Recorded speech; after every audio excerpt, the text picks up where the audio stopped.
The story of the Ottoman Empire begins in the twilight of the Middle Ages, during a time when the Byzantine Empire was in sharp decline, and the territories that we now know as Turkey were a patchwork of smaller states. In this context, one of the most enduring empires in world history emerged. The Ottomans, originally a small Turkish principality, would rise to command vast regions stretching from Southeast Europe to the Middle East and North Africa. Their rise to power was not a sudden singular event, but a gradual process rooted in the larger changes of the late medieval world. The empire's origins can be traced to a leader named Osman I, who founded the Ottoman dynasty around the year 1299. At the time, the Byzantine Empire, which had once dominated the region, was a shadow of its former self, facing internal strife, corruption, and external threats from both the rising Ottoman power and other forces in the region. As Osman I and his successors began their campaigns, they capitalized on the power vacuum left by the Byzantines.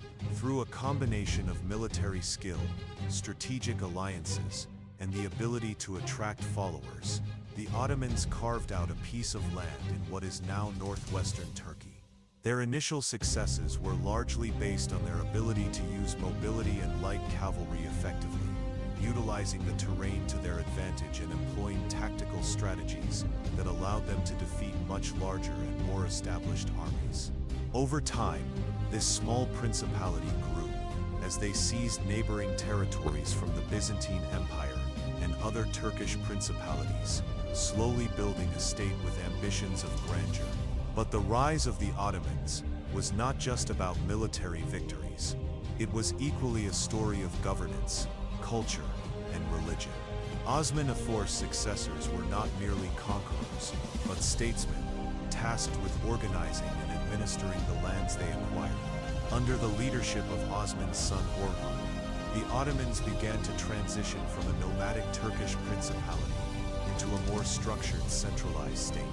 Orhan's rule brought the establishment of a system of governance that included a combination of military, administrative, and religious authorities, laying the groundwork for the imperial bureaucracy that would define the Ottoman Empire for centuries to come. It was under Sultan Mehmed II, also known as Mehmed the Conqueror, that the Ottomans would achieve their most defining moment, the fall of Constantinople in 1453. This event marked the official end of the Byzantine Empire, a political entity that had lasted for over 1,000 years. The fall of Constantinople to the Ottomans was a turning point not just for the region but for the entire world.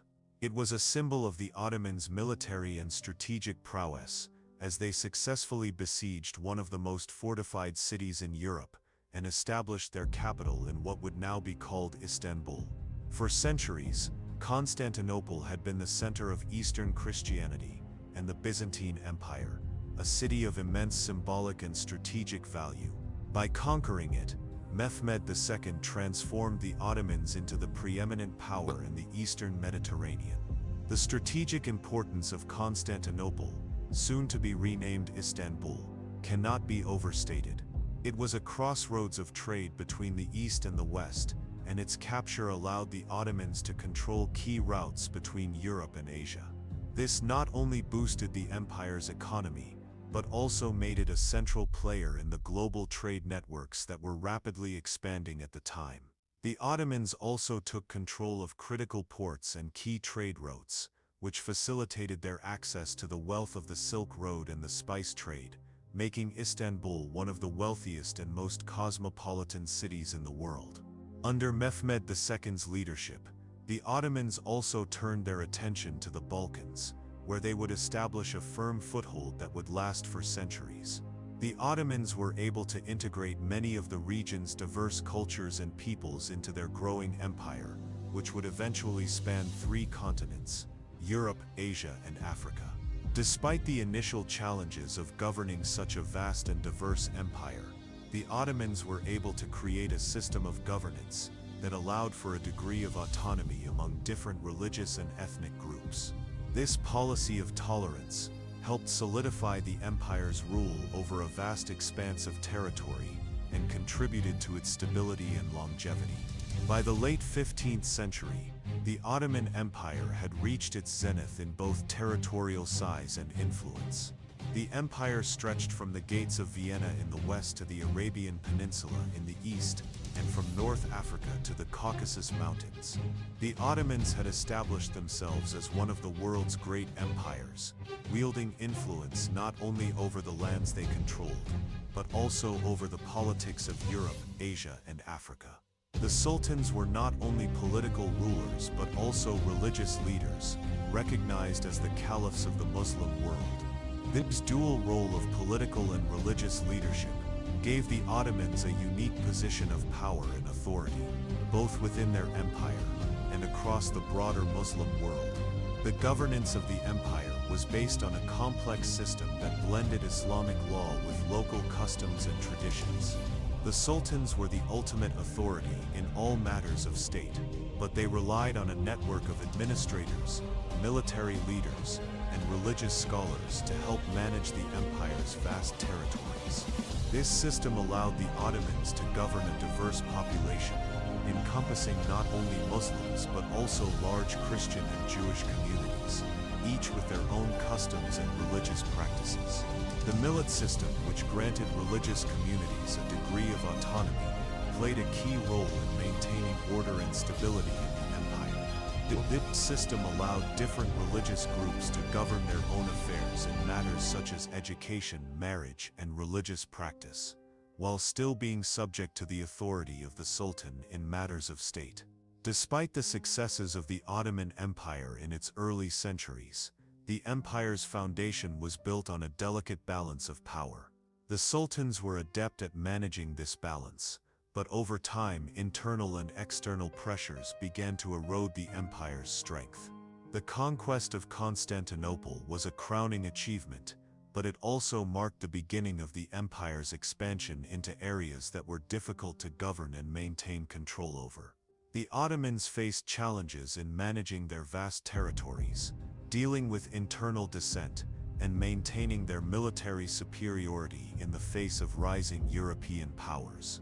As the centuries passed, the Ottoman Empire would face both internal and external challenges that would ultimately lead to its decline. The rise of nationalism in the 19th century, the weakening of the imperial military, and the changing balance of power in Europe all contributed to the slow unraveling of the empire. Despite these challenges, however, the Ottomans would remain a major player on the world stage for several more centuries. The empire would continue to exert influence over much of the Middle East, North Africa, and the Balkans, even as it began to lose territory and power. In the early 20th century, the Ottoman Empire found itself embroiled in the chaos of World War I, a conflict that would mark the final chapter in the empire's long and storied history. The empire's defeat in the war, and the subsequent loss of its Arab territories, would pave the way for the eventual dissolution of the Ottoman state and the rise of modern-day Turkey. Yet despite its decline and eventual collapse, the legacy of the Ottoman Empire continues to shape the history and politics of the regions it once controlled. From its stunning architectural achievements to its contributions to art, culture, and science, the Ottoman Empire remains a pivotal chapter in the story of the world. In the late 13th century, as the Byzantine Empire weakened and the once mighty Seljuk Sultanate of Rum fell apart, a new force emerged in the Anatolian Peninsula. This force was led by Osman I, the founder of the Ottoman dynasty, who would soon establish the framework for what would become one of the most powerful empires in world history. Osman's early life is not well documented, but it is believed that he was born around 1258 in the region of Sogut, a small town in present-day Turkey. Osman belonged to a Turkish tribe that had been part of the Seljuk Empire, which had controlled large portions of Anatolia. The collapse of the Seljuk Empire in the 13th century left a power vacuum, and many small Turkish principalities, known as beyliks, emerged to fill that void. These beyliks were often engaged in conflict with one another, but also shared a common goal: the desire for land and power in a region full of opportunity, particularly in the area now known as modern-day Turkey. Osman I's rise to power was not the result of a single event, but rather the culmination of a series of factors. The weakening of the Byzantine Empire, combined with the internal divisions of the Seljuk Sultanate, presented an opening for Osman and his followers. Osman was born into a time of instability, but his leadership qualities soon set him apart.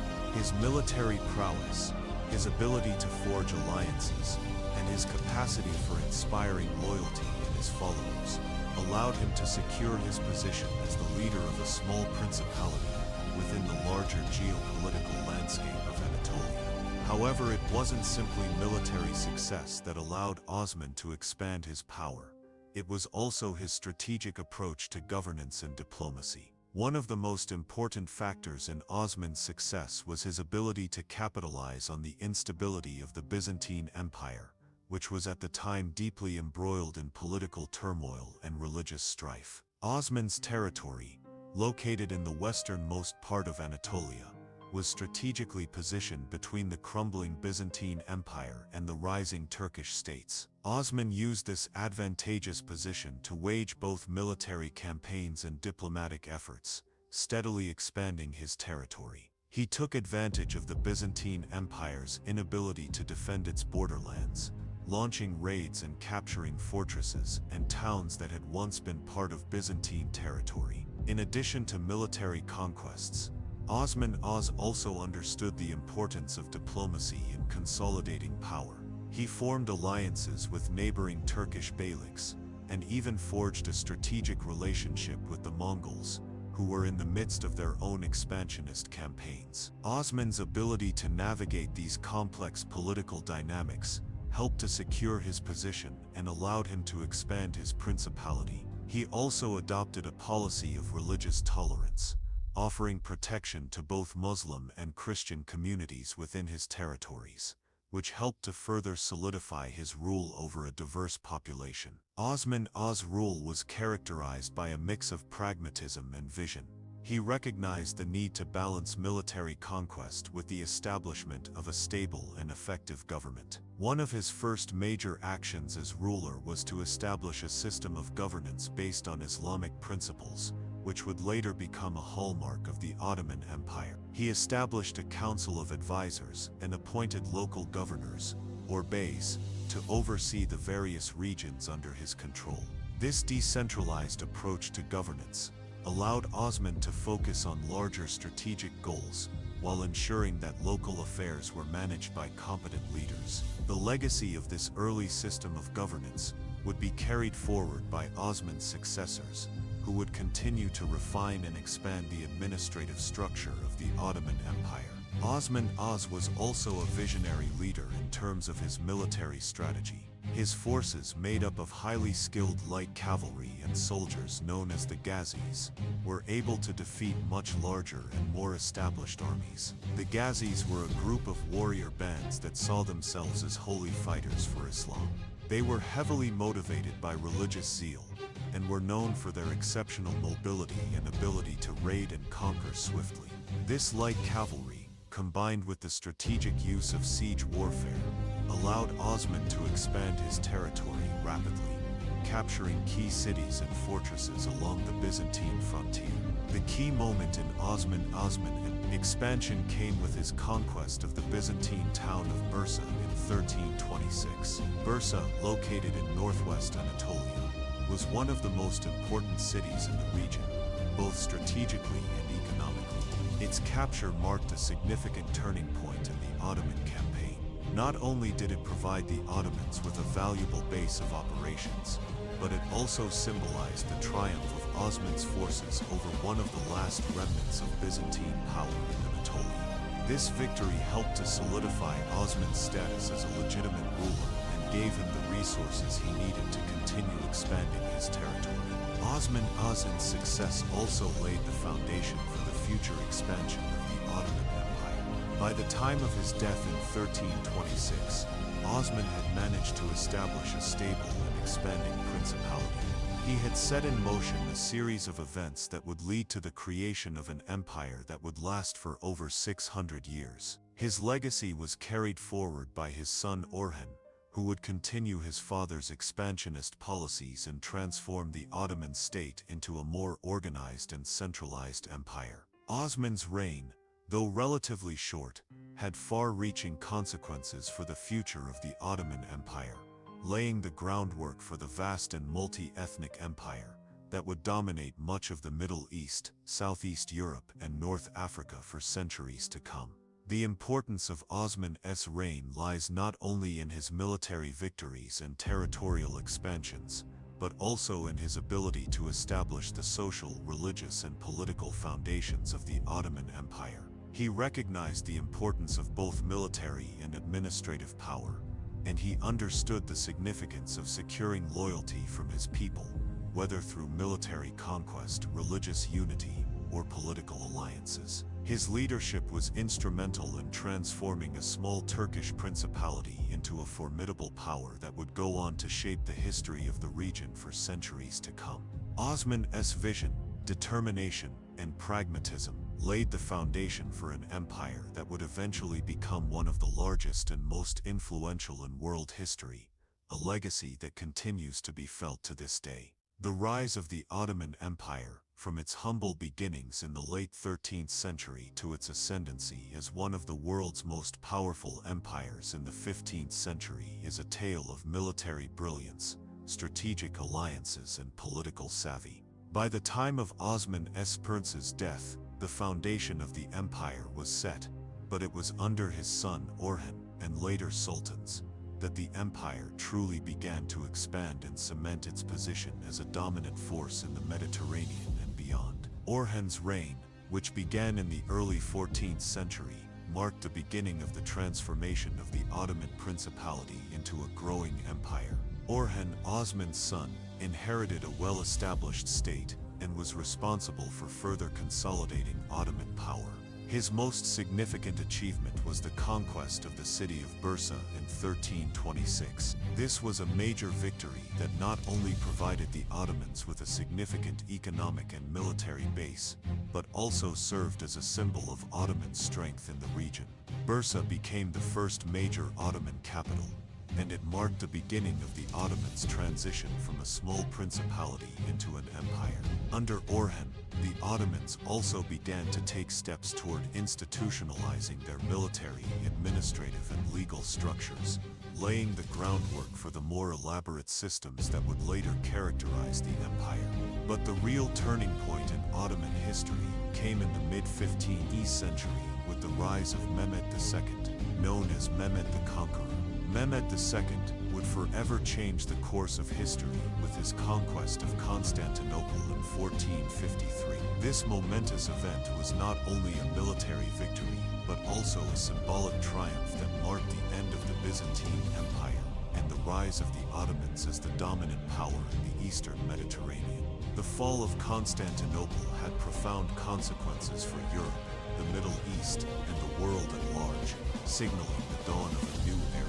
Constantinople, the capital of the Byzantine Empire, had long been a symbol of Christian civilization in the East. Its location was strategic, situated at the crossroads of Europe and Asia, and it controlled key trade routes between the two continents. The city had been an enduring symbol of the Byzantine Empire's power, culture, and Christian identity for over 1,000 years. However, by the time of Mehmed II's ascent to the Ottoman throne in 1444, Constantinople was a shadow of its former self. The once mighty empire had been significantly weakened by centuries of decline, internal strife, and external invasions. The Ottomans, having already conquered much of the surrounding territories, now had their sights set on the final prize, the city of Constantinople itself. Mehmed II was determined to achieve this goal. His military and strategic planning were far ahead of his time.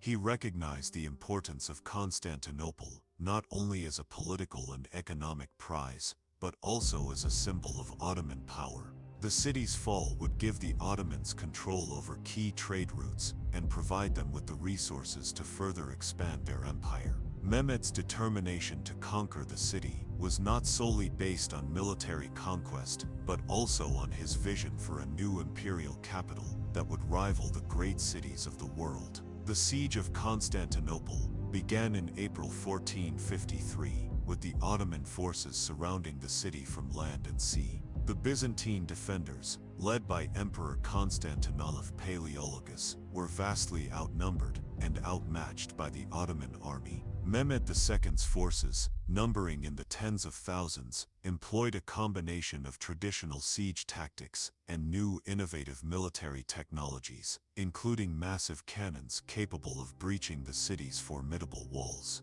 The walls of Constantinople, which had protected the city for centuries, were considered impregnable. However, Mehmed's determination, coupled with the Ottomans' superior military technology, would prove to be a decisive factor in the outcome of the siege. The Ottomans utilized massive siege cannons, which had been specially designed and constructed to break through the thick walls of Constantinople. These cannons were some of the largest ever built at the time, and were capable of firing enormous stone projectiles. The bombardment of Constantinople's walls was relentless, and despite the defenders' best efforts, the walls were slowly weakened. The Ottoman forces also employed other tactics, such as digging tunnels beneath the walls and launching waves of infantry and cavalry assaults. The Byzantine defenders, though brave and resourceful, were unable to withstand the sheer size and power of the Ottoman siege. The final blow came on May 29, 1453,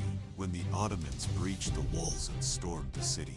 The fall of Constantinople marked the end of the Byzantine Empire and the beginning of the Ottoman Empire's dominance in the eastern Mediterranean. The capture of Constantinople was a transformative moment for the Ottomans, and Mehmed II took full advantage of the city's symbolic and strategic importance. He immediately declared the city the new capital of the Ottoman Empire and began transforming it into a grand imperial center.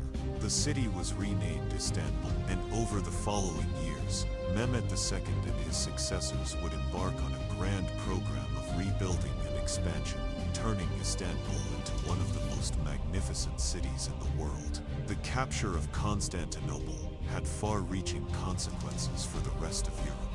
The fall of the city marked the final collapse of the Byzantine Empire, a civilization that had persisted for over 1,000 years. It also signaled the rise of the Ottomans as a major power in Europe. The Ottomans now controlled one of the most important cities in the world and had access to the wealth and resources of the eastern Mediterranean. In addition, the fall of Constantinople disrupted European trade routes, particularly those linking Europe to Asia.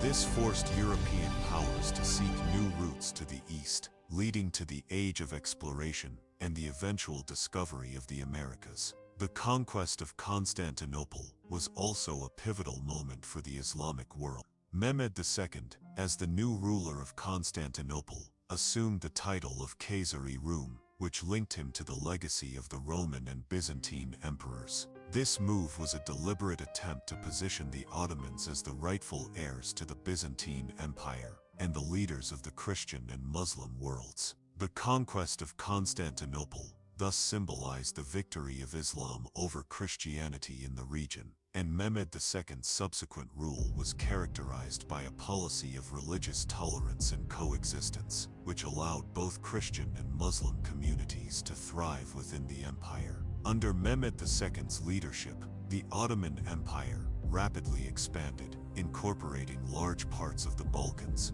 Anatolia, and parts of the Middle East. Mehmed's military successes were not just about territorial conquest, they were also about forging a new cohesive empire that could integrate the diverse cultures, religions, and peoples under its control. He introduced significant reforms to the empire's administration, military, and legal systems, which helped to consolidate Ottoman power and influence. Mehmed's reign marked the beginning of the empire's golden age, and under his successors, the Ottomans would continue to expand their territory and influence. The Ottoman Empire's rise to power was not just about military conquest, it was also about establishing a system of governance that was able to effectively manage the diverse territories and populations under its control. The Ottoman sultans developed a complex bureaucracy and military organization, that allowed them to govern vast territories spanning 3 continents. The empire's military strength was reinforced by the development of elite forces like the Janissaries, an elite infantry corps composed primarily of Christian boys who were forcibly recruited, converted to Islam, and trained to serve the Sultan. The reign of Mehmed II thus represents a turning point in Ottoman history. The conquest of Constantinople was not just a military victory, it was a symbolic triumph that marked the Ottomans as a dominant global power. The Ottoman Empire would go on to thrive under subsequent rulers, expanding its borders and consolidating its control over vast territories. However, the fall of Constantinople was also the beginning of a long process of transformation for the empire. The Ottomans had taken control of a vast and diverse collection of peoples, cultures, and lands, and they would need to adapt to govern this sprawling empire effectively. Nevertheless, the foundation laid by Mehmed II and his successors ensured the empire's place in history as one of the most influential and enduring powers in world history. The Ottoman Empire, at the height of its power, was one of the largest and most geographically expansive empires in world history. From its humble origins in Anatolia, it spread rapidly across Europe, Asia, and Africa, covering vast and diverse territories. The empire's success was due to a combination of military prowess, strategic alliances, and the ability to govern diverse populations. By the late 15th century, the Ottomans had transformed themselves from a small Turkish principality into a sprawling empire that controlled much of the eastern Mediterranean and beyond.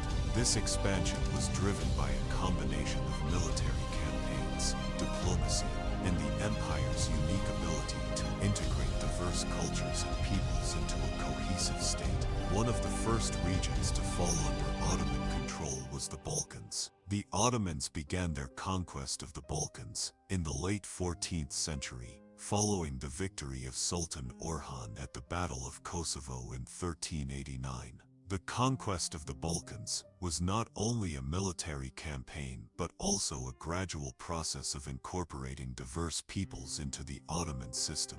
The Balkans, home to many different ethnic and religious groups, provided both opportunities and challenges for the Ottomans. The Ottomans were able to maintain control over the region by implementing a policy of religious tolerance and cultural integration. Orthodox Christians, Muslims, and Jews all lived under the Ottoman rule, and the empire allowed for a certain degree of religious autonomy through the millet system, which granted religious communities the right to govern their own affairs. The Ottomans' expansion into the Balkans was strategically important because it allowed them to control vital trade routes and key cities. The capture of Serbia in the late 14th century, followed by the conquest of Bosnia, Albania, and much of modern-day Greece, extended Ottoman power deep into the heart of Southeast Europe. The Ottomans' conquest of the Balkans also paved the way for further expansion into Hungary and Austria.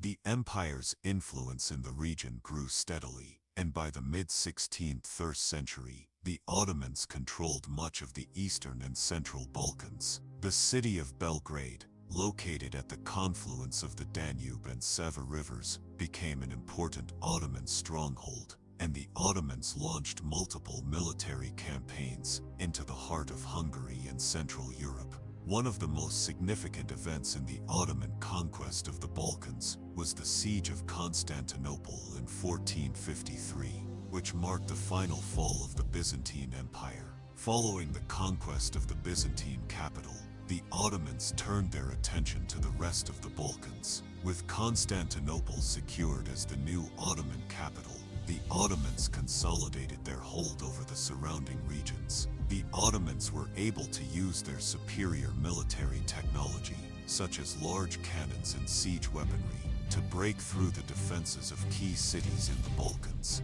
bringing them under Ottoman control. The expansion into the Middle East was equally significant for the Ottomans. After the conquest of Constantinople, the Ottomans turned their attention to the rich and strategic lands of the Arab world. In the early 16th century, the Ottomans began to expand into Syria, Egypt, and the Arabian Peninsula, regions that had once been under the control of the Mamluks and the Safavids. The Ottomans' rise to power in the Middle East was not only the result of military conquests, but also of diplomatic maneuvering. In 1516, Sultan Suleiman I defeated the Mamluks at the Battle of Marj Tabik, a decisive victory that led to the annexation of Egypt and Syria. With the conquest of Egypt, the Ottomans gained control of the holy cities of Mecca and Medina, which gave them immense religious legitimacy in the Muslim world. Suleiman the Magnificent's acquisition of these lands also placed the Ottomans in a position to dominate trade routes connecting Europe, Asia, and Africa. The Ottomans' expansion into Egypt was especially important because it gave them access to the Red Sea and the wealth of the Indian Ocean trade routes. The Ottomans were now positioned to control the flow of goods and commodities between Europe and the East. This control over trade routes further enhanced the empire's wealth and power, making it one of the leading centers of commerce and culture in the world. In the Arabian Peninsula, the Ottomans faced a more complicated challenge. While they controlled the holy cities of Mecca and Medina, the Arabian Peninsula remained a largely tribal region. The Ottomans had to deal with local Bedouin tribes and the growing power of the Wahhabi movement, which sought to purify Islam and challenge Ottoman authority. Despite these challenges, the Ottomans maintained their dominance over the region, using both military force and diplomacy to keep control over the Arabian Peninsula. The Ottomans' expansion into North Africa followed a similar pattern. The Ottomans began to assert their control over the Maghreb region in the 16th century, securing key ports and cities along the coast. The Ottomans established a strong presence in Algeria, Tunisia, and Libya, and their naval fleet became a dominant force in the Mediterranean. The conquest of North Africa allowed the Ottomans to control important trade routes and to challenge the growing influence of European powers in the region. The Ottomans also began to use their military power to control piracy in the Mediterranean, which had long been a source of tension between Europe and the Muslim world. The Ottoman Navy played a crucial role in the empire's expansion and maintenance of power in North Africa and the Mediterranean. In the 16th century, the Ottomans were able to establish a powerful naval presence in the Mediterranean, with key bases in Algiers, Tripoli, and Tunis. The Ottoman fleet became a formidable force that helped secure the empire's dominance in the region. The Ottoman Navy was also instrumental in maintaining the empire's control over the vast trade routes that linked Europe, Africa, and Asia. In Europe, the Ottoman Empire's reach extended into the heart of the continent, culminating in several attempts to conquer Vienna in the late 17th century. The Ottomans' campaigns into Central Europe were driven by a desire to expand their influence and to challenge the power of European monarchies, especially the Habsburgs, who controlled much of Central Europe. The Ottomans reached the gates of Vienna in 1529 and again in 1683, but were unable to breach the city. Despite these setbacks, the Ottomans continued to exert influence over much of southeastern Europe, including parts of Hungary, Bulgaria, and the Balkans. The Ottomans' control over large parts of Europe created a unique political and cultural landscape where Ottoman and European influences mingled and shaped the region for centuries to come. The Ottoman Empire's expansion into Central Europe was a significant chapter in the history of the empire, marking the height of Ottoman power in the 16th century. However, the empire's ambitions in Europe were increasingly challenged by European powers, particularly the Habsburgs, and by internal struggles for power. Over the next few centuries, the empire would gradually lose territory, particularly in Europe, as the rise of powerful European states and the weakening of Ottoman military power led to the decline of the empire's territorial holdings. Despite the challenges that the Ottoman Empire faced, its expansion into Europe, the Middle East, and North Africa fundamentally changed the political and cultural landscape of these regions. The Ottomans not only left a lasting legacy in terms of architecture, art, and culture, but they also reshaped the course of history in Europe, Asia, and Africa. The empire's ability to integrate diverse cultures, religions, and peoples into a single political entity was one of its greatest achievements. The Ottoman Empire's expansion was a testament to the vision and military prowess of its leaders, and it set the stage for the empire to become one of the most powerful and influential states in the world for centuries to come. The Ottoman Empire, at its zenith, was not only a military powerhouse, but also an empire that possessed a highly sophisticated and effective system of governance. Over the centuries, the Ottomans developed a complex administrative structure that allowed them to control vast, diverse territories spanning 3 continents. This ability to manage such a large empire for more than 6 centuries can be attributed to a combination of centralized control, strategic use of local elites, a well-organized military, and a religiously influenced legal system. Central to the empire's structure was the figure of the Sultan, who wielded absolute power and was both a political and spiritual leader. The title of Sultan, meaning authority or power, was first adopted by the founder of the empire, Osman I, but it was under the reign of Mehmed II, the conqueror of Constantinople, that the Sultanate became firmly established as the central authority of the Ottoman Empire. The Sultan was seen not just as the ruler of the empire, but also as the protector of Islam, a caliph who held the religious responsibility of defending and promoting the faith. The dual role of the Sultan, as both a political leader and a religious figure, was a key element in maintaining the loyalty of both Muslim and non-Muslim subjects within the empire. The Sultan's power was absolute. The Sultan was the ultimate authority in the empire, with control over every aspect of governance, from the military to the legal system to foreign policy. The Sultan had the power to make laws, levy taxes, and decide matters of war and peace. He also had the authority to appoint or dismiss the viziers, the senior advisors who helped him govern the empire. The most prominent of these viziers was the Grand Vizier, who served as the head of the imperial government and the Sultan's chief advisor. The Grand Vizier wielded considerable power, often acting as the Sultan's representative in matters of governance and decision-making. Though the Sultan's power was central, he did not rule alone. The Ottoman Empire developed an intricate system of administration, with different levels of authority overseeing various parts of the empire. The core of this administration was the devshirme system, which recruited young Christian boys from the empire's territories and converted them to Islam. These boys, often from poor families in the Balkans or other parts of Eastern Europe, were taken to the capital, Istanbul, where they were trained to serve in the military or in the imperial bureaucracy. The most successful of these boys were inducted into the Janissary Corps, an elite group of soldiers who played a critical role in the empire's military campaigns. In addition to the military, the devshirme system also provided the empire with a steady supply of skilled administrators. These administrators were placed in important positions throughout the empire and were responsible for managing the various provinces. This system was designed to prevent local lords from becoming too powerful, as it ensured that positions of authority were held by men loyal to the Sultan rather than local elites. Over time, the devshirme system helped create a class of bureaucrats and soldiers who were deeply integrated into the Ottoman system, creating a unified structure that could effectively govern a vast and diverse empire. The Ottoman Empire was also known for its highly organized legal system, which combined Islamic law, or Sharia, with local customs and administrative laws. The Sultan's legal authority was seen as divinely granted, and he was expected to uphold the principles of justice and fairness as laid out in Islamic law.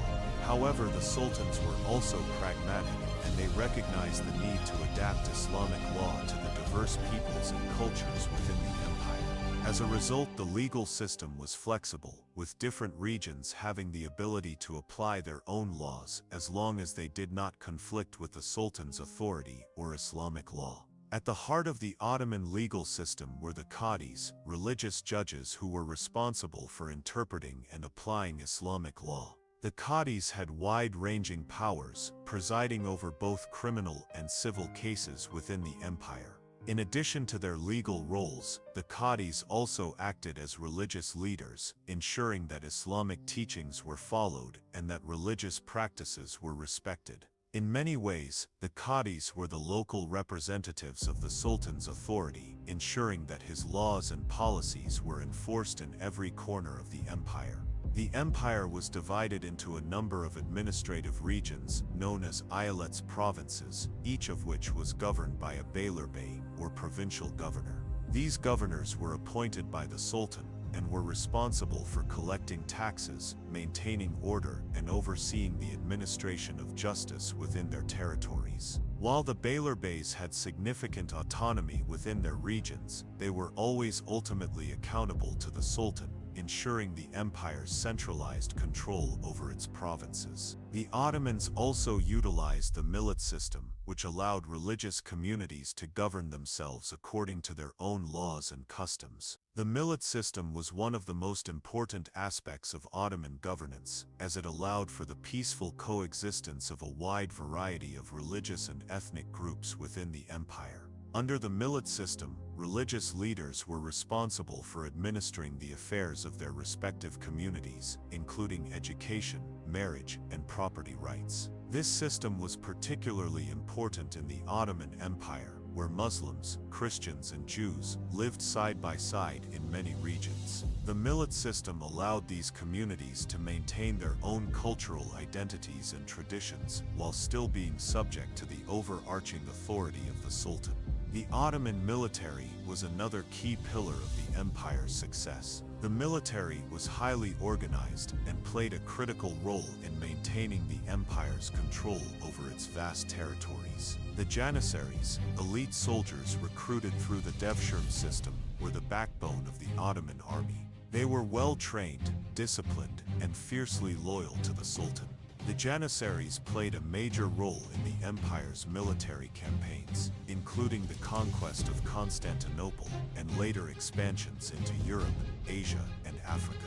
They were also instrumental in maintaining order within the empire, acting as the Sultan's personal guard and the enforcers of his will. Another important aspect of Ottoman military strength was the Sipahi system. The Sipahis were feudal-like cavalrymen who were granted land in exchange for military service. These soldiers were given a tamar, or land grant, by the Sultan, and in return, they were expected to provide soldiers for the empire's military campaigns. The Sipahi system was a key part of the Ottoman military structure and helped to ensure that the empire had a steady supply of soldiers and resources. The Ottoman military was also known for its use of artillery, particularly large cannons that were used in sieges. The Ottomans were pioneers in the use of gunpowder weaponry, and they employed some of the most advanced siege techniques of the time. The successful use of artillery in the conquest of Constantinople in 1453 is a prime example of the Ottoman military's innovative tactics. The Ottomans were able to breach the walls of the ancient city using massive cannons, an achievement that was unprecedented at the time. The Ottoman economy was similarly organized, with a complex system of taxation and trade that helped sustain the empire's vast territories. The Ottomans established an extensive network of trade routes, connecting Europe, Asia, and Africa. They controlled key ports along the Mediterranean, the Red Sea, and the Persian Gulf, facilitating the exchange of goods and ideas across their vast empire. The Ottomans were major players in the spice trade, the silk trade, and the grain trade, and their control of these trade routes helped to make Istanbul one of the most important commercial centers in the world. The empire's economic system was based on a combination of agricultural production, trade, and industry. The Ottomans relied heavily on agriculture, with peasants working the land to produce the food and goods that supported the empire's population. Taxes were levied on agricultural products, as well as on trade and manufacturing. The wealth generated by trade and agriculture was used to fund the empire's military campaigns, administrative costs, and infrastructure projects. In addition to agriculture, the Ottomans also invested in large-scale infrastructure projects, such as the construction of roads, bridges, and mosques. The Suleimani Mosque in Istanbul, built during the reign of Suleiman the Magnificent, is one of the most iconic symbols of Ottoman architecture and serves as a testament to the empire's wealth and influence. The Ottomans were known for their impressive architectural achievements, including palaces, bridges, and public buildings, which helped to solidify the empire's power and prestige. Despite its complex administrative system and impressive military and economic strength, the Ottoman Empire was not immune to challenges. Over time, the empire faced internal strife, including the decline of the Janissary Corps, corruption in the bureaucracy, and the rise of local elites who challenged central authority. Additionally, external pressures, including the rise of European powers and military defeats in the 17th century, gradually weakened the empire.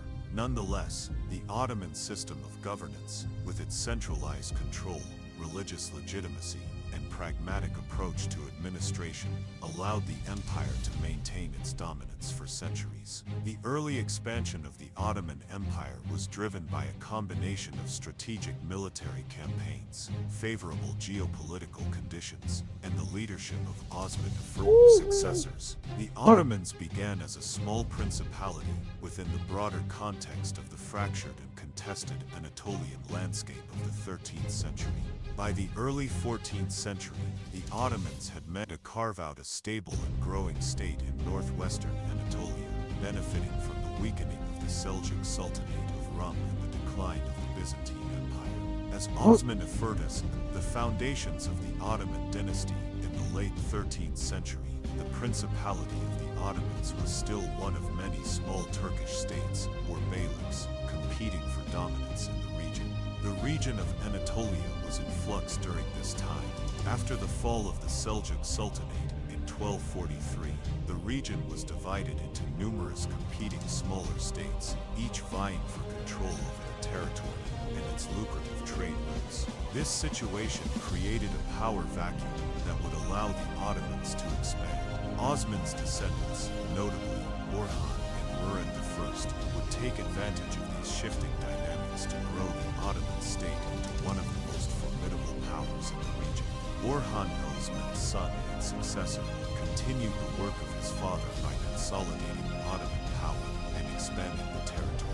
Under Orhan's rule, the Ottomans began to focus on the key cities of Anatolia, securing strategic positions that would serve as launching points for future campaigns. One of Orhan's first major successes was the conquest of Bursa in 1326.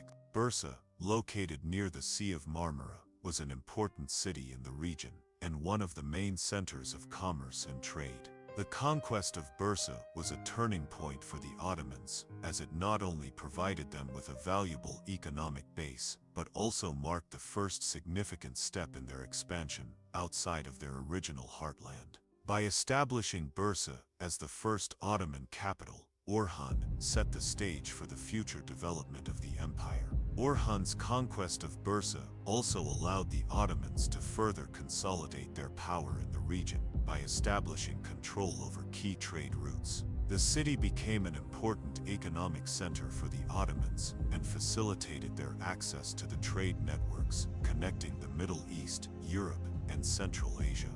Orhan took advantage of his strategic location, making the most of the region's commercial and agricultural resources. The Ottoman military, supported by this economic foundation, was able to expand further into the surrounding areas. After the conquest of Bursa, Orhan turned his attention to other parts of Anatolia and the surrounding regions. His campaigns in northwestern Anatolia led to the acquisition of several important cities, including Iznik, Nikaya, and Izmit, Nicomedia, two key cities formerly controlled by the Byzantine Empire.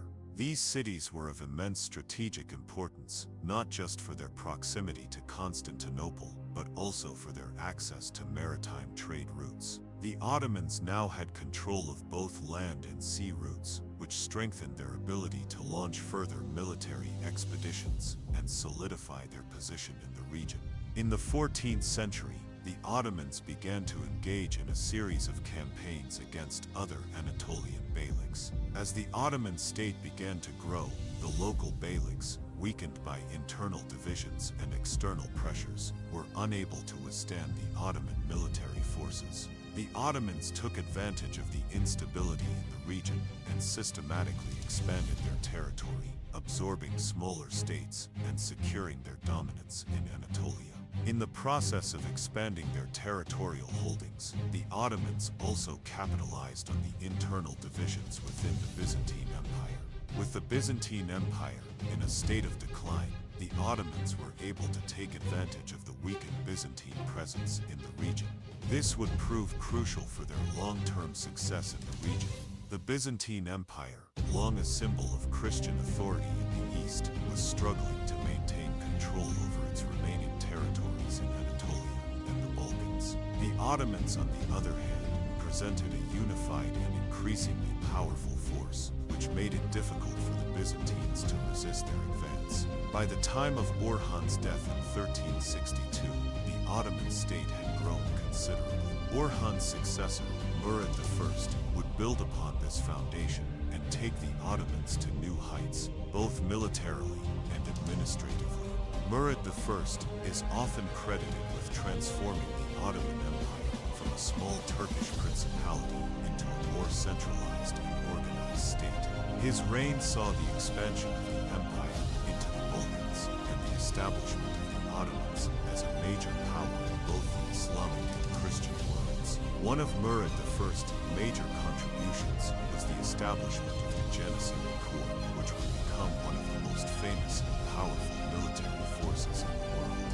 The Janissaries were an elite infantry unit made up of young Christian boys who were taken as part of the Devshirme system, converted to Islam, and trained as soldiers. The Janissary Corps would become the backbone of the Ottoman military, helping to secure victories in numerous battles and campaigns throughout the empire's history. By creating a professional standing army, Murad I not only increased the military strength of the empire, but also ensured that the Ottomans would be able to defend their expanding borders. Under Murad I, the Ottoman military became increasingly effective. He used his elite Janissary forces to defeat various regional powers, including the Serbs, the Bulgarians, and the Hungarians, and expanded the empire's influence into the Balkans. Murad I's most significant military victory was at the Battle of Kosovo in 1389, where he decisively defeated the forces of the Serbian king Lazar Herbeljanović. The victory at Kosovo not only solidified Ottoman control over Serbia, but also marked the beginning of the Ottomans' deep penetration into the Balkans. This battle would have long-lasting consequences, as it allowed the Ottomans to establish a foothold in the heart of southeastern Europe. The conquest of the Balkans was not a simple military affair. It was also marked by a complex process of integration. The Ottomans were able to establish a system of governance that balanced military force with local autonomy. One of the key strategies of Ottoman expansion was the millet system, which allowed religious communities to govern their own affairs while still being subject to the authority of the Sultan. The Ottomans' ability to maintain a multi-ethnic and multi-religious empire was key to their success in the Balkans, as it allowed them to integrate different peoples into the empire without causing widespread dissent. The expansion into the Balkans also had significant cultural and economic implications. As the Ottomans moved into the Balkans, they established new trade routes, cities, and military fortifications, which helped to bolster the empire's economy. The Ottoman Empire became a key player in the trade networks that connected Europe with the Middle East and Asia. The Ottomans also introduced their distinctive architecture, art, and culture to the Balkans, leaving a lasting imprint on the region. By the end of the 14th century, the Ottomans had transformed from a small principality in Anatolia into a formidable empire with territories stretching across the Balkans and deep into southeastern Europe. The strategic military victories of Osman I, Orhan, and Murad I laid the foundation for the empire's continued expansion and growth. The Ottomans had successfully established themselves as a dominant power in the region, and their military, economic, and administrative systems would continued to evolve over the centuries as they expanded further into Europe, Asia, and Africa. The early expansion of the Ottoman Empire was not without challenges. The Ottomans faced resistance from various regional powers, including the Byzantine Empire, the Mamluks of Egypt, and various European kingdoms. However, the Ottomans were able to overcome these challenges through a combination of military strength, strategic alliances, and the ability to integrate diverse peoples and cultures into their growing empire. This flexibility, combined with the Ottomans' military prowess, would allow them to continue expanding their empire for centuries to come. The expansion of the Ottoman Empire into the Balkans during the 14th and 15th centuries is one of the most defining periods of its history. This region, which had long been a battleground between rival empires and kingdoms, would become a critical part of the Ottoman dominion, shaping not only the empire's territorial reach, but also its cultural and political identity. The Balkans, situated at the crossroads of Europe and Asia, were rich in resources, strategically significant, and home to a diverse array of ethnic, religious, and cultural groups. The Ottomans' ability to conquer, integrate, and govern this region would be one of the key factors in the long-term success of their empire. In the early stages of Ottoman expansion into the Balkans, the Ottoman military demonstrated remarkable military strategy and leadership. The Ottomans did not simply conquer and occupy lands, but effectively incorporated them into their growing empire through a combination of military strength, diplomacy, and the establishment of systems that allowed local populations to maintain a degree of autonomy while remaining loyal to the Ottoman state. One of the first significant battles in the Ottoman conquest of the Balkans was the Battle of Kosovo in 1389. This pivotal battle, fought between the forces of Sultan Murad I and the Serbian Prince Lazar Hrebeljanović, marked the beginning of the Ottomans' deep penetration into the heart of the Balkans. While the outcome of the battle was inconclusive, it had long-term consequences for the region. The Serbian forces were effectively neutralized, and the Ottomans consolidated their hold over much of Serbia, paving the way for further expansion into the Balkans. Murad I's victory at Kosovo allowed the Ottomans to establish a foothold in the heart of the Balkans. With the weakening of the Serbian kingdom, the Ottomans turned their attention to other territories in the region.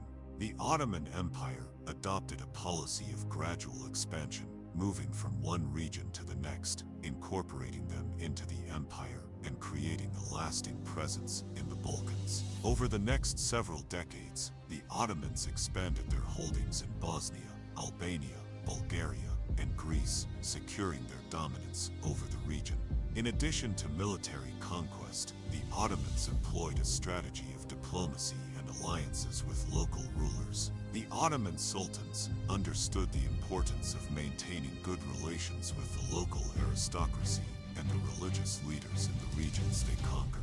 This strategy allowed them to integrate local elites into the imperial administration, thereby securing their loyalty and preventing uprisings. The Ottomans also took advantage of the internal divisions within the Balkans, where rivalries between kingdoms and states were common. By exploiting these divisions, the Ottomans were able to weaken local resistance and gain control over large swaths of land. One of the most important regions for the Ottoman conquest was Serbia. After the Battle of Kosovo, the Ottomans gradually absorbed large parts of Serbia into their empire. The Serbian kingdom was severely weakened, and the Ottomans used a combination of military pressure and political manipulation to secure control over the territory. The Ottomans faced little resistance in Bosnia, where the local nobility was divided and unable to mount a unified defense against the growing Ottoman threat. By the early 15th century, the Ottomans had effectively taken control of most of Bosnia, and the region became an integral part of the empire. The expansion of the Ottomans into Albania also proved to be a significant turning point.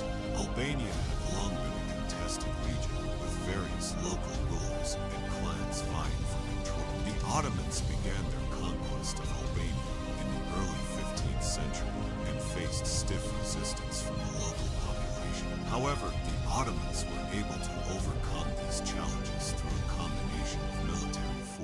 and strategic alliances with local rulers. The most famous figure in the Ottoman conquest of Albania was Gurj Kastrioti, better known as Skanderbeg, a nobleman who led a fierce resistance against the Ottoman forces for many years. Skanderbeg's resistance became legendary, and his struggle was seen as a symbol of Albanian resistance to Ottoman rule. Despite Skanderbeg's efforts, the Ottomans eventually overcame the Albanian resistance, and by the mid-15th century, Albania was firmly under Ottoman control.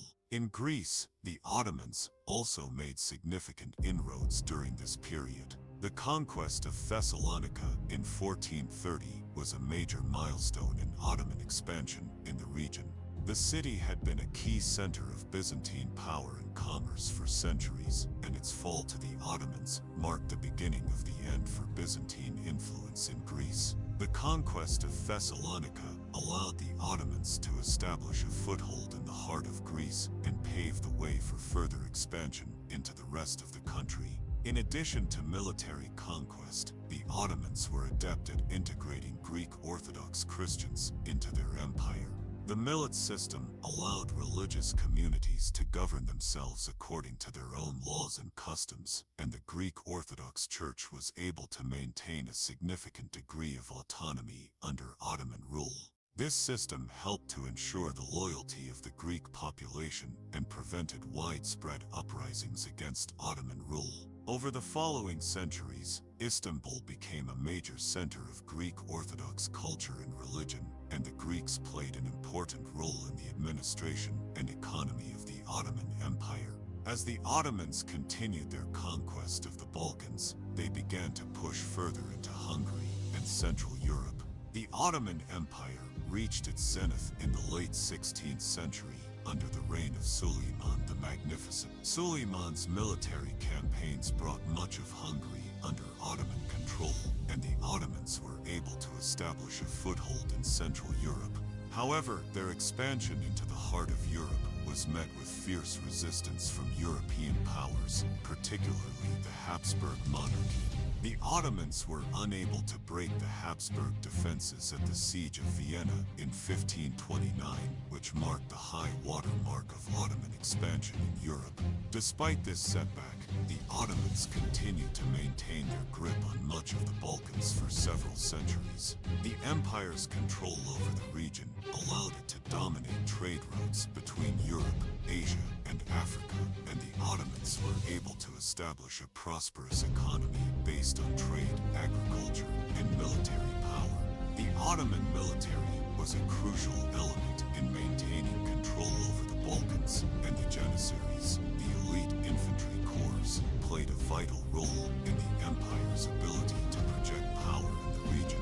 The Ottomans also faced challenges in maintaining their control over the Balkans. While the empire's military strength was formidable, the diverse and multi-ethnic nature of the region made governance difficult. The Ottomans relied on local elites to manage the territories they conquered, and while the millet system helped to maintain stability, it also created tensions between different religious and ethnic groups. In addition, the rise of nationalism in the 19th century would eventually lead to the decline of Ottoman power in the Balkans, as nationalist movements sought independence from the empire. Despite these challenges, the Ottomans remained a dominant force in the Balkans for centuries, shaping the history, culture, and politics of the region. The legacy of Ottoman rule is still visible in many aspects of Balkan society, including architecture, cuisine, language, and religion. The Ottoman period in the Balkans is a complex and multifaceted chapter in the history of Southeast Europe, and its impact can still be felt today. As the Ottoman Empire expanded through the Balkans, it not only gained territory, but also a rich cultural and economic base. The integration of the Balkans into the empire helped to create a melting pot of cultures, religions, and traditions, many of which continue to influence the region today. The Ottoman approach to governance, particularly the millet system and the use of local elites, allowed the empire to maintain control over a diverse and multi-ethnic population. The Ottomans' ability to balance military power with diplomatic strategies and local integration was a key factor in their success in the Balkans. The expansion of the Ottoman Empire into the Middle East in the 16th century marked a critical phase in the empire's growth, cementing its position as one of the leading powers in both the Islamic world and the broader Mediterranean region. This phase of expansion, which was largely driven by the sultans of the early 16th century, particularly Selim I Suleiman the Magnificent, had profound consequences not only for the Ottoman Empire, but for the entire Middle Eastern and North African geopolitical landscape. The region, home to key centers of Islamic culture, commerce, and religion, was of immense strategic importance. The Ottomans' control of the Arabian Peninsula, Syria, and Egypt helped secure the empire's dominance in the Mediterranean, as well as its ability to challenge the rising power of European empires. The expansion into the Middle East began in earnest under the leadership of Selim I, also known as Selim the Grim. Selim I's reign, 1512 to 1520, was marked by significant military campaigns that secured the Ottomans' control over the vital regions of the Mamluk Sultanate and brought the holy cities of Mecca and Medina under Ottoman rule. This expansion was not simply an act of territorial conquest, but a strategic maneuver to consolidate the Ottoman Empire's position as the leading power in the Muslim world. Selim's campaigns against the Mamluks were driven by both religious and political motives, as he sought to solidify the Ottomans' role as the protectors of Islam. The Mamluk Sultanate, which ruled over Egypt, Syria, and the Arabian Peninsula, was a powerful state in its own right, but by the early 16th century, it had become increasingly weak and fragmented. The Mamluks had long been in control of Egypt and Syria, but internal strife, as well as external threats from the Ottomans and Safavids, left them vulnerable. In 1516, Selim pressed wall and launched a decisive campaign against the Mamluks, defeating them at the Battle of Marj Dabik near Aleppo, which effectively ended their control over Syria. This victory was a significant turning point for the Ottomans, as it gave them control of Syria, including the important cities of Damascus and Aleppo, both of which were key to controlling trade routes in the region. With Syria firmly under Ottoman control, Selim pressed wall then turned his attention to Egypt, the most important prize in the Mamluk Sultanate.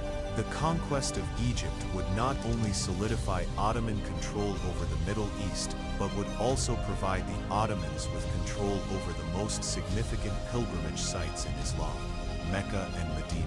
In 1517, after a series of military engagements, Selim pressed Wolf the Middle in Bidr Sebentain Wolfthane.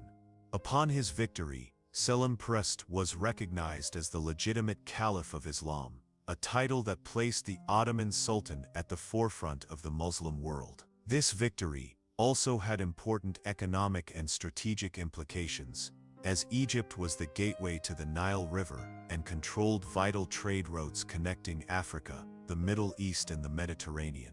The conquest of Egypt not only solidified the Ottoman Empire's hold over the eastern Mediterranean, but also gave the Ottomans access to the wealth and resources of the region. The fertile Nile River Valley provided the Ottomans with agricultural wealth, and Egypt's position as a key trade hub further enhanced the empire's economic strength. In addition, the Ottomans now had control over the Hajj, the Islamic pilgrimage to Mecca, which allowed them to assert religious authority over the broader Muslim world. One of the most significant consequences of the Ottoman conquest of Egypt was the change in the balance of power in the Middle East. The Mamluks had been a powerful military force, and their loss to the Ottomans marked the end of Mamluk dominance in the region. The Ottomans now controlled not only the holy cities of Islam, but also the vital trade routes that connected the Mediterranean to the Indian Ocean and beyond. The Ottomans' dominance in the Middle East allowed them to exert influence over the broader Islamic world, and they were now in a position to challenge other major powers in the region, such as the Safavid Empire in Persia. With the consolidation of power in Egypt and Syria, the Ottomans now turned their attention to the Arabian Peninsula. While the Ottomans were able to secure control over the key pilgrimage sites of Mecca and Medina, the Arabian Peninsula remained a largely tribal and decentralized region. The Bedouin tribes were powerful in the region, and the Ottomans faced significant challenges in asserting control over the vast desert expanses of the Arabian Peninsula. Despite these challenges, the Ottomans were able to exert influence over the region, particularly through their control of the pilgrimage sites and their military presence in the Hejaz, the region surrounding Mecca and Medina. The Ottoman control over the Arabian Peninsula remained relatively tenuous throughout the 16th and 17th centuries, and the region would continue to pose challenges for the Ottomans. However, the symbolic importance of Mecca and Medina as Islamic centers of pilgrimage helped the Ottomans maintain a strong influence over the Arabian Peninsula. The Sultan's role as the Caliph of Islam further bolstered their claim to leadership over the Muslim world, and the Ottoman Empire's control of the holy cities cemented its religious authority. Meanwhile, the Ottomans were also engaged in a protracted conflict with the Safavid Empire in Persia, modern-day Iran, which had become a dominant regional power in the early 16th century.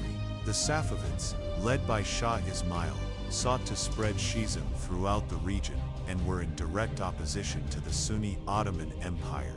This religious divide, combined with territorial disputes, led to a series of wars between the two empires, known as the Ottoman-Safavid Wars. While the Ottomans were able to secure a series of military victories, particularly under the leadership of Suleiman the Magnificent, the wars with the Safavids were long and costly, and the region remained a flashpoint of conflict throughout much of the 16th and 17th centuries. The conquest of the Middle East allowed the Ottomans to expand their empire into one of the most strategically important regions in the world. The Ottomans controlled the key trade routes that connected Europe, Asia, and Africa, and they had access to the wealth of the Arabian Peninsula and Egypt. The acquisition of Egypt also gave the Ottomans control over the Red Sea and the Indian Ocean trade routes, which were crucial for accessing the valuable resources of India, Africa, and Southeast Asia.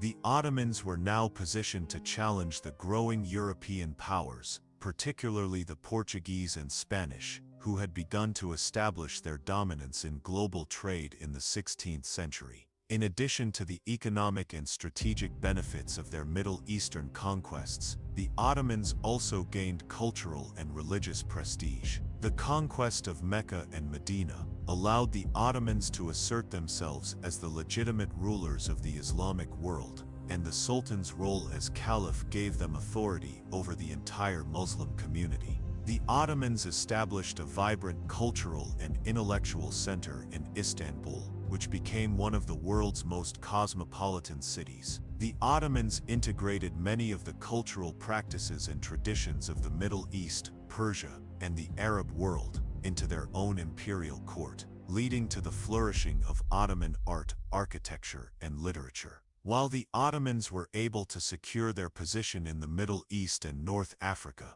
they faced numerous challenges in maintaining control over these vast territories. The empire's extensive reach required a highly organized administrative system, and the Ottomans relied on local rulers and the millet system to govern the diverse peoples and religions of the region. The millet system allowed for religious autonomy, but it also created tensions between different communities. The challenge of managing such a vast empire, with its diverse peoples and complex political structures, would become increasingly difficult as the empire expanded further. Despite these challenges, the Ottoman Empire remained a dominant force in the Middle East and North Africa for centuries. The empire's expansion into the Middle East not only increased its territorial holdings, but also solidified its position as a global power, shaping the history and culture of the region for generations to come. The expansion of the Ottoman Empire into North Africa was a crucial part of its rise to global prominence in the 16th and 17th centuries. By the time the Ottomans had consolidated their power in the Middle East, they turned their attention toward the vast and resource-rich region of North Africa. Strategically located between the Mediterranean and sub-Saharan Africa, the region had long been a crossroads of trade, culture, and conflict. It was home to a number of powerful states and empires, but by the 16th century, much of North Africa was fragmented, with a mix of local dynasties, tribal rulers, and competing powers. The Ottoman conquest of North Africa was a gradual process, and it began in earnest in the early 16th century, with the Ottomans expanding from their base in Anatolia and the Levant. The Ottomans were driven by a combination of military ambition, the desire for control over key trade routes, and the need to assert dominance over the European powers that were increasingly active in the region. The Ottoman Navy played a critical role in these campaigns, as naval power was essential for both the conquest of coastal territories and the maintenance of control over the region. One of the first regions of North Africa to come under Ottoman control was Algeria. The conquest of Algeria began in the early 1500s when the Habsburg Empire, led by Charles V of Spain, sought to establish its own control over the region. Spain's influence in North Africa was growing, particularly after the capture of Tunis in 1534. In response to this, the Ottomans took action to secure their own interests in the region and to prevent Spain from gaining a foothold in the area. The Ottomans, led by Hayreddin Barbarossa, one of the most famous Ottoman admirals and privateers, decisively defeated the Spanish in a series of naval battles and campaigns. In 1516, Hayreddin Barbarossa, supported by the Ottoman fleet, was able to decisively defeat the Spanish forces in Algeria and took control of the region, establishing the Ottoman Regency of Algiers. Barbarossa's leadership and naval skills were crucial to this success. His fleet dominated the Mediterranean, and his victory over the Spanish forces effectively shifted the balance of power in North Africa. The Ottomans solidified their control over Algeria, which became a key Ottoman stronghold in the Western Mediterranean. The capture of Algeria was a significant milestone in the Ottoman expansion into North Africa, as it allowed the empire to control the crucial Western Mediterranean trade routes and established the Ottomans as a major naval power. The conquest of Algeria also gave the Ottomans a foothold on the African continent, which was important both militarily and strategically. From Algeria, the Ottomans were able to launch further campaigns into other parts of North Africa. After Algeria, the Ottomans turned their attention to the region of Tunisia, which was similarly vulnerable to external forces. Tunisia, like much of North Africa, had long been a target for European powers, and by the early 16th century, the Habsburgs had successfully captured Tunis. However, the Ottomans, through a series of military engagements, were able to wrest control of Tunisia from the Habsburgs and establish it as part of the Ottoman Empire. In 1574, Suleiman the Magnificent, one of the most celebrated Ottoman sultans, oversaw the conquest of Tunis and brought the region under direct Ottoman control.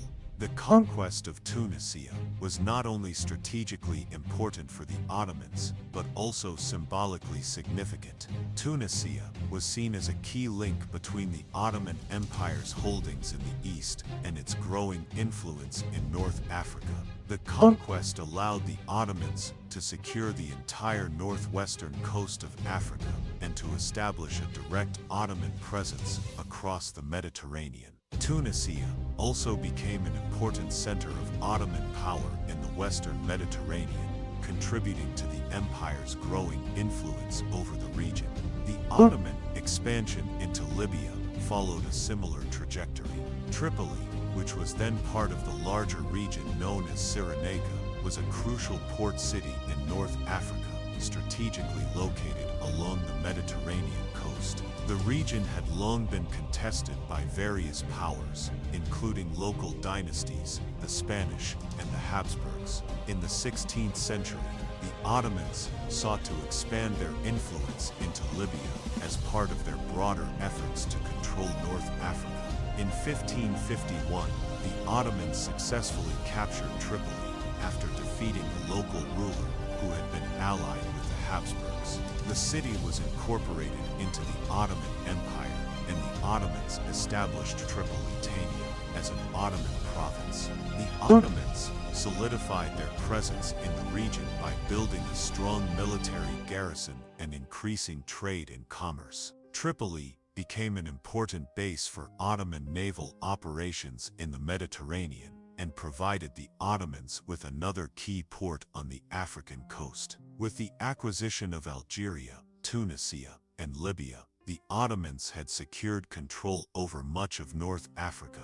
However, their influence was not absolute, and local powers often retained a significant degree of autonomy. While the Ottomans exerted direct control over coastal cities and important trade routes, the hinterlands were often left to local rulers and tribal leaders. This allowed for a degree of autonomy in the region, but also led to occasional rebellions and uprisings against Ottoman authority. The Ottoman military presence in North Africa was critical in maintaining the empire's control over the region.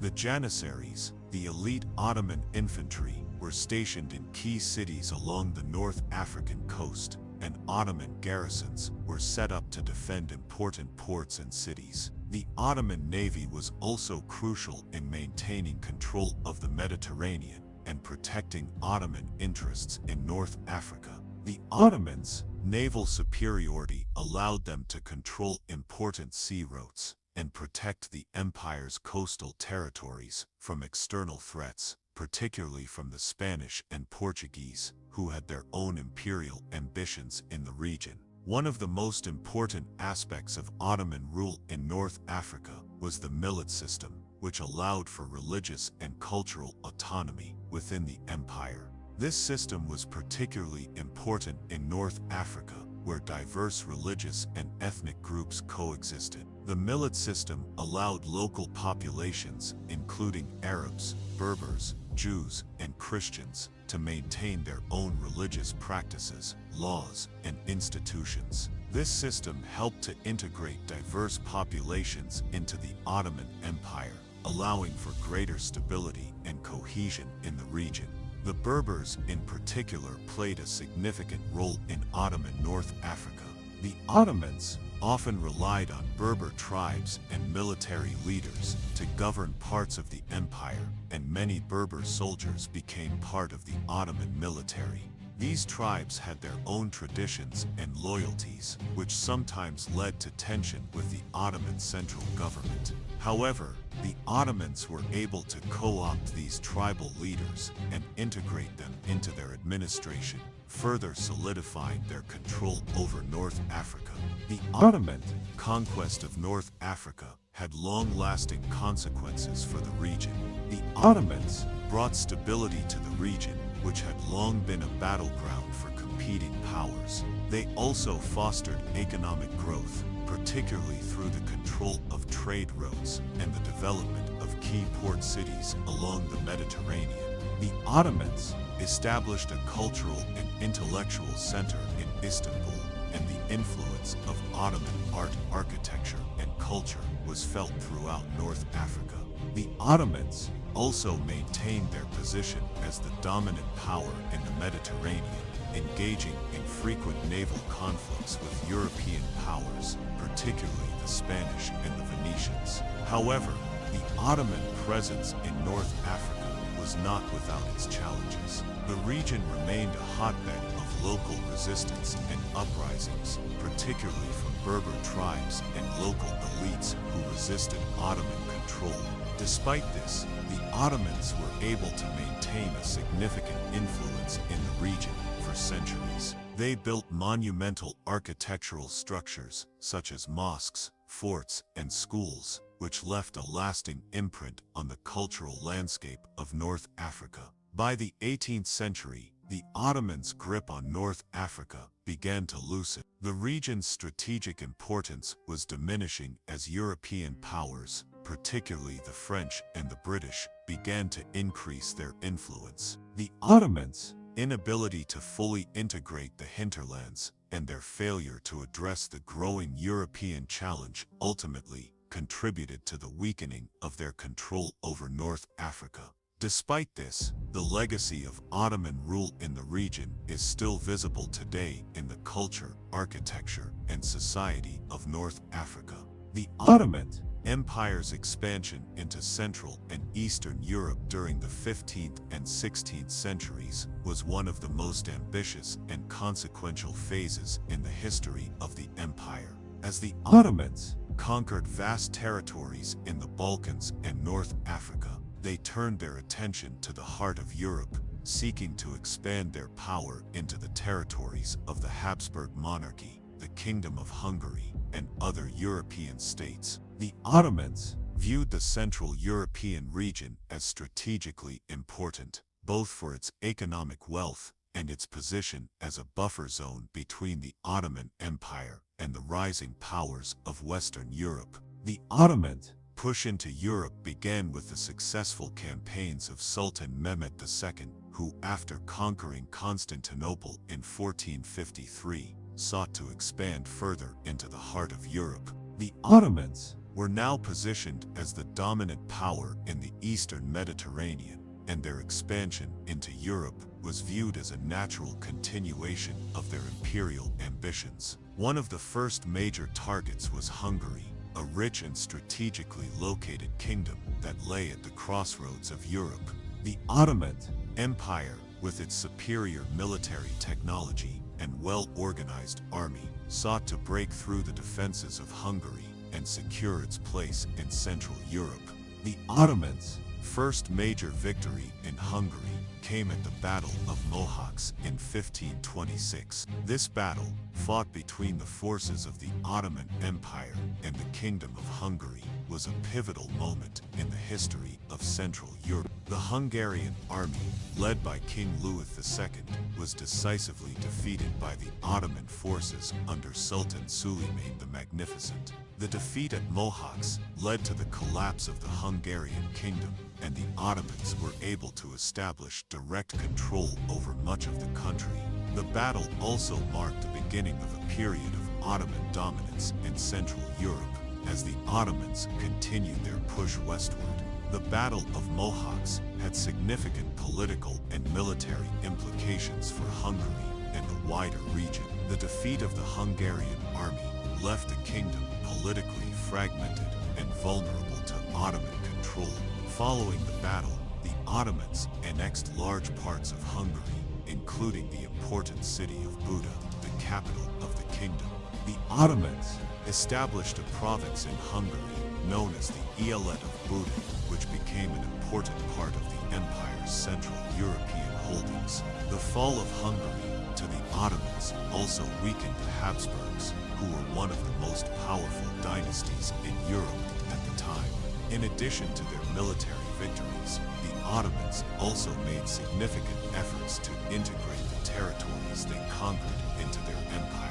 The Ottomans were pragmatic in their approach to governance, and they sought to incorporate local elites and institutions into the imperial administration. In Hungary, for example, the Ottomans allowed the local nobility to retain their titles and land, provided they swore allegiance to the Sultan.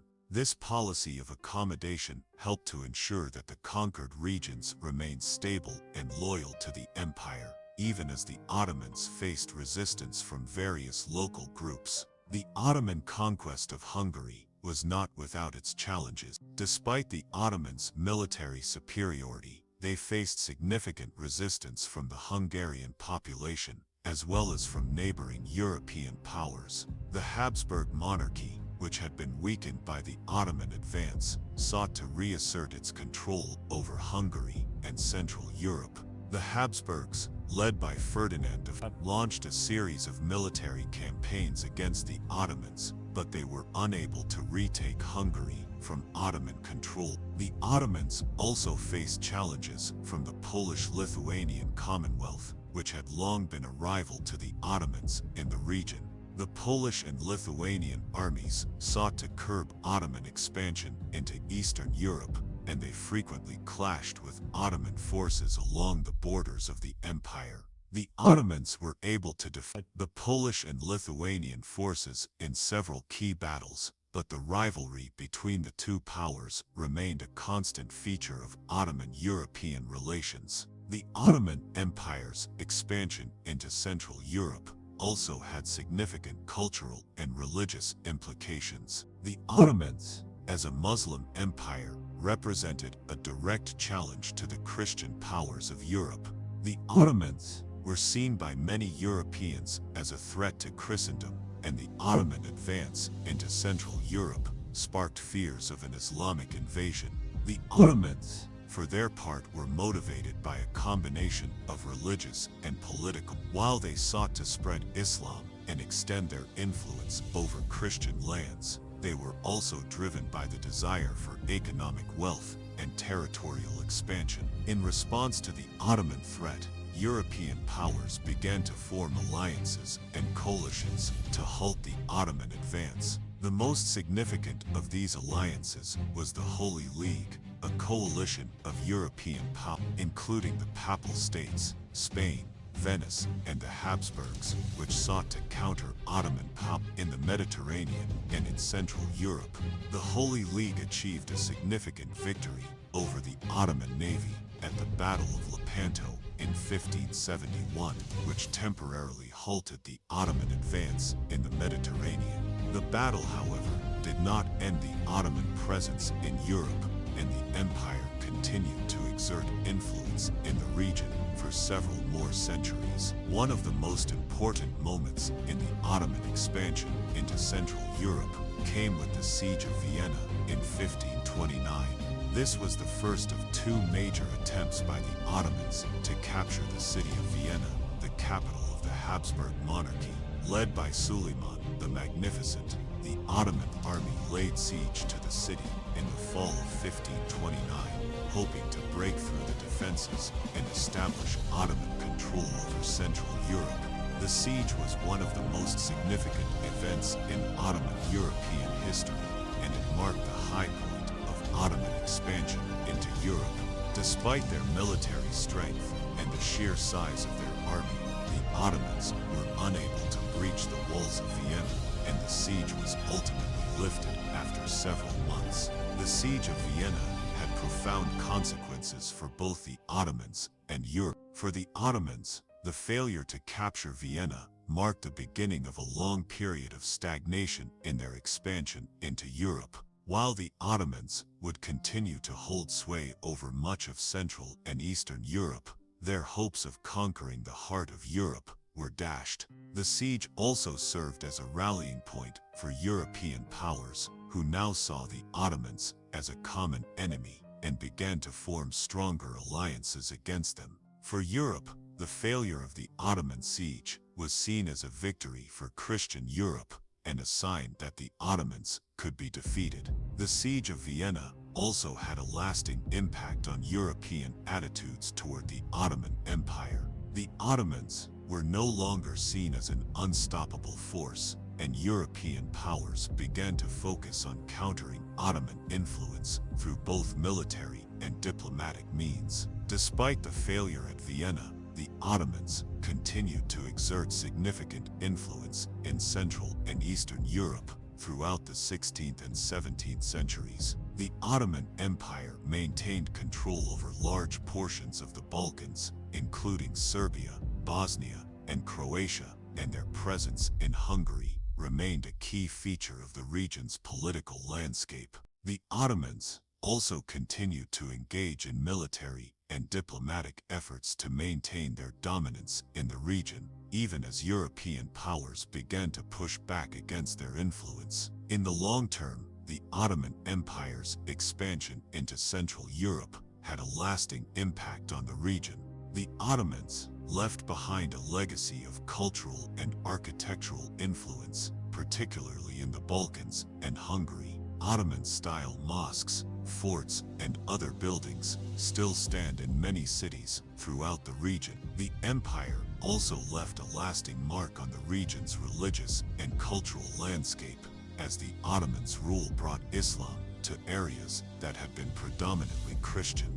The Ottoman legacy in Central Europe continues to be felt today, particularly in the Balkans, where the Ottoman period is seen as both a time of prosperity and cultural exchange, as well as a period of domination and conflict. The Ottoman Empire, with its vast expanse stretching over 3 continents and encompassing many different peoples and cultures, developed a complex social structure that allowed it to govern and integrate diverse ethnic and religious groups. The empire was not a monolithic entity.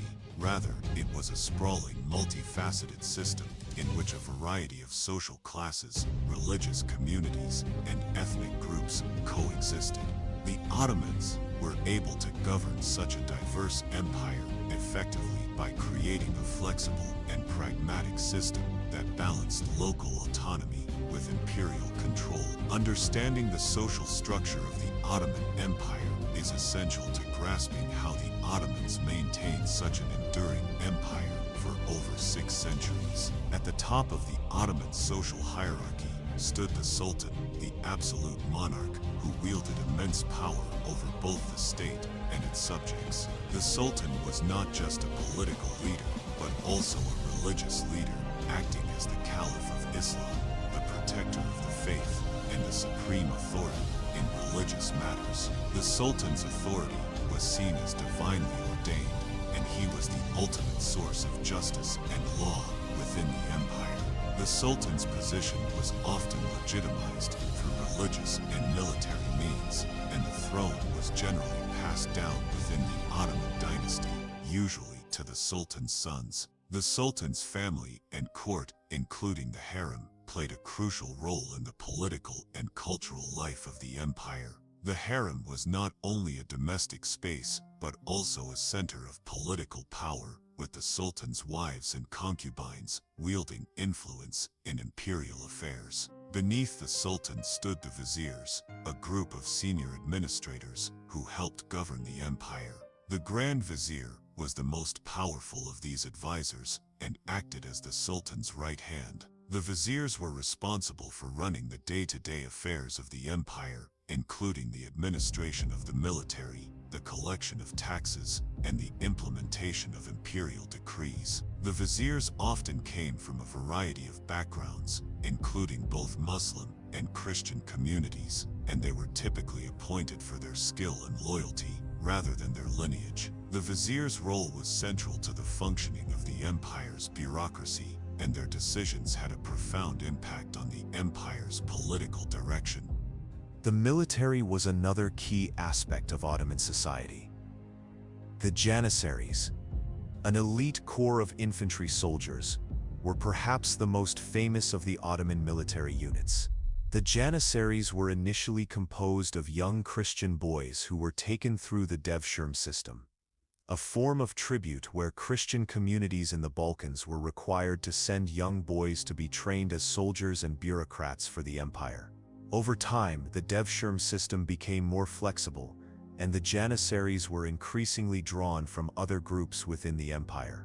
The Janissaries were highly disciplined and loyal to the Sultan, and their military prowess was critical in maintaining Ottoman control over their vast empire. The Janissary Corps was an important institution in the Ottoman military, and it played a central role in the empire's military campaigns, including the conquest of Constantinople and the expansion into Europe, Asia, and Africa. The Sipatis were another important group in Ottoman society. They were a class of cavalrymen who were granted land or timar in exchange for military service. The Sipatis were responsible for maintaining order in the provinces and for providing soldiers to the imperial army during times of war. In return for their military service, they were granted tax revenues from the lands they were assigned. This system of land grants was a key part of the Ottoman military and economic structure, and it helped to ensure that the empire had a stable and well-equipped military. The Ottoman social structure was also heavily influenced by religion. Islam was the dominant faith of the empire, and Islamic law, or Sharia, was a central part of the Ottoman legal system. The Ottoman sultans, as caliphs, were seen as the defenders of Islam, and they took an active role in promoting Islamic scholarship and religious practices. The ulema, a class of Islamic scholars and religious leaders, held significant power in Ottoman society. They were responsible for interpreting Islamic law, overseeing religious institutions, and advising the Sultan on religious matters. The ulema had considerable influence over both the legal system and education in the empire, and they played a key role in maintaining the empire's Islamic identity. However, the Ottoman Empire was also home to a significant number of non-Muslims, including Christians and Jews, who lived under the protection of the empire.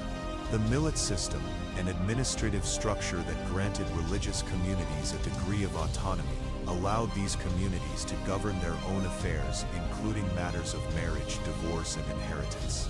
The millet system was crucial in maintaining the social stability of the empire, as it allowed different religious groups to coexist peacefully while still adhering to the central authority of the Sultan. The Christian and Jewish communities were allowed to practice their faiths and were given the freedom to run their own schools and places of worship. In return, they paid a special tax known as the jizya, a tax levied on non-Muslims in exchange for protection and exemption from military service. The Greek Orthodox Church, for example, was granted significant autonomy under Ottoman rule. The Patriarch of Constantinople, who was the leader of the Orthodox Church, was given considerable authority over the Christian population of the empire. Similarly, the Jewish community, which had a long history in the region, was allowed to maintain its religious institutions and traditions. The Ottomans also encouraged the settlement of Sephardic Jews who had been expelled from Spain in the late 15th century, creating a thriving Jewish community in cities like Istanbul and Salonika. These communities, while subject to Ottoman authority, were able to retain their cultural and religious identities. The social structure of the Ottoman Empire was also shaped by the various ethnic and cultural groups that inhabited its vast territory. The empire was home to a wide range of peoples, including Turks, Arabs, Kurds, Greeks, Armenians, Jews, and others. This diversity was reflected in the empire's cities, which were often melting pots of different cultures and languages. In cities like Istanbul, Cairo, and Damascus, people from different ethnic and religious backgrounds lived side by side, creating a rich cultural tapestry. The Ottomans were generally tolerant of this diversity and allowed various groups to maintain their traditions and practices, as long as they adhered to the overall framework of Ottoman rule. The role of women in Ottoman society was complex. While the empire was patriarchal, with men occupying the majority of political and economic power, women still played important roles in both public and private life. The most powerful women in the empire were the Sultan's wives and concubines, who wielded considerable influence at the imperial court. The harem, which was a private space for the Sultan's family, was a center of power in its own right. Women in the harem had significant political influence, especially when it came to matters of succession and court politics. The Valide Sultan, the Sultan's mother, often played a crucial role in advising the Sultan and managing the affairs of the court. Women in the Ottoman Empire also had important roles in commerce, particularly in the urban centers. Many women ran shops, markets, and businesses, and some even became influential figures in the economy. Women in rural areas were typically more involved in agriculture, contributing to the production of food and other goods. Despite the patriarchal nature of Ottoman society, women were able to exert influence in various spheres, particularly in religious and charitable organizations. Many wealthy women donated money to build mosques, schools, and hospitals, and they were patrons of the arts and education. The Ottoman education system was another important feature of Ottoman society. Education in the empire was primarily religious, with madrasas, Islamic schools providing instruction in theology, law, and science. These schools were run by the ulema, and played a central role in the empire's intellectual life. However, education was also available in other fields, such as medicine, astronomy, and mathematics, and the Ottomans made significant contributions to these areas during the empire's golden age. The Ottomans were known for their support of scholars and artists, and their libraries, which were filled with manuscripts and scientific texts, were among the most important in the world. In conclusion, the social and cultural structure of the Ottoman Empire was a complex and multifaceted system that allowed for the integration of many different peoples, religions, and cultures. The Ottomans were able to create a diverse yet cohesive empire by allowing local autonomy while maintaining centralized control. The millet system, the role of the sultan, the power of the military, and the tolerance for different religious and ethnic groups all contributed to the stability and longevity of the empire. Despite its challenges, the Ottoman Empire remained a major force in world history for over 6 centuries, leaving a lasting legacy in the regions it once ruled. The Ottoman Empire's social structure was not just hierarchical, it was also fluid and flexible. This flexibility allowed the empire to govern diverse populations with relative success over several centuries. One of the defining characteristics of the empire was its multiculturalism, which was supported by both political pragmatism and social cohesion. The empire was a vast network of peoples and cultures that spanned continents and included many different ethnic groups, languages, religions, and traditions. At its peak, the empire's population may have numbered in the tens of millions, and the empire controlled a vast territory that included parts of Europe, Asia, and Africa. Understanding the social fabric of such an empire reveals how it was able to function and thrive for such an extended period of time. At the top of the Ottoman social structure stood the Sultan, the monarch who held both political and religious authority. The Sultan was considered the Caliph leader of the Muslim world, a title that gave him immense power, as he was seen as the protector and upholder of Islam. His authority was divinely ordained, and his position was viewed as the representative of God's will on earth. The Sultan's role as the Caliph set the Ottoman Empire apart from other states, as the Ottoman Empire took on the mantle of religious leadership in the Muslim world. The Sultan's court was a center of power, intrigue, and influence. The palace, particularly the Topkapi Palace in Istanbul, was not just a residence but a symbol of imperial authority. The harem, often misunderstood in Western accounts, was also a political space. It was the home of the Sultan's wives, concubines, and children, and the women in the harem often played critical roles in shaping court politics. The Valide Sultan, the mother of the reigning Sultan, was a particularly powerful figure and could exercise great influence over state matters, often acting as a de facto advisor to the Sultan.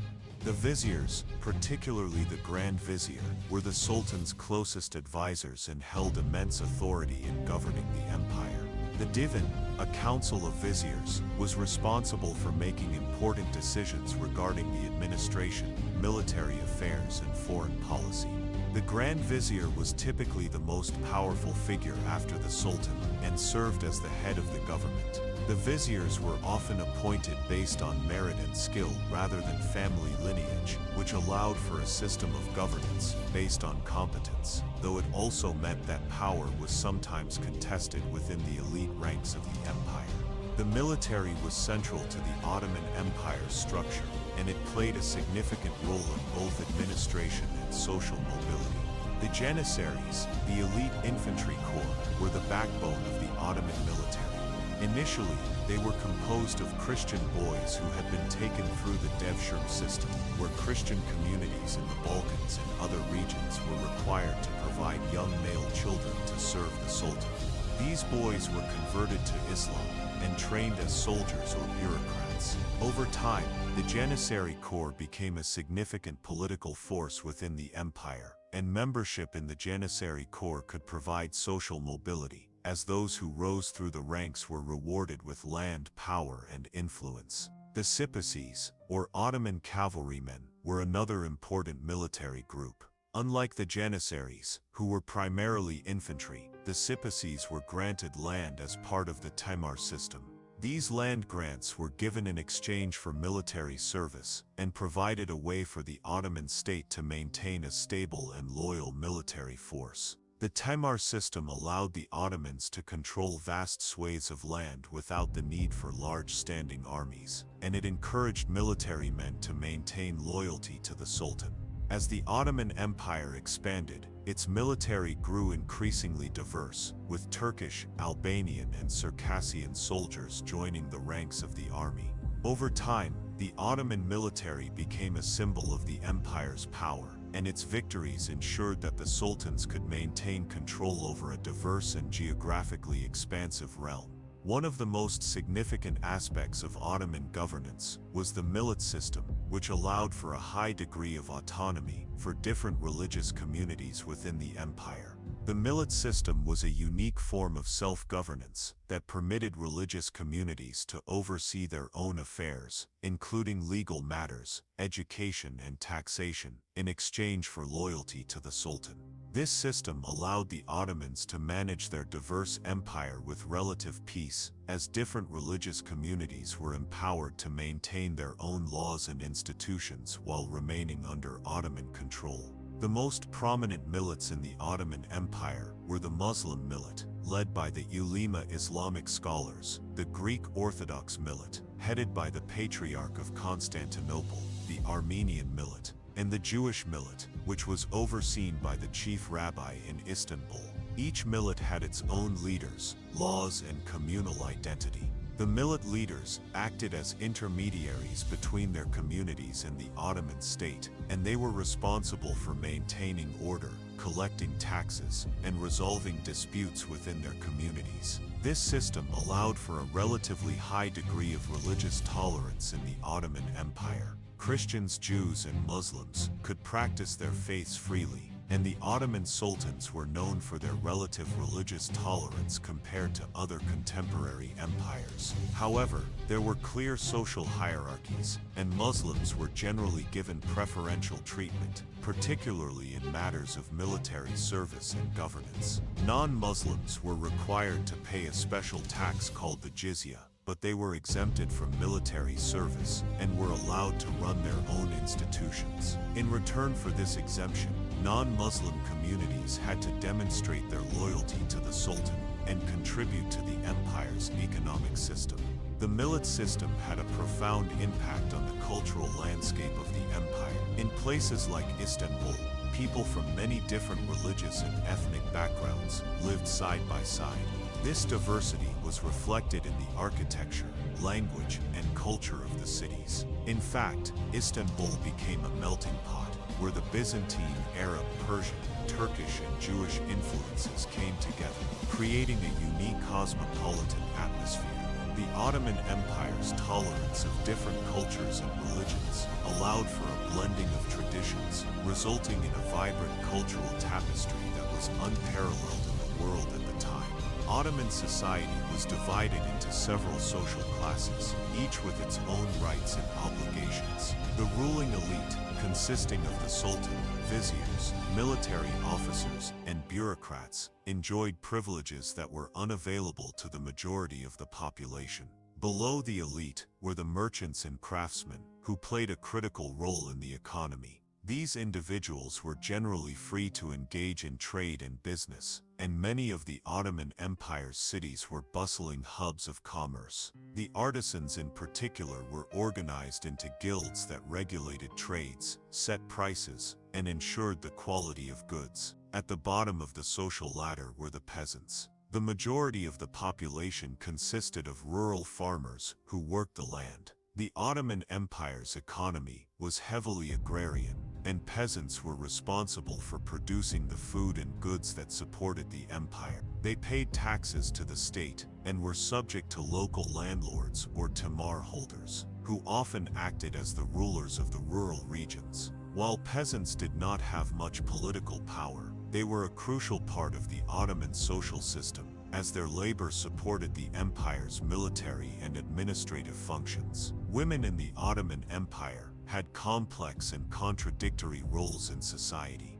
While patriarchy was a central feature of Ottoman society, women still played significant roles in family life, commerce, religion, and politics. Women in the imperial harem had particular influence, as the sultan's wives, concubines, and daughters could wield considerable political power behind the scenes. The Valide Sultan, the sultan's mother, was one of the most powerful women in the empire, often acting as an advisor to the sultan and playing a major role in court politics. Outside the palace, Ottoman women were often involved in charitable activities, and many wealthy women established endowments, or waqf, to fund the construction of mosques, schools, hospitals, and other public institutions. Some women ran businesses, and women of the upper class often had access to education.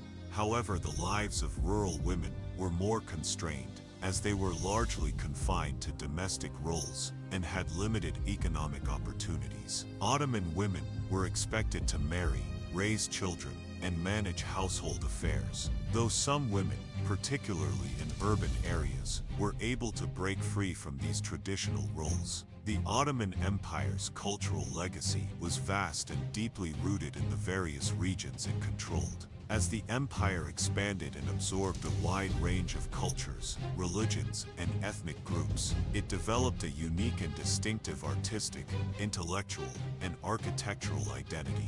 From its monumental architecture to its artistic achievements and the role it played as a hub of learning, the Ottoman Empire contributed significantly to the cultural landscape of not just the Muslim world, but also Europe, Asia, and beyond. One of the most prominent aspects of Ottoman culture was its architecture. The Ottomans were master builders, and their buildings reflect a synthesis of various architectural traditions, from Islamic, Byzantine, and Persian influences to local Anatolian and even European elements. Ottoman architecture became famous for its grandeur and sophistication, particularly the monumental mosques, palaces, and public buildings constructed during the empire's peak. Among the most iconic examples of Ottoman architecture is the Suleimania Mosque in Istanbul, built during the reign of Suleiman the Magnificent. The mosque, designed by the renowned architect Mimon Sinan, is considered a masterpiece of Ottoman design and is a symbol of the empire's architectural achievements. The Suleimania Mosque is an excellent example of the way Ottoman architects blended Islamic, Byzantine, and Persian influences. The mosque's soaring dome, surrounded by semi-domes, creates a sense of space and light that was inspired by the Byzantine Hagia Sophia. The large courtyard, with its surrounding arcades and fountains, reflects the Persian influence on Ottoman mosque design. The interior of the mosque is equally impressive, with intricate tile work, calligraphy, and beautiful stained glass windows. The Ottomans mastered the art of creating spaces that were not only functional, but also symbolic of the empire's power and religious devotion. The Ottomans were also known for their palaces, which were designed to reflect the grandeur of the Sultan's court and the empire's wealth. The Topkapi Palace in Istanbul, the residence of the sultans for over 400 years, is one of the most famous examples of Ottoman palace architecture. The palace complex, which sits on a hill overlooking the Bosphorus, is a sprawling collection of courtyards, gardens, and buildings that served both as a royal residence and the administrative center of the empire. The Topkapi Palace is renowned for its stunning interior decoration, including intricate tile work, calligraphy, and ornate furniture. The palace also houses the harem, the private quarters of the sultan's wives, concubines, and children, which was a complex social and political space in its own right. In addition to mosques and palaces, the Ottomans built bridges, baths, bazaars, and public fountains, which served both practical and aesthetic purposes. These buildings were often constructed as charitable endowments, or waqf, which were designed to benefit the public. Sinan, the chief architect of the empire, designed many of these structures, and his work had a profound influence on Ottoman architecture. His style was characterized by elegance, balance, and harmonious proportions, and it reflected the empire's commitment to blending beauty and utility. While Ottoman architecture is the most well-known aspect of the empire's material culture, the Ottomans were also prolific in other art forms, particularly calligraphy and textiles. Ottoman calligraphy was highly refined and played a central role in both religious and secular life. The Ottomans took calligraphy to new heights, and their scripts, particularly the Diwani and Thuluth styles, became highly regarded in the Muslim world. Calligraphy was often used to decorate the walls of mosques, palaces, and public buildings, with Quranic verses, prayers, and imperial decrees inscribed on tiles, wood, and stone.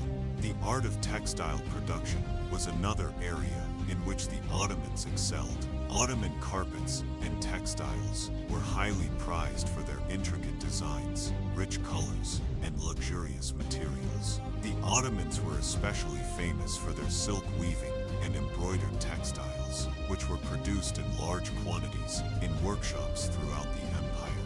The city of Bursa, in particular, was known for its silk production and became one of the most important textile centers in the empire. Ottoman textiles were in high demand throughout Europe and the Middle East, and they were often used as diplomatic gifts and trade goods. The luxurious quality of Ottoman textiles became a symbol of the empire's wealth and power. In addition to visual arts, the Ottomans made significant contributions to literature and philosophy. Ottoman literature was heavily influenced by Persian and Arab literary traditions, and poets such as Fuzuli and Baki wrote in Turkish, Persian, and Arabic. Poetry was highly valued in Ottoman society, and it was an important medium for expressing ideas about love, mysticism, and politics. The Divan poets, a group of elite poets who composed their work in the imperial courts, were highly regarded for their skill and creativity. These poets often used complex metaphors and symbols to convey ideas about the divine, human nature, and the political state. Sufism, the mystical branch of Islam, also had a profound influence on Ottoman literature and philosophy. Sufi thinkers and poets, such as Yunus Emre and Mevlana Rumi, were widely admired in the Ottoman Empire, and their works were studied and celebrated. Sufi ideas about the inner journey toward God, the importance of love and unity, and the rejection of worldly attachments were central themes in Ottoman poetry and thought. The Ottomans built numerous Sufi lodges or tekke across the empire, where people could come to study, meditate, and participate in spiritual practices. These lodges became centers of learning, and the Sufi order played a key role in the social and cultural life of the empire. Ottoman philosophy was also heavily influenced by Islamic thought, especially the works of Avicenna and Al-Ghazali, but it was also shaped by Greek philosophy and European intellectual traditions. Ottoman scholars studied the works of ancient Greek philosophers like Aristotle and Plato, and they made important contributions to fields such as astronomy, mathematics, and medicine. The Ottomans had a vibrant intellectual culture, with scholars at the imperial court and in various cities, engaging in debates on religious, philosophical, and scientific topics. Ottoman libraries, such as those in Istanbul and Cairo, were home to thousands of manuscripts and books, many of which were written in Arabic, Persian, and Turkish. In addition to its intellectual achievements, the Ottoman Empire became a key center for the translation of knowledge. Ottoman scholars played an important role in preserving and translating Greek, Persian, and Arabic texts into Turkish, and they introduced these works to wider audiences. The Ottomans were instrumental in transmitting the classical Greek and Roman traditions to the broader Islamic world and to Europe. The empire's intellectual legacy is still felt today, as Ottoman scholars contributed to the fields of science, medicine, and philosophy, which laid the foundation for later developments in the Renaissance and the Enlightenment. The Ottoman Empire's cultural influence extended beyond the borders of the empire itself. The Ottomans were not just a political and military force, they were also cultural ambassadors, influencing art, literature, and architecture throughout the Mediterranean and the Middle East. The Ottomans created a cosmopolitan culture where elements from the Islamic, Byzantine, Persian, and even European traditions merged and flourished. Ottoman culture was not merely confined to the palace or elite circles. It permeated every level of society, from the Sultan's court to the common people. In the Ottoman provinces, people of different ethnicities and religions participated in the creation of a shared cultural identity.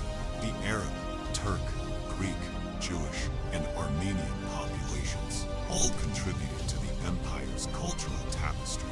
In the cities, Ottoman culture flourished in the form of theater, music, and dance, often blending traditional elements with new influences. The Ottomans also created a vibrant trade culture, as their vast empire was a hub for the exchange of goods, ideas, and technologies from Europe, Asia, and Africa. Through trade, the Ottomans were able to bring in goods like spices, silk, and precious metals from the east and south, which were then traded to Europe. In conclusion, the cultural contributions of the Ottoman Empire are vast and multifaceted, from its architecture and art to its literature, philosophy, and intellectual achievements. The Ottomans created a rich and enduring cultural legacy. The empire's ability to blend diverse traditions and its openness to cultural exchange allowed it to create a distinctive cultural identity that influenced the course of history. While the empire may have declined in the 19th century, its cultural and intellectual contributions continue to resonate today, providing a window into the complex and vibrant world of one of the greatest empires in history. The Ottoman Empire's role in the development of education and the intellectual life of the empire is one of the key aspects that contributed to its longevity and influence over several centuries. The empire established a complex system of education that helped shape the cultural, religious, and intellectual environment of the empire. The structure of Ottoman education reflected the empire's commitment to learning and intellectual engagement, even in the face of political, military, and social challenges. As the empire expanded, it also became a center for scholars, philosophers, and scientists, facilitating the exchange of knowledge between East and West and preserving important intellectual traditions for future generations. The foundation of Ottoman education was grounded in the Islamic tradition, but it was also marked by its flexibility and adaptability. The Ottomans, inheriting much of the intellectual legacy of the Abbasid Caliphate and the Seljuk Empire, sought to build upon the learning and scholarship of earlier Muslim civilizations. The empire's educational system was multifaceted, offering both religious and secular education, and the institutions that supported learning became important centers of cultural and intellectual exchange. The madrasas, or Islamic schools, were at the heart of Ottoman education.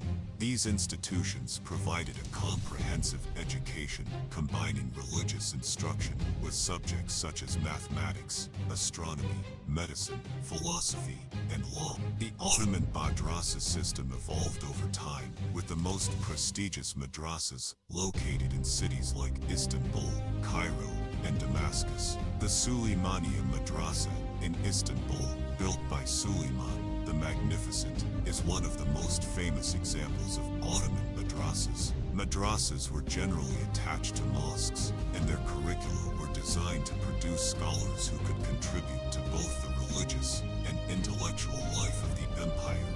The ulema, the class of Islamic scholars, was educated in these madrasas and played a key role in the administration of religious law and the interpretation of the Quran. In addition to religious education, the Ottoman madrasas included a broad range of subjects such as grammar, logic, rhetoric, and geometry. These subjects were studied in Arabic, Persian, and Turkish, depending on the region. Ottoman scholars were well versed in classical Arabic literature and philosophy, and many Ottoman scholars were also highly educated in the scientific works of Greek philosophers such as Aristotle, Plato, and Ptolemy. The Ottomans played a crucial role in preserving and translating these classical texts, and the madrasas became centers of both religious and intellectual activity. Education in the Ottoman Empire was not limited to men, while formal education for women was less widespread. Women in the Ottoman Empire had access to educational opportunities, particularly in urban areas. The Ottoman harem, which is often misunderstood in Western accounts, was an important space for women's intellectual and cultural life. Sultans' wives and concubines who lived in the harem were often well educated and played an important role in the cultural and intellectual life of the empire. The Valide Sultan, the mother of the reigning sultan, was a particularly powerful figure who often acted as a patron of scholarship, and many women of the imperial court contributed to the artistic, literary, and philanthropic life of the empire. Beyond religious education, the Ottomans also established schools for military training. The most famous of these was the Janissary School, which trained the elite Janissary Corps, the Sultan's most trusted soldiers. The Janissary system, which began with the Devshirme, the practice of recruiting young Christian boys from the Balkans, was one of the most innovative features of Ottoman society. These boys were converted to Islam and trained in both military tactics and administrative skills. The Janissaries were a highly disciplined and elite group, and their training was designed not only to prepare them for battle but also to imbue them with loyalty to the Sultan and the state. The Janissary Corps also played a role in governance, as some members of the corps went on to become important civil servants and administrators. As the empire expanded, the Ottomans established a complex network of libraries and museums which played a significant role in the intellectual life of the empire.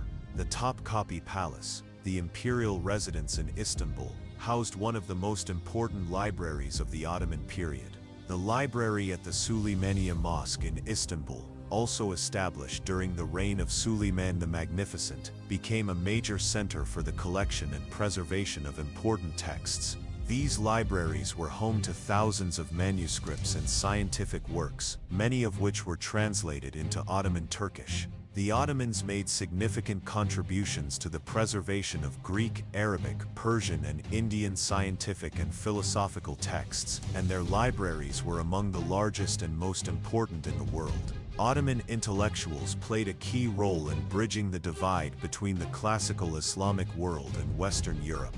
The empire acted as a conduit for knowledge, transmitting texts from the ancient world to Europe and preserving important philosophical, mathematical, and scientific discoveries. Ottoman scholars were instrumental in the translation and transmission of the works of classical philosophers and scientists, as well as in the creation of new works in various fields. For example, Ottoman astronomers and mathematicians made important contributions to the study of the stars and the development of mathematical principles. Taqi el-Din, an Ottoman polymath from the 16th century, built an observatory in Istanbul that was one of the most advanced in the world at the time.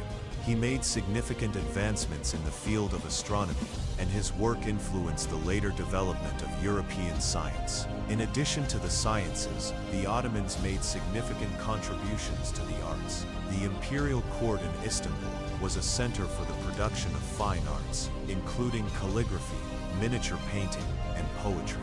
The Ottomans were particularly known for their calligraphy, which was considered one of the highest forms of art in the empire.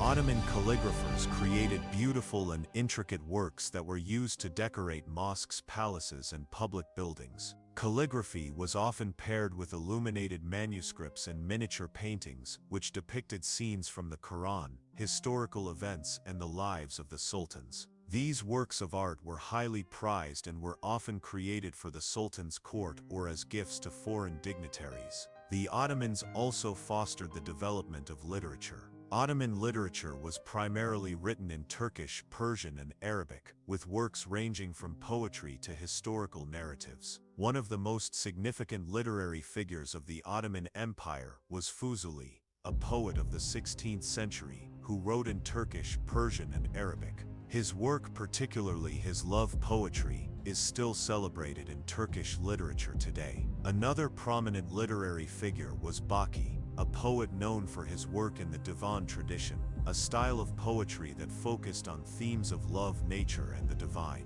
The Ottomans also had a rich tradition of writing historical chronicles, with notable historians such as Mustafa Ali and Ahmad Dafi bin Qasim al-Damashqi documenting the history of the empire. Philosophy and theology also flourished during the Ottoman period. Ottoman scholars and theologians engaged in intellectual debates about the relationship between reason and faith, the nature of divine will, and the interpretation of Islamic law. Ottoman philosophers were influenced by Avicenna, Al-Farabi, and other classical thinkers, and they sought to reconcile Greek philosophy with Islamic teachings. The Mevlevi order, founded by the famous Sufi mystic Rumi, was particularly influential in Ottoman intellectual and cultural life. Sufism, with its focus on mysticism and the pursuit of a personal connection with God, shaped much of the Ottoman worldview and played a key role in the religious and philosophical thinking of the period. Education in the Ottoman Empire also played a role in shaping the empire's social mobility. While the empire was a hierarchical society, education provided a means for individuals to move up in society. Members of the Devshirme system, for example, were able to gain access to education and training that enabled them to rise through the ranks of the military and bureaucracy. The Janissaries, who were educated in the imperial schools, could go on to become important political figures and serve in the highest levels of government. The Ottoman system of education thus helped to create a meritocratic element within the empire's administration.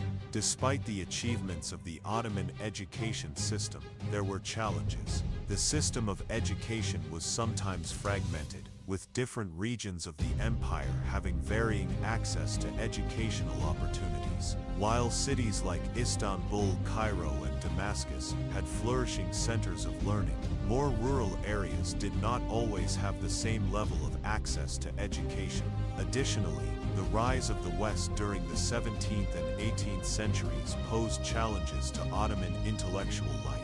The scientific revolution and enlightenment in Europe led to new ideas about science, philosophy, and politics, and the Ottomans struggled to integrate these ideas into their own intellectual tradition. The empire's eventual decline in the 19th century coincided with a weakening of the Ottoman education system and a growing reliance on European-style schools. Despite these challenges, the Ottoman Empire's commitment to education and intellectual development left a lasting legacy. The empire's contributions to the preservation and transmission of knowledge, particularly in the fields of astronomy, mathematics, philosophy, and literature, played a key role in bridging the gap between the classical world and the modern era. The Ottoman educational system, with its focus on both religious and secular learning, contributed to the intellectual richness of the empire, and ensured that the Ottoman world remained at the center of cultural and intellectual life for centuries. The Ottoman Empire, with its sprawling expanse across 3 continents and centuries of governance, developed a multifaceted and highly organized administrative system that was essential to its success in managing such a large and diverse empire. This system incorporated various elements of Islamic law, traditional governance methods, and practical innovations that allowed the Ottomans to govern their vast territory efficiently. The administration was designed to integrate different regions, cultures, and religious communities, while maintaining a unified political structure that ensured the stability and continuity of the empire for several centuries. At the heart of the Ottoman administrative system was the centralized authority of the Sultan, who held ultimate power over the state's political, military, and religious matters. The Sultan's authority was seen as divinely sanctioned, as he not only ruled the empire but also carried the title of Caliph of Islam, making him the supreme religious leader of the Muslim world. His position allowed him to exercise control over religious and secular affairs alike, and his power was exercised through a complex bureaucratic structure. However, despite the Sultan's absolute authority, the empire's vastness necessitated the delegation of power to various officials and administrators at different levels, who were responsible for managing the empire's diverse provinces, communities, and institutions. One of the key aspects of Ottoman governance was the role of the viziers, a group of high-ranking officials who helped manage the empire's day-to-day affairs. The Grand Vizier was the highest official in the empire, after the Sultan, and acted as the chief administrator. The Grand Vizier had significant power and was responsible for advising the Sultan, implementing his policies, and overseeing the military and civil administration of the empire. Below the Grand Vizier were other viziers, each responsible for specific areas of governance, such as finance, justice, and foreign affairs. The viziers met regularly in the Divan, the Imperial Council, where they discussed and decided on major matters of state, including military campaigns, foreign relations, and domestic policy. The Ottoman Empire was divided into provinces, known as eyalets, each of which was governed by a beylerbey, or provincial governor. The beylerbey was appointed by the Sultan and had extensive powers over the region, including control over the military, administration, and taxation. The sanjaks were smaller administrative units within the eyalets, each governed by a sanjak bey. The provincial governors were responsible for collecting taxes, maintaining order, and administering justice, and they were also tasked with maintaining the loyalty of local elites and ensuring that the Sultan's policies were implemented in the provinces. The Ottoman administrative system relied heavily on the military, which played a dual role as both a fighting force and an administrative tool. The Janissary Corps, initially formed through the Devshirme system, was a key component of this structure. The Janissaries, originally made up of Christian boys, taken from the empire's territories in the Balkans and converted to Islam, were trained as elite soldiers and served as the Sultan's personal guards. Over time, the Janissary Corps became a powerful institution within the empire, not only serving in military campaigns, but also playing a significant role in the political and administrative life of the empire. The Janissaries were responsible for enforcing the Sultan's will and maintaining order within the capital and in the provinces. The Janissary Corps' role in the administrative system extended beyond military functions. They played a part in the centralized bureaucracy, helping to implement decisions made by the Sultan and the Vizier. As the Janissaries became more powerful, however, their influence began to be felt in political matters as well. Over time, they became a significant political force, and their support was crucial for the Sultan's legitimacy. The Janissaries were also involved in the millet system, a system of religious and ethnic autonomy that allowed various religious communities to govern their own affairs. The millet system granted religious leaders considerable influence over their communities, and this influence often extended to administrative matters as well. Despite the centrality of the Sultan and the viziers, Ottoman governance also relied on a diverse array of officials and administrators. Local officials, such as the Qadi judges, played a crucial role in maintaining order and upholding Islamic law. The Qadi was responsible for administering justice, presiding over courts, and issuing legal rulings. The Qadi was also tasked with maintaining public morality, overseeing matters such as marriage, inheritance, and business transactions. The Ottoman legal system, based on Sharia Islamic law and Qanun, the Sultan's decrees, created a dual legal system where both religious and secular law were applied. The Qadi had to balance the requirements of Sharia law with the administrative needs of the state, ensuring that justice was served while also maintaining the Sultan's authority. Another important feature of Ottoman governance was the military fiscal system, which enabled the empire to fund its military campaigns and maintain a standing army. The Ottomans relied on a combination of taxation, land grants, and tribute to generate revenue. One of the most important sources of income was the Timar system, a form of feudal land grant given to military officers in exchange for military service. Temar holders, known as sipahis, were granted control over a piece of land and the taxes that were collected from the peasants who worked it. In return, they were expected to provide soldiers for the empire's military campaigns. The Temar system allowed the Ottomans to maintain a relatively decentralized system of military recruitment, as the sipahis were responsible for organizing and supplying soldiers from their lands. The Devshirme system, in which young Christian boys were recruited from the empire's territories and trained for military or bureaucratic service, was another crucial component of Ottoman administration. These boys, often taken from the Balkans, were raised as Muslims and trained for a variety of roles within the empire. The most promising were chosen to become members of the elite Janissary Corps, while others were appointed to positions in the bureaucracy.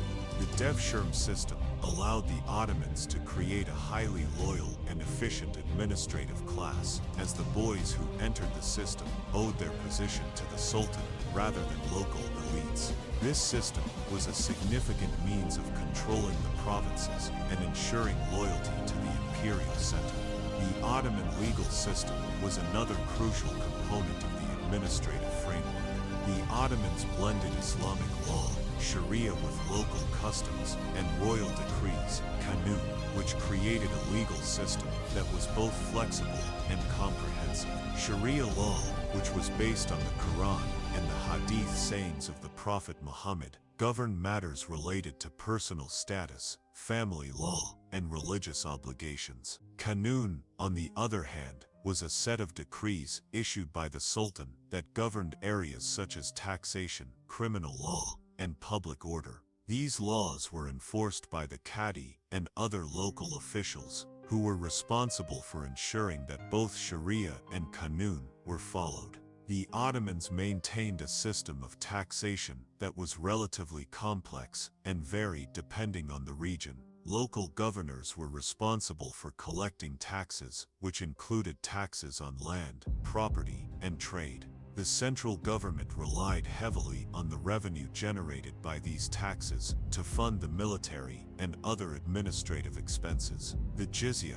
a tax imposed on non-Muslims, was an important source of income for the empire, though it was seen as a form of protection for the non-Muslim communities living under Ottoman rule. The Ottomans also had a system of customs duties, which were levied on goods passing through the empire's vast trade routes. The millet system was another important aspect of Ottoman government. It allowed religious communities to govern their own affairs and provided a degree of autonomy for non-Muslim communities. The system divided the population into different religious groups, such as Muslims, Jews, and Christians, and each community had its own leader who was responsible for representing it to the Ottoman authorities. The millet leaders had significant authority over matters such as marriage, divorce, education, and religious practices, while the Ottoman state maintained control over the overall governance of the empire. The millet system allowed religious communities to preserve their identity and manage their own internal affairs. Throughout the empire, the Ottoman administration was also highly dependent on a network of local elites. In many regions, local leaders, such as pashas and beys, were granted power over their territories in exchange for loyalty to the Sultan. These leaders were responsible for administering local justice, maintaining order, and collecting taxes. In some cases, local elites were granted significant autonomy, but they were still subject to the overarching authority of the Sultan. The Ottomans were able to maintain control over their far-flung territories by building strong relationships with these local leaders, who helped to keep the empire's vast provinces functioning. The Ottomans developed a sophisticated system of communication to ensure that orders from the imperial center reached even the most distant provinces. Imperial edicts were transmitted through a network of couriers and official messengers who carried decrees, orders, and official correspondence across the empire. The Ottomans also relied on postal systems to maintain communication between provinces and the central government, ensuring that the Sultan's will was carried out throughout the empire. The success of the Ottoman administrative system can be attributed to its ability to adapt to the diverse and ever-changing needs of the empire. By blending Islamic principles with practical governance strategies, the Ottomans created an administrative system that could manage a multi-ethnic and multi-religious empire spanning continents. This system allowed the empire to maintain stability, manage its vast territories, and integrate different cultural, ethnic, and religious groups into a unified political entity. The Ottoman Empire's approach to economic management and the development of trade networks was a central component of its power and longevity.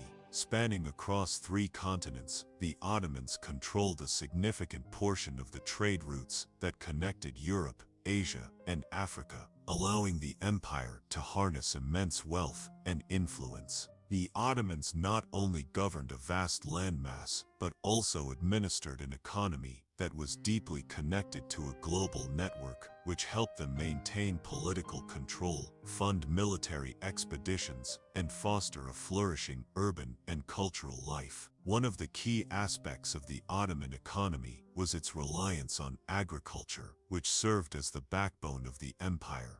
The Ottoman state controlled vast agricultural lands, from the fertile plains of Anatolia to the fields of Egypt and the Balkans. Agriculture in the Ottoman Empire was a diverse and critical sector, producing grains, vegetables, fruits, and livestock, which were essential not only for local consumption but also for trade. The land was primarily worked by peasants, many of whom were subject to taxes that went to the state or to local landlords. The Ottoman economy was based on a combination of taxation, land grants, and military service. The Timar system, which provided land grants to military officers and administrative personnel in return for service, played a central role in Ottoman agricultural policy. Sipahis, the cavalrymen who held these Timars, were responsible for maintaining control over rural areas, ensuring that taxes were collected, and ensuring the loyalty of local communities.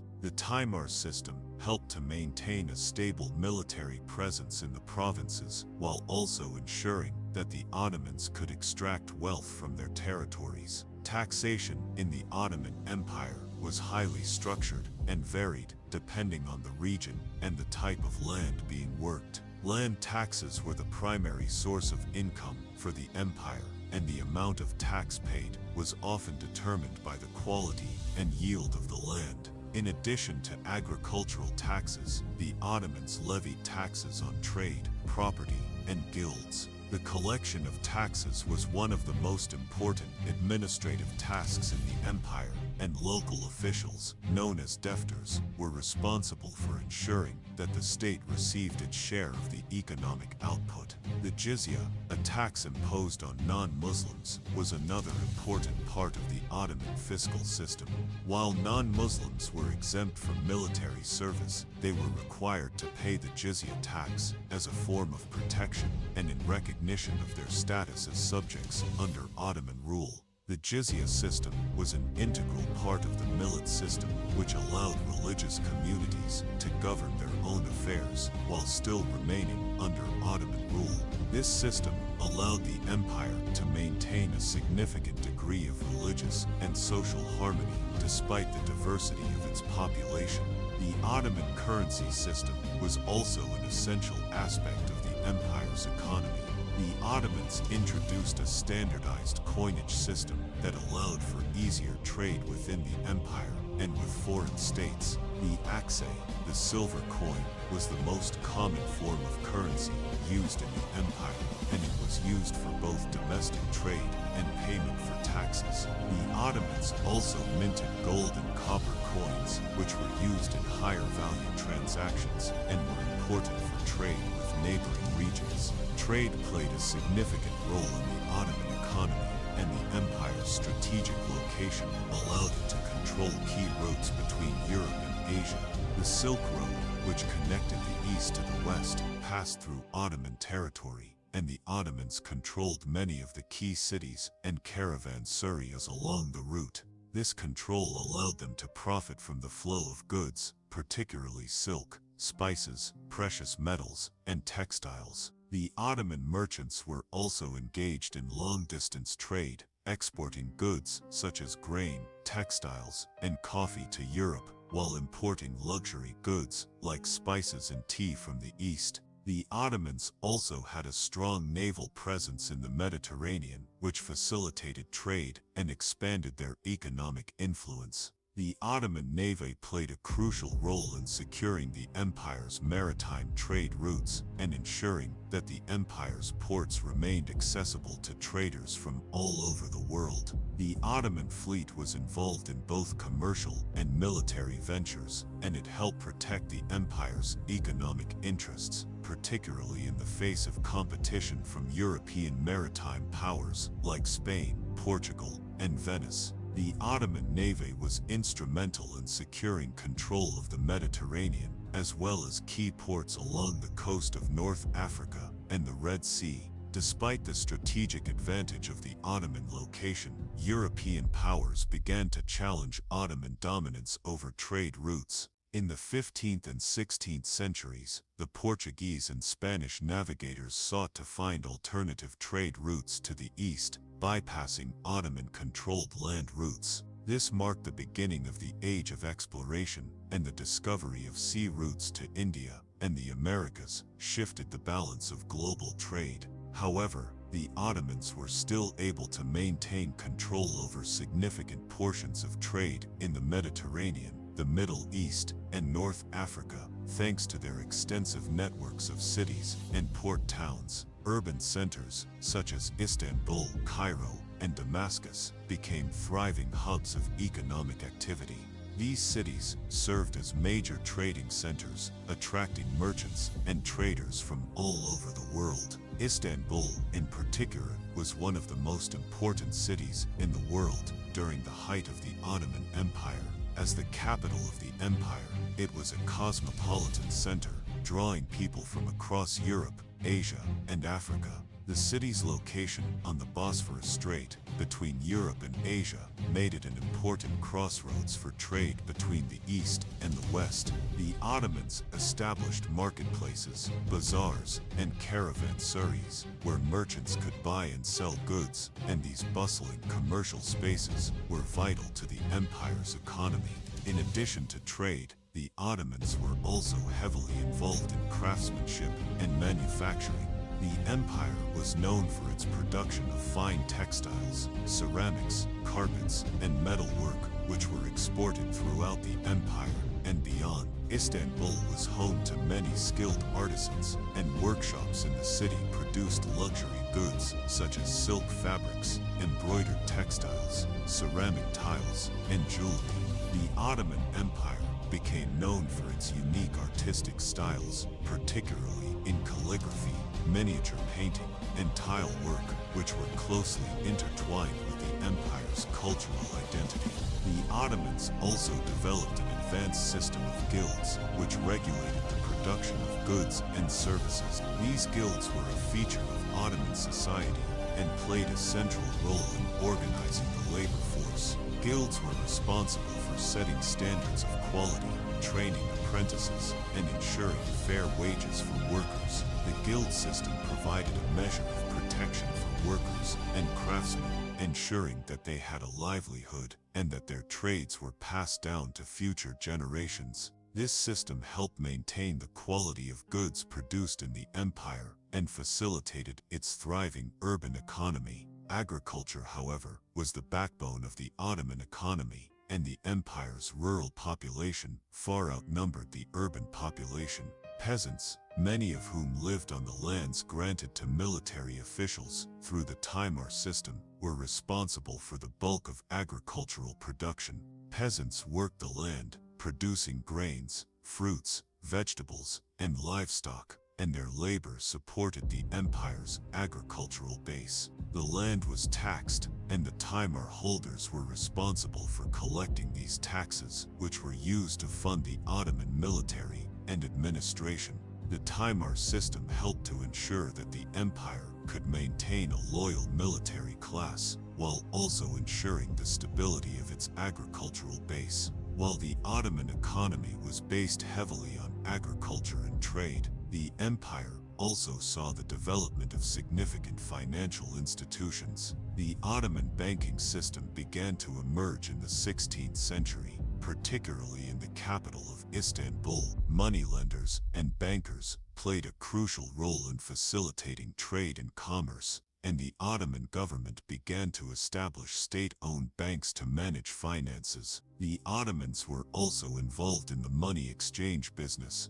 and Istanbul's bustling market economy was supported by a growing financial sector. The Ottomans also developed public works and infrastructure, which contributed to the empire's long-term stability. The Ottomans built extensive systems of roads, bridges, and aqueducts, which facilitated trade, communication, and the movement of armies. They also built mosques, hospitals, and schools, many of which were funded by the Waqf system, where individuals and groups donated property and money for charitable purposes. These institutions helped to support the cultural and social life of the empire and ensured the continuity of Ottoman administration. Despite the Ottoman Empire's vast wealth and influence, its economy faced several challenges in the 17th and 18th centuries. The rise of European colonialism, the growing globalization of trade, and the changing dynamics of world trade began to weaken the Ottoman economy. The empire's agricultural economy became increasingly dependent on foreign trade, and its ability to compete with European powers in global markets began to decline. The Ottoman Empire struggled to modernize its economic system in the face of these challenges, and the gap between the West and the Ottoman world began to widen. Nonetheless, the Ottoman economy remained a vital force for centuries, and its impact on world trade and culture continues to be felt today. The empire's strategic location, its trade networks, and its thriving urban centers were crucial to its success, and the legacy of the Ottoman economic system can be seen in the development of many cities and regions that were once under Ottoman rule. The Ottoman Empire was not just a political and military force, it was a cultural and economic powerhouse that influenced the development of global trade, culture, and commerce for centuries. The Ottoman Empire, having ruled for over 6 centuries, experienced profound changes and faced numerous challenges, particularly during its later years. The empire's expansion and early successes were matched by internal and external pressures, leading to a gradual decline, which culminated in the loss of significant territories and the weakening of imperial power. Understanding the decline of the Ottoman Empire involves examining a combination of factors, political, military, economic, and social, that contributed to its eventual dissolution in the early 20th century. This decline did not happen overnight, but was instead the result of several centuries of gradual change, marked by both internal struggles for power and the growing influence of external forces, particularly European powers. One of the most significant factors in the decline of the Ottoman Empire was the imperial structure itself, which, while initially effective in managing the diverse and vast territories, began to show signs of weakness. The empire was deeply reliant on its centralized administration, particularly the power of the Sultan and his direct control over the military, religious institutions, and bureaucratic structures. However, as time went on, the efficiency of the imperial system began to diminish. The Sultanate itself became less powerful as the ruling elites, viziers, and military commanders gained more autonomy. This was particularly evident in the 17th and 18th centuries, when the Sultan's power was often undermined by court factions, revolts, and the increasing influence of powerful military leaders, particularly within the Janissary corps. The Janissaries, once the backbone of the Ottoman military, became more powerful and began to play a significant role in political life. They began to interfere in imperial politics, choosing and deposing sultans, and often acting as a disruptive force within the government. Over time, the Janissaries lost their discipline and effectiveness as a military force, which weakened the empire's ability to defend itself from both internal and external threats. Additionally, the succession system in the Ottoman Empire was another factor that contributed to its decline. The tradition of fratricide, where the reigning sultan would have his brothers killed to secure his rule, left many potential claimants to the throne, often leading to power struggles and internal instability. As the empire expanded, the lack of a clear and stable method for succession created political uncertainty, resulting in weak rulers and contested successions.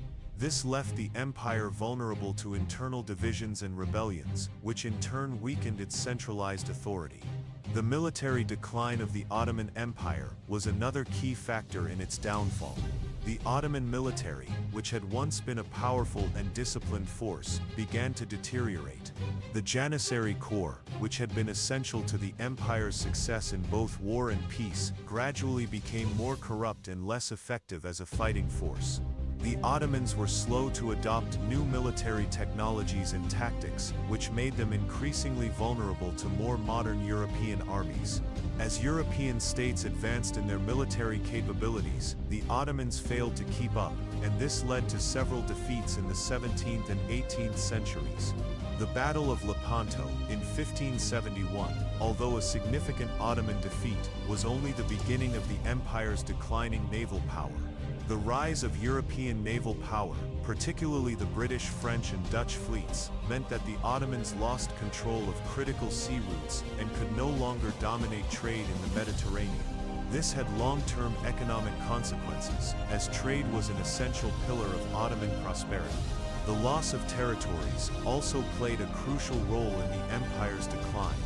From the 17th century onwards, the Ottomans began to lose their territories in Europe and the Middle East. The Treaty of Karlowitz in 1699 marked a turning point in Ottoman territorial control, as the empire lost much of its territory in Central Europe to the Habsburgs. Over the next few centuries, the Ottomans lost more ground to the Russian Empire, the Austrians, and the Persians, resulting in a significant loss of territory and resources. The loss of Egypt to the French under Napoleon in 1798, and the subsequent loss of Egypt to the British in 1805, further weakened Ottoman power in the Middle East. In North Africa, the Ottomans lost control of key regions to European powers, with France taking control of Algeria and Italy establishing a foothold in Libya. By the 19th century, the Ottoman Empire had become known as the sick man of Europe, a title that reflected its declining influence and power. Economically, the Ottoman Empire also began to struggle. The economic system that had once been prosperous began to falter due to several factors, including a reliance on outdated agricultural methods, the growing power of European mercantilism, and the inability of the empire to adapt to changing global economic dynamics. The empire's economic base was primarily agrarian, and the empire's rural economy was dependent on land-based production. However, as Europe began to industrialize and shift towards a more modern capitalist economic system, the Ottoman Empire remained largely agricultural. The development of Europe's colonial empires also deprived the Ottomans of important trade routes and access to the resources that had once been central to their wealth. The influx of gold and silver into European economies, as a result of colonial conquests in the Americas, further tilted the economic balance in favor of Europe. The Ottomans, unable to keep pace with these changes, began to see their economic power diminish. The tax system became increasingly ineffective as well. The Ottomans relied on a highly complex system of taxation that was often inefficient and corrupt. Local tax collectors, known as sipahis, were given large tracts of land, and they were responsible for collecting taxes from peasants. However, the sipahis had a vested interest in maximizing their own wealth, and this led to widespread corruption. This in turn undermined the loyalty of the peasantry, who increasingly saw the Ottoman authorities as exploitative. Over time, the tax burden on the peasants became heavier, leading to unrest and rebellion. The failure to maintain an efficient fiscal system contributed to the decline of the Ottoman economy and further weakened the state's ability to govern effectively. Socially, the Ottoman Empire was also affected by rising nationalism and ethnic unrest. As the empire's territories became increasingly diverse, with multiple ethnic and religious groups, nationalist movements began to take hold. In the 19th century, groups like the Greeks, Serbs, Bulgarians, and Armenians sought independence or autonomy from the empire.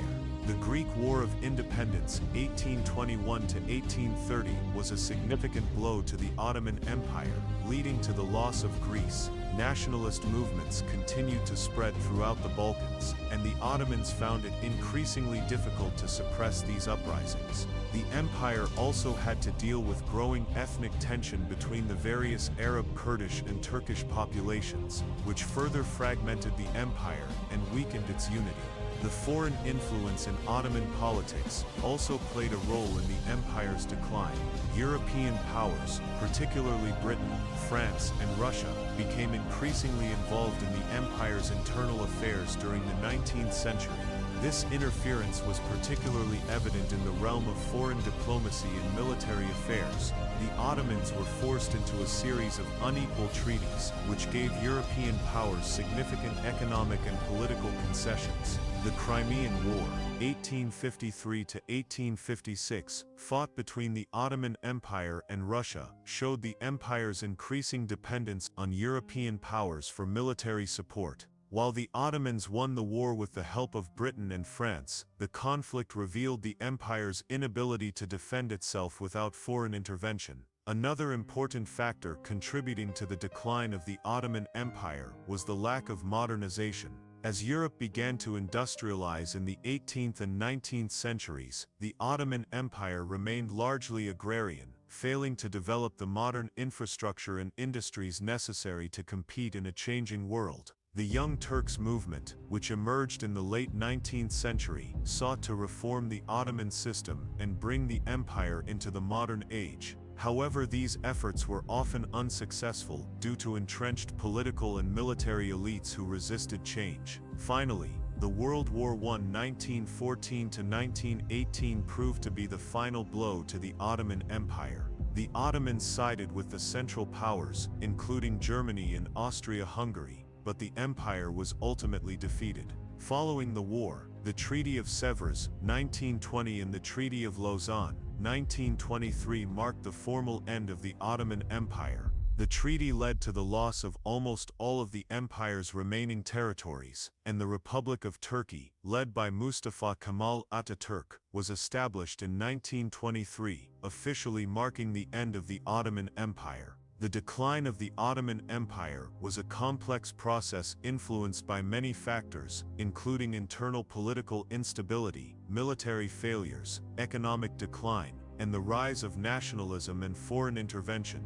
The empire that had once spanned vast territories and controlled key trade routes could not adapt to the rapidly changing world of the 19th and 20th centuries. Despite its eventual collapse, the legacy of the Ottoman Empire continues to be felt in the modern Middle East, Southeast Europe, and beyond, and its cultural, architectural, and political influences are still evident today. The decline of the Ottoman Empire was an extended process, spanning centuries, and influenced by an intricate web of internal weaknesses and external pressures. While it can be tempting to view this decline as inevitable, it is essential to consider how the empire, once a dominant force in world history, struggled to maintain its relevance in an era of rapid transformation. The changing dynamics of international relations, the rise of nationalism, the slow pace of technological and military advancements, and the empire's economic stagnation all contributed to a gradual erosion of its power.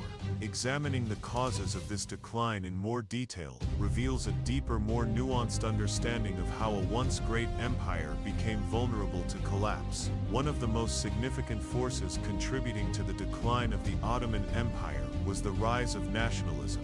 Throughout the empire, a variety of ethnic and religious groups coexisted under the millet system, which allowed communities to govern themselves according to their own laws and traditions. While this system had provided a means of maintaining peace and coexistence for centuries, it also set the stage for the rise of nationalist movements. As nationalist ideologies began to sweep across Europe in the 19th century, similar sentiments took root in the Balkans, the Arab provinces, and even within the heart of the empire itself. The Greek War of Independence, 1821-1829, was one of the earliest signs of these nationalist movements, as the Greek population, inspired by the nationalist fervor sweeping Europe, sought to break free from Ottoman rule.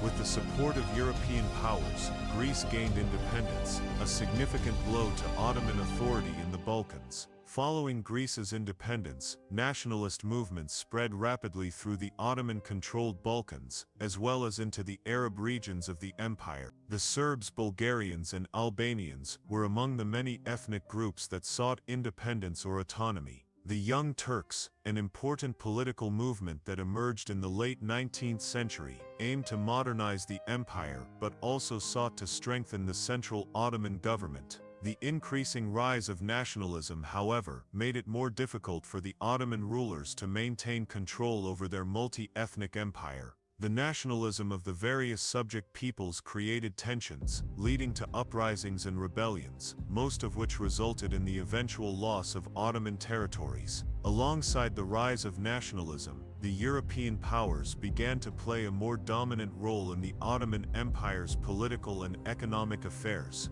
The European powers, particularly Russia, Austria-Hungary, Britain, and France, began to exert increasing influence over Ottoman politics, often intervening in internal matters under the guise of protecting their own interests or the rights of Christian minorities within the empire. This external influence undermined the empire's sovereignty and exacerbated its internal divisions. The Crimean War, 1853 to 1856, for instance, was fought between the Ottoman Empire, supported by Britain and France, and Russia. The war was ostensibly over the control of territories in the Black Sea, but it was also a reflection of the power struggle between Russia and the Ottomans, with European powers getting involved due to their vested interests in the region. Although the Ottomans won the war with European support, the long-term effect was that they became increasingly dependent on European powers for military, economic, and diplomatic support. Economic challenges were another major factor in the Ottoman Empire's decline. The empire's once thriving agricultural economy began to stagnate as the empire's trade routes became less competitive. The Ottomans had long relied on control of key land routes between Europe and Asia, as well as Mediterranean maritime trade. However, the rise of European colonialism in the 16th and 17th centuries shifted global trade patterns. With the discovery of sea routes to India and the Americas, European powers no longer needed the Ottoman-controlled land routes for trade. Portugal, Spain, France, and England established direct maritime links to Asia and the Americas, leaving the Ottomans with less control over the flow of valuable goods such as spices, silk, and precious metals. Furthermore, the Ottomans were slow to embrace the Industrial Revolution, which began to reshape economies across Europe in the late 18th century. While European states industrialized, the Ottoman Empire remained predominantly agrarian, relying on outdated production methods and traditional economic systems. This technological lag placed the Ottomans at a significant disadvantage. The Ottoman economy was further strained by the empire's failure to modernize its infrastructure, such as railroads and factories, while the European powers were rapidly developing new technologies that strengthened their economies and military capabilities. As European trade grew, Ottoman industries were unable to compete with the growing volume of cheaper and more diverse goods coming from industrialized European economies. Additionally, European powers imposed unequal treaties on the Ottomans that favored European merchants, allowing them to gain economic privileges in Ottoman territory.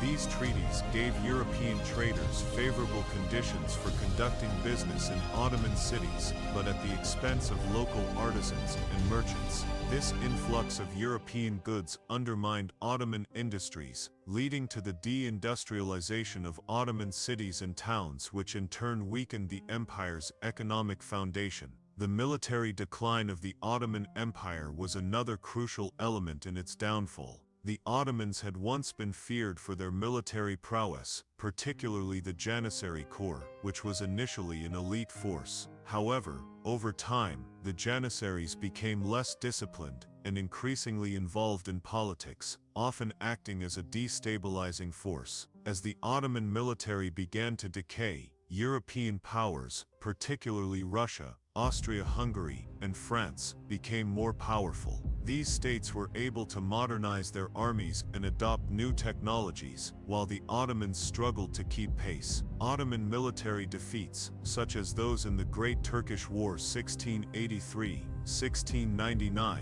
and the Russo-Turkish Wars highlighted the empire's inability to maintain military superiority. The decline of the Ottoman military was also linked to political and administrative inefficiency. While the empire's centralized bureaucracy once allowed for efficient governance, by the 18th and 19th centuries, the system became riddled with corruption and inefficiency. Local officials, especially in the provinces, gained increasing power and often operated with a great deal of autonomy from the imperial center. In some regions, local rulers, such as the Pashas of Egypt, exercised almost complete control over their territories, further weakening the central government. These regional elites sometimes opposed imperial policies, which further fragmented the empire. The centralized control of the Ottoman Empire also became less effective as the centuries progressed. The empire's ruling elite, initially composed of capable military and administrative leaders, began to lose their ability to govern efficiently.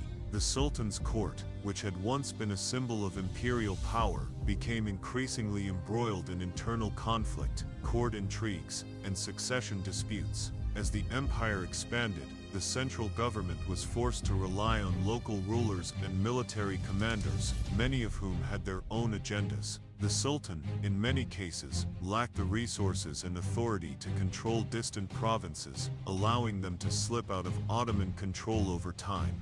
The external pressures on the empire were compounded by the rise of European nationalism in the 19th century. As nationalist movements spread across Europe, the Ottoman Empire found itself confronting demands for autonomy from its ethnic minorities, particularly in the Balkans and the Arab provinces. The Greek War of Independence, the Serbian uprising, and the Bulgarian national movement all contributed to the weakening of the Ottoman state. The Treaty of Berlin in 1878 marked the formal recognition of Serbia, Romania, and Montenegro as independent states, further eroding Ottoman control in the Balkans. The Arab Revolt during World War I was another manifestation of growing nationalism as Arabs sought independence from Ottoman rule. The emergence of Western colonialism also had a profound impact on the empire. Britain, France, and Italy expanded their empires in the Middle East and North Africa, which further eroded the Ottoman territories. The Ottomans found themselves increasingly unable to hold on to the vast swathes of land they had once controlled in these regions. The British occupation of Egypt in 1882, for instance, was a significant blow to Ottoman power, and the Suez Canal, a vital waterway for trade and military strategy, fell under British control. The decline of the Ottoman Empire was also tied to the empire's inability to keep pace with European technological advancements. The industrial revolutions in Europe created powerful, modern armies, efficient economies, and advanced infrastructure. The Ottomans, however, remained largely agrarian and unable to modernize their economy or military in the same way. The result was that the empire became weaker both politically and militarily, unable to compete with the modernizing forces of Europe. Railroads and telegraphs, which were used to strengthen European military coordination and economic systems, were not introduced in the Ottoman Empire with the same level of success or urgency. Reform efforts in the late 19th and early 20th centuries, such as the Tanzimat reforms, aimed to modernize the empire by reorganizing the legal, military, and administrative systems. The Young Turks movement, which emerged in the early 20th century, sought to address the empire's internal problems and make the state more democratic. However, these efforts came too late and were insufficient to reverse the long-term trends that had led to the empire's decline. As the empire's political and military power waned, and as national movements gained strength, it became increasingly clear that the Ottoman Empire would no longer be able to maintain its vast territories. World War I marked the final chapter of the Ottoman Empire. The Ottomans sided with the Central Powers, Germany and Austria-Hungary, but the war ended in defeat for the empire. Following the war, the empire was partitioned by the victorious Allied powers, and the Treaty of Sèvres 1920 effectively dismantled the Ottoman state. The Republic of Turkey was established in 1923, marking the official end of the Ottoman Empire. The decline of the Ottoman Empire is a multifaceted phenomenon that involved a gradual but steady deterioration in the political, military, economic, and social spheres. The empire, which had once stretched from the heart of Europe to the Arabian Peninsula and parts of North Africa, found itself facing increasing difficulties in the 18th and 19th centuries. As the empire continued its downward trajectory, a combination of internal inefficiencies, external pressures, and the growing power of European nations led to its eventual dissolution in the early 20th century. To understand the decline of the Ottoman Empire, it is necessary to examine several key themes: the weakening of central authority, military defeats, economic stagnation, and the emergence of nationalist movements. The weakening of central authority was one of the most important factors in the decline of the Ottoman Empire. The system of government, which had originally been highly centralized, began to deteriorate as local elites gained more power and autonomy. The Sultan, once the absolute ruler with control over all aspects of governance, increasingly found it difficult to maintain control over the vast territories of the empire. By the 17th century, the Sultanate had become less effective due to the decline in the quality of leadership. This was partly a result of the lack of strong, capable rulers following the death of prominent sultans, such as Suleiman the Magnificent. Successions became more uncertain, and as a result, weaker and less competent sultans were sometimes chosen, further undermining the authority of the central government. A major reason for the weakening of central authority was the autonomy granted to local rulers. The Ottoman Empire's provincial system had initially been efficient, with the Beylerbey's governors overseeing the various provinces, but over time, these local rulers gained increasing power, often acting in ways that were independent of the central government. They were able to leverage the vast distances between Istanbul and the outlying provinces, leading to the development of semi-independent states within the empire. This decentralization meant that local rulers and military commanders, rather than the Sultan, often determined the policies in the provinces, leading to the eventual fragmentation of imperial control.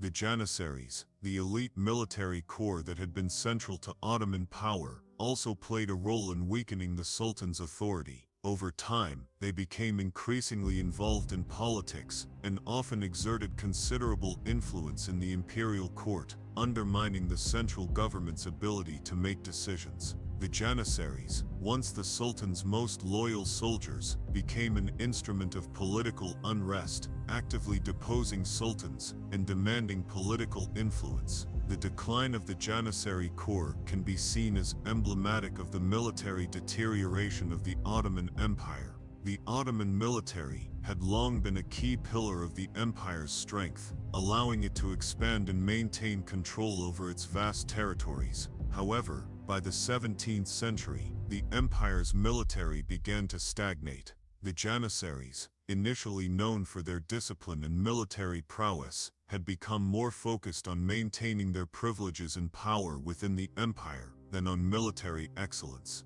This corruption and decline in discipline were compounded by the Ottomans' failure to modernize their military tactics and equipment in response to European innovations. As Europeans introduced new technologies such as firearms, cannons, and professional standing armies, the Ottomans struggled to keep pace, and their military effectiveness waned. The Battle of Lepanto in 1571, where the Ottoman fleet was decisively defeated by the combined forces of the Holy League, marked the beginning of a decline in Ottoman naval power. Similarly, defeats in the Great Turkish War, 1683, 1699, and Russo-Turkish Wars exposed the military vulnerabilities of the empire. Another significant factor in the Ottoman decline was the economic stagnation that began in the 17th century. The Ottoman Empire, like many other empires of the time, had an economy heavily reliant on agriculture and trade. The empire had controlled key trade routes between Europe, Asia, and Africa, and for centuries, this control had generated immense wealth. However, as European maritime powers like Portugal, Spain, Britain, and France began to explore new sea routes to Asia, the Ottoman monopoly on land-based trade diminished. The discovery of the Cape of Good Hope and the opening of sea routes to India and the Americas meant that European powers no longer had to rely on Ottoman-controlled routes for the lucrative spice trade. This economic shift undermined the Ottoman economy, as the empire was unable to adapt quickly to the changing dynamics of global trade. The Ottoman Empire's agricultural economy also faced challenges. The Timar system, in which land was granted to military officers in return for service, became less effective as the empire. Over time, the land granted to these officials became hereditary, leading to a system that allowed landowners to build their own power bases, often at the expense of the central government. The peasants who worked the land were burdened with high taxes, which led to economic hardship and social unrest. The lack of technological advancement in agriculture also meant that the empire's productivity stagnated. In contrast, Europe was beginning to industrialize and modernize its agricultural practices, which further put the Ottomans at a disadvantage in the global market. In addition to economic stagnation, the rise of nationalism in the 19th century posed a significant threat to the Ottoman Empire. The empire's diverse population consisted of a wide variety of ethnic and religious groups, including Turks, Arabs, Greeks, Armenians, Jews, and many others. The millet system, which had been an effective means of managing this diversity, began to falter in the face of rising nationalist sentiment. Nationalist movements that had gained traction in Europe began to spread within the Ottoman Empire's territories. The Greek War of Independence, 1821-1829, supported by European powers, was a pivotal moment in the decline of the empire. The Balkan states, inspired by Greece's success, soon followed suit with their own nationalist uprisings. Serbia,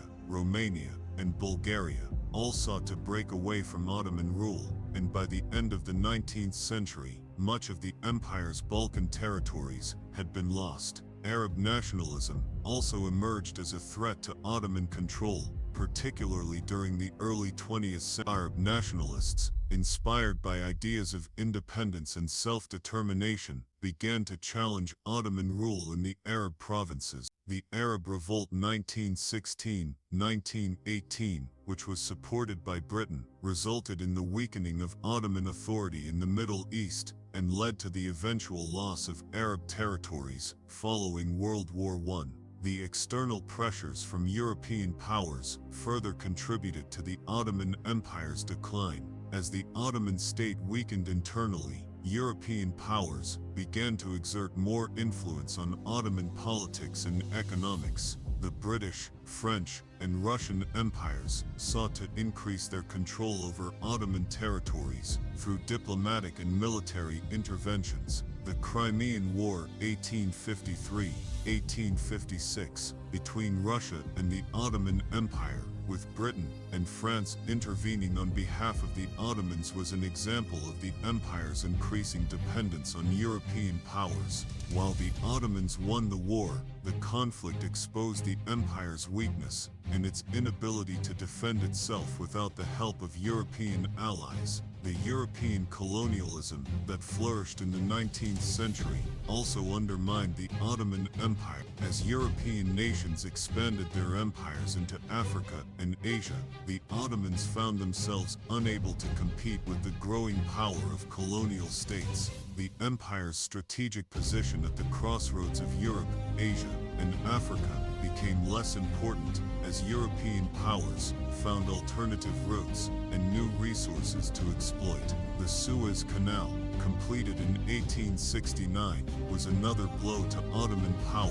The canal allowed for faster shipping routes between Europe and Asia, bypassing Ottoman-controlled territories in Egypt. This loss of control over key maritime routes further diminished the empire's economic power. The Tanzimat reforms in the 19th century were an attempt by the Ottoman government to modernize the empire and reverse the decline. These reforms, initiated by Sultan Mahmud II and continued by Sultan Abdülmecid, include efforts to centralize administrative control, reform the legal system, and modernize the military.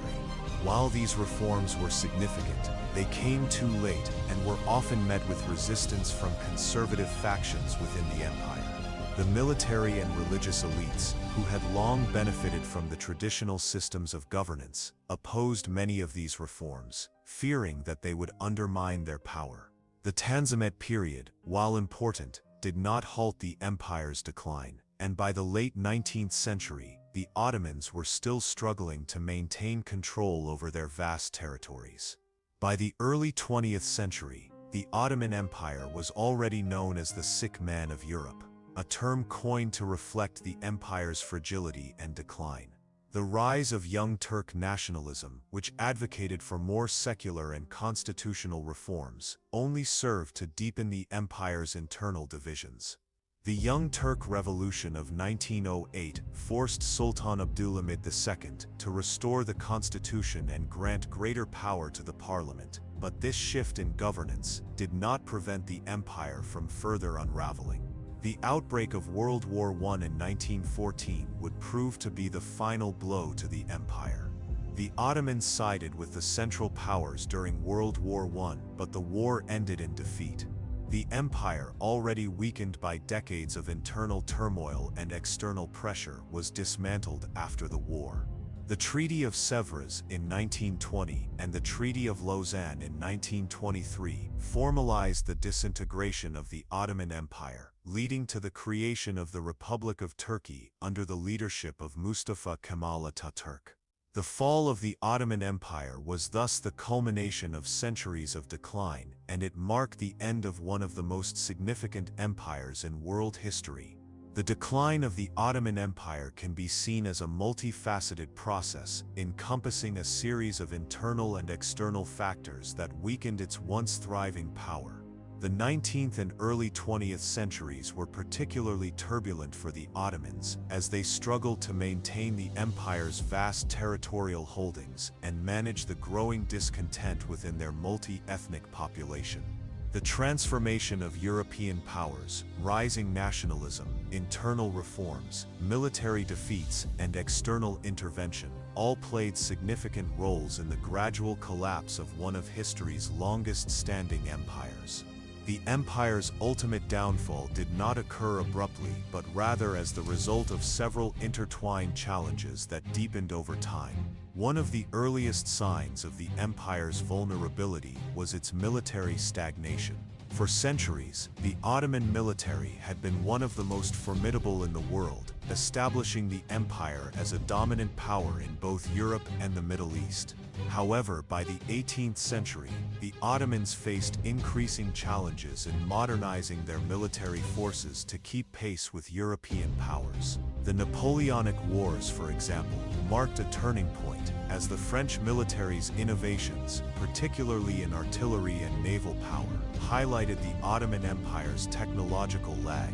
The Janissary Corps, once an elite force that had helped propel the Ottomans to power, gradually became more involved in political affairs and less focused on military discipline and advancement. Over time, they began to exert political influence, undermining the authority of the Sultan and interfering in the selection of rulers. The failure of the Ottoman military to modernize and adapt to new warfare strategies was compounded by external threats. In the 18th and 19th centuries, the Ottoman Empire found itself surrounded by increasingly powerful European rivals. The Russian Empire, with its growing influence in the Black Sea and the Caucasus, became a significant threat to Ottoman holdings in the region.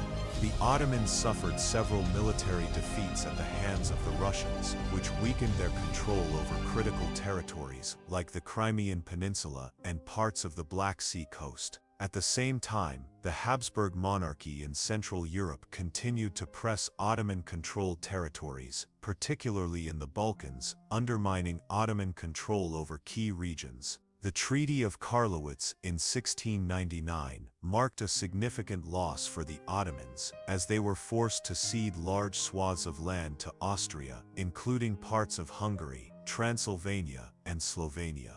Economic decline was another factor that contributed to the empire's weakening.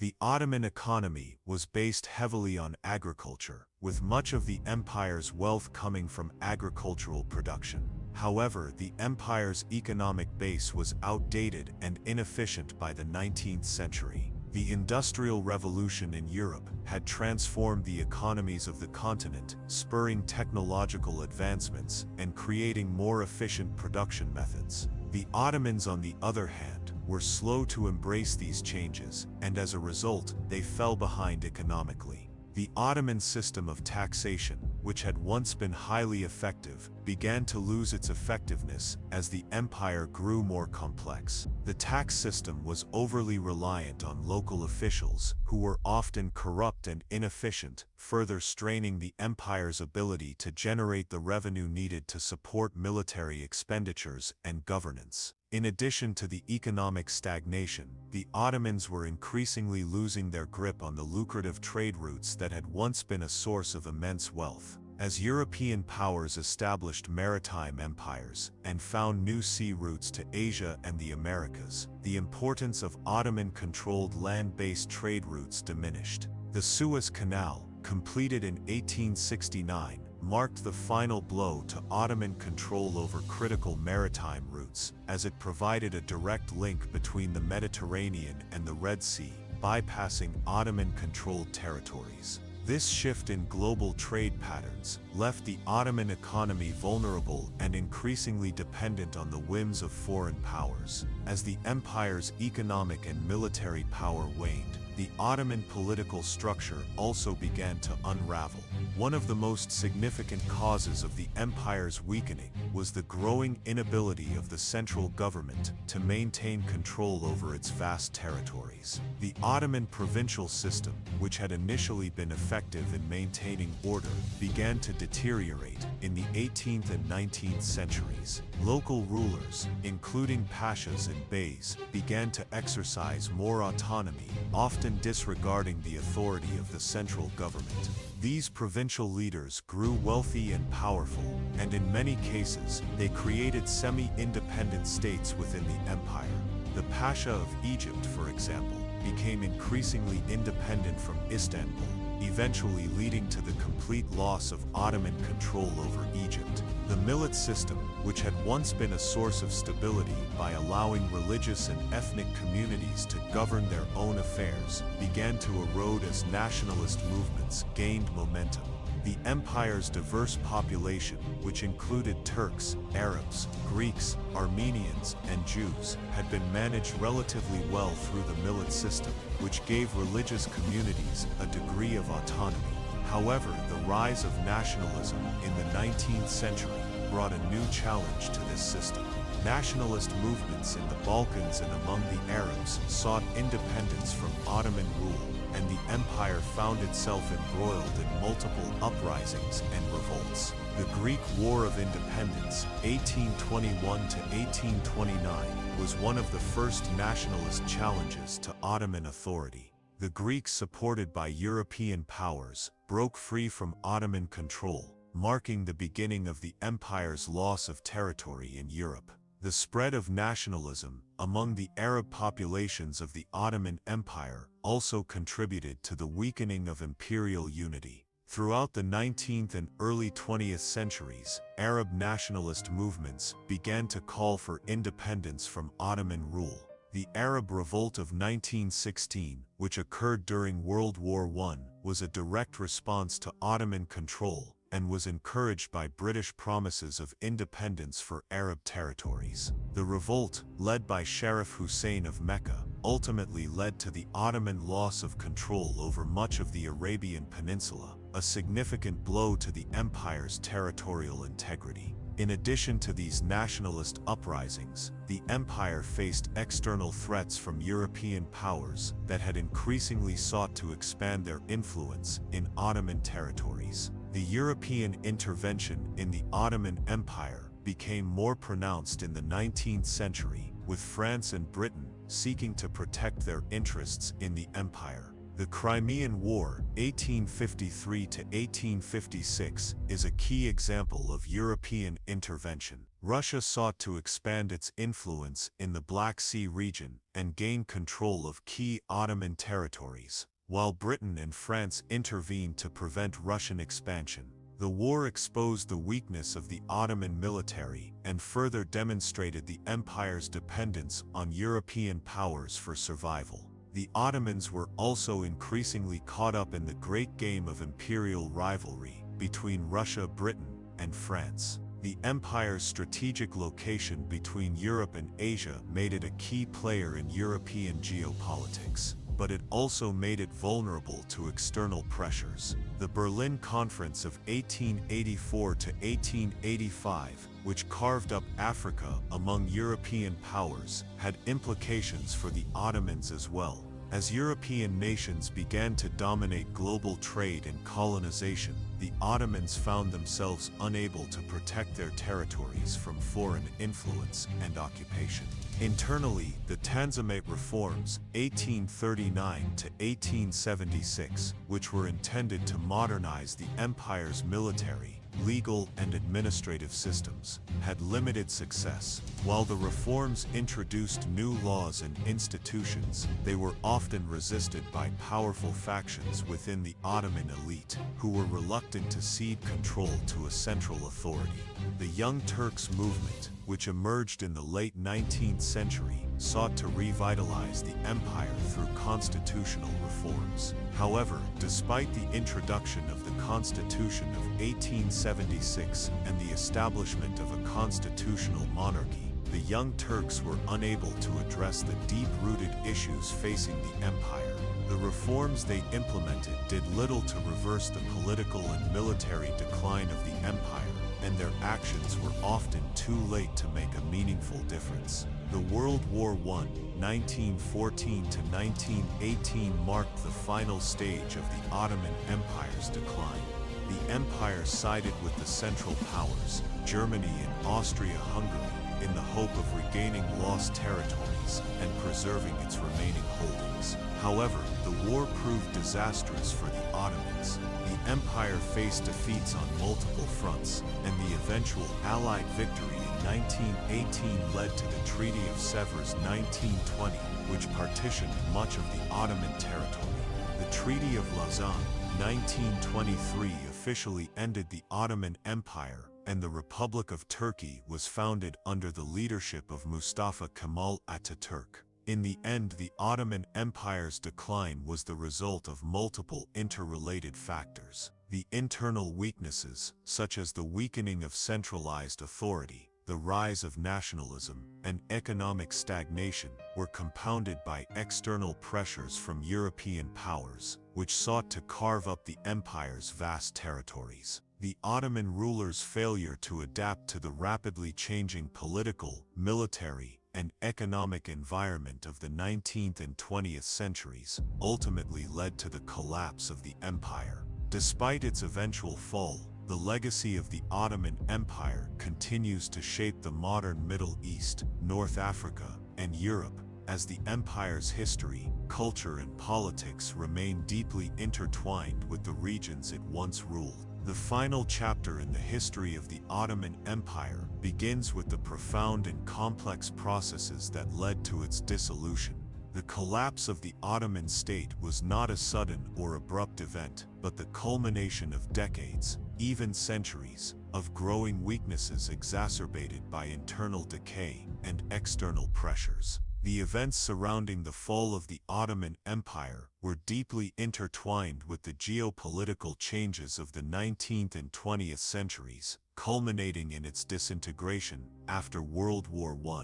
The empire's inability to adapt to new political, economic and military realities, coupled with the rise of nationalism, the intervention of foreign powers, and the empire's eventual defeat in the war, set the stage for its collapse. One of the primary reasons for the fall of the Ottoman Empire was the failure to modernize its political and economic systems in response to the changes occurring in Europe.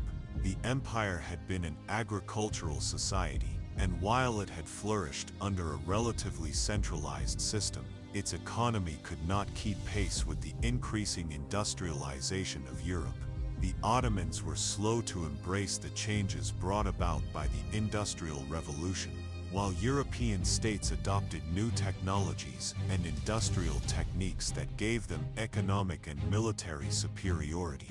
The Ottomans remained mired in old agricultural methods. Their military, once the strongest in the world, failed to keep up with the technological advancements made by European powers, resulting in a steadily declining ability to defend its borders or maintain its control over key territories. The empire's economic problems were further compounded by the rise of global capitalism and the shifting of world trade routes. The Ottomans had controlled key land routes for trade between East and West, but the European age of exploration and the development of sea routes to India and the Americas diminished the importance of these routes. The development of global maritime trade led to the establishment of European colonial empires, which drained the empire's access to critical resources and wealth. The Ottoman Empire's reliance on traditional agriculture and the Temar system,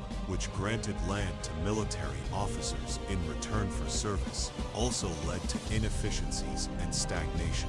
These economic challenges, combined with the Ottoman failure to modernize its industry, left the empire increasingly dependent on foreign capital and loans, which further weakened its financial position.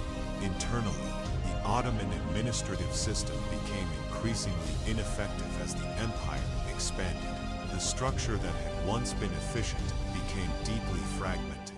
The central government found it difficult to control far-flung provinces, particularly in the Balkans, where local rulers, or pashas, began to assert their independence. These local rulers, who had been granted land and authority in return for loyalty to the Sultan, began to exercise increasing autonomy. Over time, the empire became a patchwork of semi-independent territories, and the central government's ability to maintain control weakened.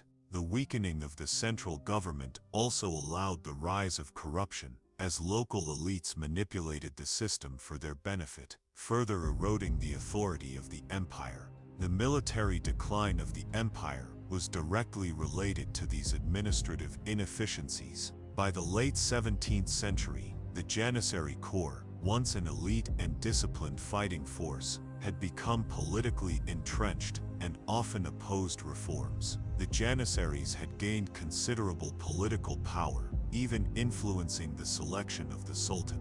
As the Janissaries grew more powerful, they also became increasingly inefficient as soldiers, relying more on their political influence than military discipline.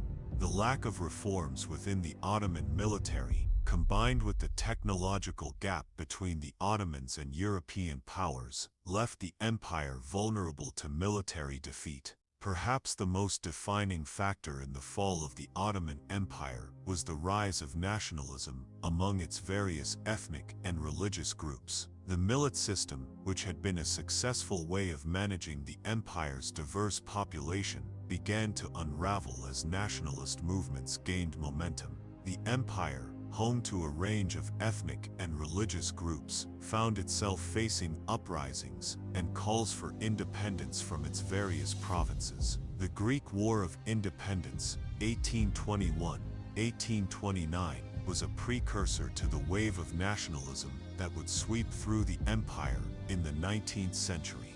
The success of the Greeks in gaining independence from the Ottomans inspired other ethnic groups within the empire to seek similar freedoms. The Serbs, Bulgarians, and Albanians all sought to break free from Ottoman control, leading to a series of uprisings that further destabilized the empire. In the Arab regions, Arab nationalism began to rise in the late 19th and early 20th centuries, particularly as Arabs became disillusioned with Ottoman rule. The Ottomans, who had ruled the Arab provinces for centuries, were increasingly seen as foreign oppressors, and the rise of Arab nationalist movements called for the establishment of independent Arab states. This growing sentiment was further fueled by the Sykes-Picot Agreement of 1916, a secret agreement between Britain and France that divided Ottoman territories in the Middle East into spheres of influence. The promise of an independent Arab state was made by the British to Sharif Hussein of Mecca, but the betrayal of that promise by the French and British following World War I fueled Arab discontent and revolt. Externally, the European powers were also instrumental in the empire's decline.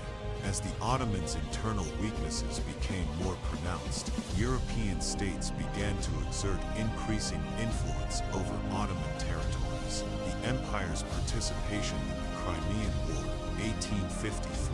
1853-1856, was one of the earliest signs of the Ottoman dependence on European powers for military support. While the Ottomans had the help of Britain and France in defeating Russia, the war also exposed the empire's military weaknesses. The European powers had grown increasingly involved in the empire's affairs, taking advantage of its declining strength to extract economic and territorial concessions. The Treaty of Berlin in 1878, for example, resulted in the loss of significant Ottoman territory in the Balkans to Austria-Hungary and Russia, further eroding the empire's power. The First World War was the final blow to the Ottoman Empire. The empire entered the war as part of the Central Powers, aligning itself with Germany and Austria-Hungary. However, the Ottomans were ultimately defeated, and the war led to the partitioning of their empire. The Treaty of Sèvres, 1920, formalized the loss of Ottoman territory, and the Turkish War of Independence, led by Mustafa Kemal Atatürk, resulted in the establishment of the Republic of Turkey in 1923. This marked the official end of the Ottoman Empire and the beginning of a new era for the region. The fall of the Ottoman Empire can be understood through a complex interplay of factors, both internal and external. The failure to modernize politically, militarily, and economically, coupled with growing nationalist movements and increasing foreign intervention, created a perfect storm of challenges that the empire could not overcome. The empire, that once controlled vast swaths of land and was a major player in global politics, gradually became a shadow of its former self, eventually succumbing to the pressures of the modern world. The legacy of the Ottoman Empire, however, remains significant. Despite its decline, the empire's influence is still felt in many parts of the world. The boundaries of the modern Middle East, the Balkans, and North Africa were shaped by Ottoman rule. The cultural, architectural, and political legacies of the empire continue to resonate today, particularly in the countries that were once part of the Ottoman domain.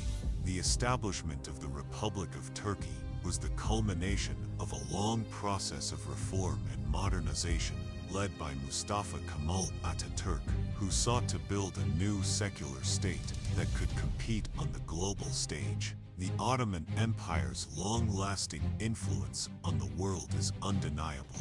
Though it no longer exists as a political entity, its impact on the Middle East, Southeast Europe, and North Africa continues to shape these regions. The complex forces that led to its decline offer valuable lessons in governance, military strategy, and diplomacy, highlighting the importance of adaptation to changing global realities and the challenges that come with ruling a diverse and multi-ethnic empire. The post-Ottoman era in the Middle East was one of significant transformation, not only for the territories formerly under Ottoman control, but also for the global political landscape. The Ottoman Empire's disintegration set the stage for new geopolitical dynamics, creating a vacuum that was quickly filled by external powers and nationalist movements within the region. The collapse of such a vast empire left an indelible mark on the Arab world, the Balkans, and the broader Middle East, reshaping the entire region's political, cultural, and economic landscape. Understanding the post-Ottoman Middle East requires an exploration of the forces that arose in the wake of Ottoman decline, including the rise of nationalism, the imposition of European mandates, and the eventual establishment of new nation-states in the 20th century. After the Ottoman Empire's collapse, the Middle East and North Africa underwent drastic changes, shaped largely by European colonial ambitions. The Treaty of Sèvres, 1920, was the pivotal document that marked the formal end of the Ottoman Empire, leading to its dissolution. The treaty, imposed after World War I, stripped the Ottoman Empire of nearly all of its remaining territories. Parts of the empire were divided among European powers, such as Britain and France, and the once vast Ottoman holdings in the Balkans, the Arab world, and North Africa were either carved up or transferred to the control of these powers through the imposition of mandates and outright colonization. The Middle East, in particular, was subject to the most significant changes. The Sykes-Picot Agreement, 1916, a secret pact between France and Britain, had already outlined the division of Ottoman territories in the region. This agreement was made with the understanding that should the Allies defeat the Ottoman Empire, its territories would be divided between them. France took control of Syria and Lebanon, while Britain assumed control over Palestine, Transjordan, and Iraq. These arbitrary boundaries, drawn with little regard for local ethnic, cultural, or religious identities, sowed the seeds for future conflict in the region. The imposition of these foreign boundaries ignored centuries of Ottoman governance, which had allowed a wide variety of ethnic and religious groups to coexist under a system of relative autonomy. The division of the Ottoman territories into French and British mandates created divisions that were not easily overcome by newly emerging national identities. The impact of European colonialism was further entrenched by the League of Nations mandates, which gave Britain and France formal control over key regions in the Middle East. These mandates were ostensibly established to oversee the transition of former Ottoman territories to independence, but in reality, they served to extend European control over the region. Under the mandates, the local populations were often denied full political autonomy and were subjected to economic exploitation and political control by the colonizing powers. The Arab Revolt 1916-1918, led by Sharif Hussein of Mecca, was a direct response to Ottoman rule and in many ways to European domination as well. Hussein and his sons were promised Arab independence in exchange for support against the Ottomans during World War I, but the subsequent betrayal by the European powers, who reneged on their promises of autonomy, fueled resentment and distrust toward both the Ottomans and the Europeans. With the Ottoman Empire no longer in power, the region was left to contend with the demands of nationalism and self-determination. Arab nationalism, which had been simmering for centuries, found its voice during and after World War I. For many Arabs, the end of the Ottoman Empire marked the beginning of the quest for independence. The failed promises of the Sykes-Picot Agreement and the European mandates only strengthened the resolve of nationalist movements across the region. The Arab nationalist movement became a significant force, and the disillusionment with European colonialism gave rise to new political and cultural movements that sought to create an independent Arab world. The situation in the Balkans and southeastern Europe was similarly transformed after the fall of the Ottoman Empire. The breakup of the Ottoman Balkans led to a complex web of nationalist movements and the eventual establishment of new states. For example, the Kingdom of Serbia, after the conclusion of the Balkan Wars, 1912-1913, gained significant territory from the Ottomans and played a central role in the formation of the Kingdom of Yugoslavia in 1918. The ethnic and religious complexities that had been managed by Ottoman rule, particularly in regions like the Bosnian and Albanian areas, led to internal strife and the creation of new political identities. In Turkey, the collapse of the Ottoman Empire directly led to the establishment of the Republic of Turkey in 1923. Under the leadership of Mustafa Kemal Ataturk, the Ottoman sultans were replaced with a republican government. Ataturk's reforms were aimed at modernizing and secularizing Turkish society, which meant dismantling many aspects of Ottoman governance and traditions. The Turkish War of Independence, 1923,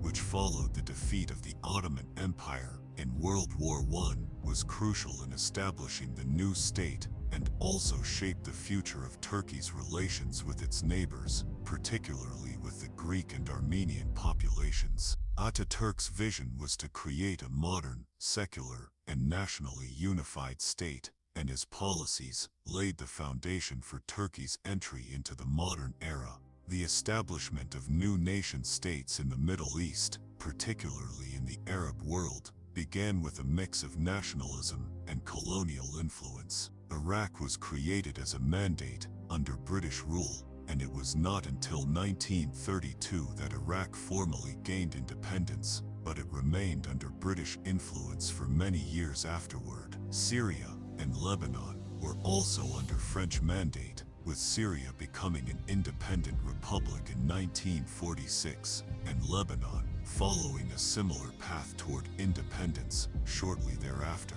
Palestine, however, became a focal point of tension due to conflicting promises made to both Jewish and Arab populations. The Balfour Declaration, 1917, made by the British, which supported the establishment of a Jewish homeland in Palestine, added to the complexity of the region and sowed seeds for ongoing conflict between Arabs and Jews that would come to a head in the mid-25th century. The post-Ottoman era also saw the rise of Pan-Arabism, an ideological movement aimed at uniting Arab countries across the Middle East and North Africa. Influenced by the idea of a united Arab world, Pan-Arabism gained momentum in the mid-25th century, fueled by resentment against colonial powers and the desire for independence. The Arab League, established in 1945, was a response to these ideas, though it faced challenges in translating the ideals of Pan-Arabism into a cohesive political reality. The unity that Arab nationalists sought was, however, often undermined by political rivalries, economic disparities, and varying national interests. With the advent of the Cold War, the geopolitical context of the post-Ottoman Middle East became further complicated. The United States and the Soviet Union became the primary external powers, each seeking to influence the newly established states in the region. The struggle for power and influence in the Middle East during the Cold War era manifested in numerous proxy wars, economic assistance programs, and alliances, often driven by the larger global struggle between capitalism and communism.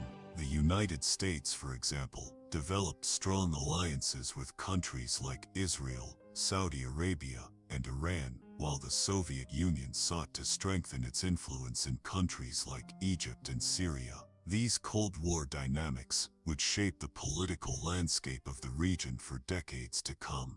The legacy of the Ottoman Empire's collapse continued to be felt throughout the 20th century and into the 21st. The arbitrary borders drawn by European powers in the aftermath of World War I led to conflicts that have endured into the present day. The conflicts in Syria, Iraq, and Palestine, as well as the ongoing tensions between Israel and its Arab neighbors, have roots in the disintegration of the Ottoman Empire and the manner in which new national identities were constructed. The imposition of European-drawn borders and the division of ethnic and religious groups have continued to cause strife in the region, with borders often reflecting colonial rather than historical or cultural realities. Additionally, the decline of the Ottoman Empire created a power vacuum that led to the rise of new regional powers and actors.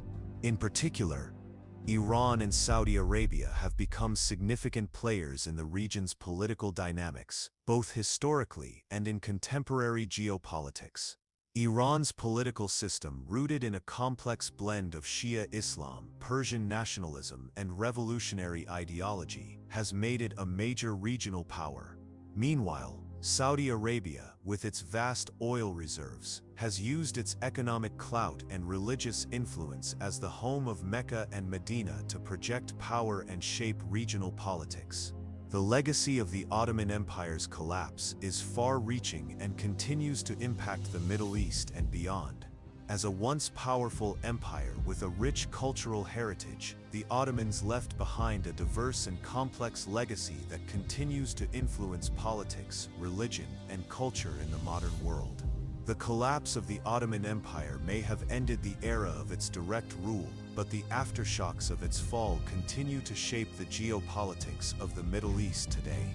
The disintegration of the Ottoman Empire and the subsequent emergence of new national entities in the Middle East and Southeast Europe ushered in a series of profound geopolitical shifts that shaped the 20th century. Following the empire's collapse after World War I, the political map of the Middle East, the Balkans, and parts of North Africa was redrawn by the victorious European powers. This reorganization, however, often ignored the ethnic, religious, and cultural realities that had existed under centuries of Ottoman rule. The imposition of colonial mandates, European interference, and the rise of nationalism in the post-Ottoman era created the conditions for both cooperation and conflict that have continued to define the region's politics to this day.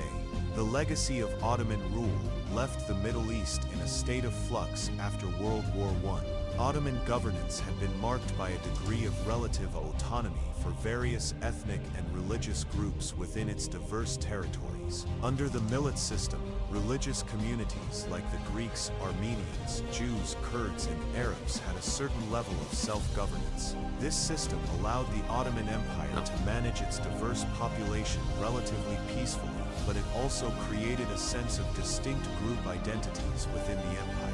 With the collapse of the Ottoman Empire, however, these communities were left without the stabilizing framework of imperial rule. The Balkan Wars, the Arab Revolt, and the eventual defeat of the Ottoman Empire during World War I left many former Ottoman territories at the mercy of foreign powers, while others sought self-determination. The end of the Ottoman Empire was followed by the establishment of colonial mandates under the League of Nations, with Britain and France assuming control over many former Ottoman territories. The Sykes-Picot Agreement, 1916, a secret agreement between Britain and France, outlined the division of Ottoman lands, creating spheres of influence and laying the groundwork for future borders in the region. The agreement, along with other diplomatic arrangements, carved up the Ottoman Empire without regard for ethnic, religious, or historical boundaries, leading to tensions that continue to shape regional politics. Britain took control of Palestine, Transjordan, and Iraq, while France was given authority over Syria and Lebanon. The arbitrary borders that were drawn by European powers led to a series of conflicts and struggles for independence in the decades that followed. These borders often grouped together disparate ethnic and religious communities, leading to tensions between various groups. Iraq, for example, was created as a new state by combining three Ottoman provinces, Mosul, Baghdad, and Basra, which were home to Shia Arabs, Sunni Arabs, and Kurds among others. Similarly, the division of Syria and Lebanon left deep imprints on the region's modern political divisions. The British mandate over Palestine, in particular, would prove to be one of the most contentious issues in the post-Ottoman Middle East. Under the terms of the Balfour Declaration 1917, the British government had promised to establish a Jewish homeland in Palestine, while simultaneously pledging to respect the rights of the Arab population in the region. This contradictory promise led to tensions between Jews and Arabs, tensions that would escalate into violent clashes in the following decades. The increasing Jewish immigration to Palestine in the 1920s and 1930s, along with the rise of Zionist movements, exacerbated the situation, culminating in the eventual partition of Palestine and the creation of the State of Israel in 1948. The creation of Israel and the displacement of Palestinian Arabs resulted in ongoing conflict that continues to shape Middle Eastern geopolitics to this day. The French mandate over Syria and Lebanon also had profound consequences for the region. Both countries were subjected to French colonial rule, which sought to maintain control through a mix of direct governance and manipulation of local sectarian divisions. Lebanon's Christian Maronite community was favored by the French, which led to tensions with the Muslim population. In Syria, the French attempted to suppress various nationalist movements, particularly those led by Sunni Arabs who sought independence. The French also faced resistance from Alawites and Druze communities, which further complicated their rule. Ultimately, Syria and Lebanon gained independence in the 1940s, but the legacy of French intervention and the division of communities would continue to influence the region's politics. The consequences of European colonialism in the Middle East were not limited to the borders they created, but extended to the structures of governance they left behind. The post-Ottoman states in the region were often shaped by European models of governance that were alien to the traditional political structures in the Middle East. Authoritarian regimes were often established, which relied heavily on military power, monarchical rule, or sectarian governance. These structures frequently favored the ruling elite or a particular ethnic or religious group, leading to resentment and conflict within the population. In the case of Iraq, Hashemite monarchy installed by the British became a symbol of colonial influence and was highly unpopular with large segments of the population. Iraq's borders, drawn by the British, grouped together Sunni Arabs, Shia Arabs, and Kurds, with the Sunnis gaining the most political power. The tensions between these groups led to numerous uprisings and revolts throughout the 20th century. Similarly, in Syria, French policies of divide and rule exacerbated sectarian tensions between Alawites, Druze, and Sunni Muslims, creating a volatile political landscape that would have lasting implications for Syrian governance. In the broader context, the rise of Arab nationalism was one of the most significant reactions to both Ottoman imperialism and European colonialism. Arab nationalist movements, which had been simmering during the late Ottoman period, gained momentum after World War I.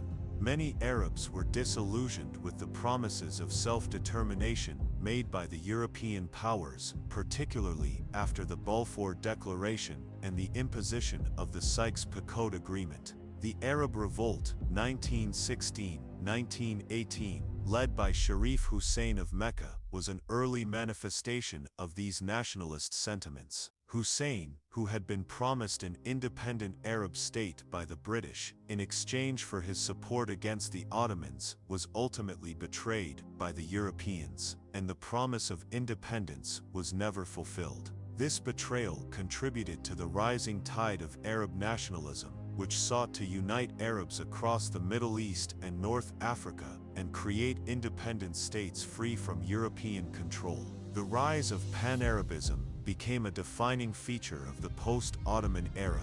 Pan-Arabism sought to unite the Arab world into a single political entity, transcending the borders that had been imposed by European colonial powers. The creation of the Arab League in 1945 was a significant step toward realizing this vision, although it faced numerous challenges in trying to translate the idea of Arab unity into a cohesive political reality. The League's attempts to foster economic and political cooperation were undermined by conflicting interests among member states and regional rivalries, particularly between Egypt, Saudi Arabia, and Iraq. Despite these challenges, Pan-Arabism would continue to influence political movements in the Middle East throughout the 20th century, especially during periods of heightened tension with Israel and the West. Meanwhile, the political landscape of the Middle East continued to be shaped by external powers well into the 20th century. The rivalry between the United States and the Soviet Union during the Cold War added another layer of complexity to the region's politics. The U.S., seeking to limit Soviet influence, forged strong alliances with key Middle Eastern countries such as Saudi Arabia, Turkey, and Israel. Soviet support for Arab nationalist movements, particularly in Egypt, Syria, and Iraq, further entrenched the region's strategic importance in the global Cold War struggle. The development of oil as a critical commodity in the global economy added yet another layer of complexity to Middle Eastern politics. Saudi Arabia, with its vast oil reserves, became a crucial ally for the United States, while the region's oil wealth became a primary driver of geopolitical competition. The Iranian Revolution of 1979 and the subsequent establishment of an Islamic Republic under Ayatollah Khomeini further shifted the balance of power in the region, creating a new geopolitical dynamic. Iran's Islamic Revolution was perceived as a direct challenge to both the West and the Arab monarchies in the Gulf, especially Saudi Arabia, which remained a staunch ally of the U.S. In the 21st century, the Middle East continued to be shaped by the legacy of the Ottoman Empire's collapse. The borders that were drawn by the Europeans continued to fuel conflict, particularly in places like Iraq and Syria, where sectarian and ethnic divisions persist. The Arab-Israeli conflict, rooted in the division of Palestine after World War I and the subsequent creation of Israel, remains one of the most enduring conflicts in the region. The rise of radical movements, such as Islamic State ISIS and the ongoing civil war in Syria, are stark reminders of the unresolved political, religious, and ethnic challenges that were inherited from the post-Ottoman era. Ultimately, the end of the Ottoman Empire did not bring an end to the region's troubles. Instead, it marked the beginning of a new and complex chapter in the history of the Middle East. The legacy of Ottoman governance, combined with the interventions of European powers, the rise of nationalism, and the strategic importance of the region, continues to influence the political, social, and economic dynamics of the Middle East today. Understanding the post-Ottoman era is essential to grasp the complex and often volatile political landscape of the modern Middle East. It is a region defined by the legacies of its past, shaped by the rise of nationalism, the impact of foreign powers, and the enduring quest for self-determination and political stability. The fall of the Ottoman Empire left a profound mark on the political and social landscape of the Middle East, Southeast Europe, and North Africa, as it was replaced by a mix of nationalist movements, colonial mandates, and foreign interventions. The breakdown of the centuries-old Ottoman system created new challenges for the people of the region, who found themselves navigating the complexities of independence, identity, and political sovereignty. The aftermath of Ottoman rule was marked by the struggle to forge new national identities, the imposition of European-drawn borders, and the lasting influence of the Ottoman political, religious, and social structures. One of the immediate consequences of the collapse of the Ottoman Empire was the emergence of new nation-states within the former Ottoman territories. These new states, which often found their borders arbitrarily drawn by the victorious European powers, faced numerous challenges in consolidating their sovereignty and managing their ethnically and religiously diverse populations. In many instances, the end of Ottoman rule did not immediately lead to independence, but rather to a system of colonial mandates under which former Ottoman territories were governed by European powers until they were deemed ready for self-rule. This colonial system, established by the League of Nations after World War I, divided the Middle East into spheres of influence controlled by France and Britain. The imposition of these mandates, coupled with the arbitrary division of Ottoman lands, laid the foundation for future conflicts in the region, as borders were drawn without regard for the cultural, ethnic, or religious realities of the local populations. One of the most significant outcomes of the Ottoman collapse was the creation of Iraq, Syria, Lebanon, and Palestine as separate entities, each placed under British or French control.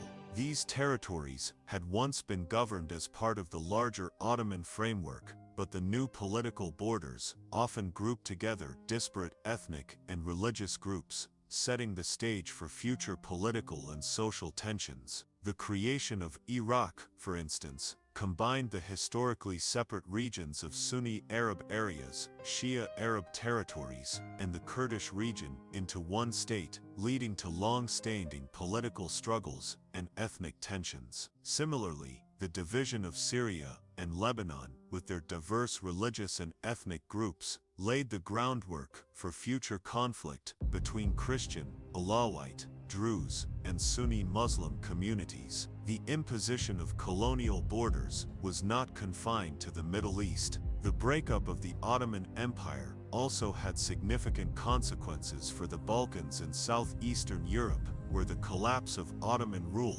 led to the rise of new nation-states, particularly Serbia, Bulgaria, Greece, and Albania. The loss of Ottoman territories in the Balkans marked a dramatic shift in the region's political balance. For centuries, the Ottomans had maintained a level of stability through their rule over a diverse and multi-ethnic region.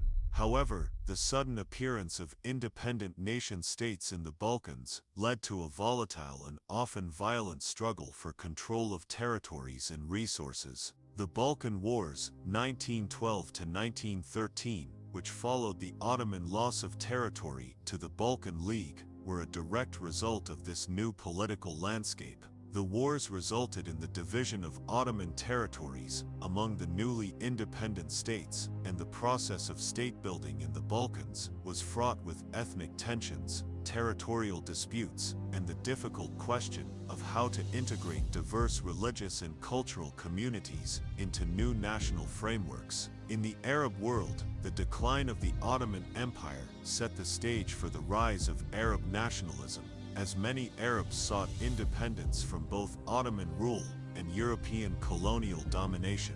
The Arab Revolt of 1916 to 1918, led by Sharif Hussein of Mecca, was a pivotal event in the broader process of Arab nationalism. Hussein, with the support of Britain, rebelled against the Ottomans in the hopes of establishing a unified Arab state. However, despite the promises of independence made by the British, the subsequent Sykes-Picot Agreement, 1916, and the Balfour Declaration, 1917, left the Arab world divided between European powers. The failure of British and French promises to Arab leaders led to a sense of betrayal that still reverberates in the region today. The Ottoman defeat in World War I, combined with the imposition of European mandates, prevented the establishment of an independent Arab state, but it fueled a deep sense of Arab nationalism. that would continue to influence political movements in the region throughout the 20th century.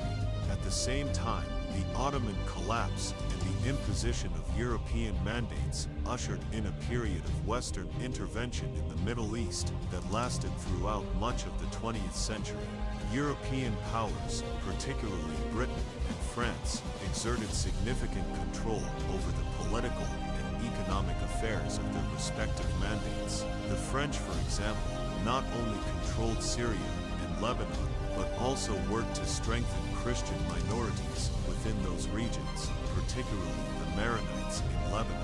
This favoritism led to long-term political tensions and divisions that would later play a significant role in Lebanon's civil wars. Similarly, the British interventions in Iraq and Palestine served to maintain control over the region's oil resources and strategic locations, often with little regard for the political will or cultural norms of the local populations. In Palestine, the conflicting promises made by the British, including the Balfour Declaration and their promises to the Arab population of independence, created a deeply fraught situation that would eventually lead to violent confrontations between Jews and Arabs. After World War I, the British Mandate of Palestine effectively laid the groundwork for the later Israeli-Palestinian conflict. The mass migration of Jewish settlers to Palestine, driven by the Zionist movement and later exacerbated by the Holocaust in Europe,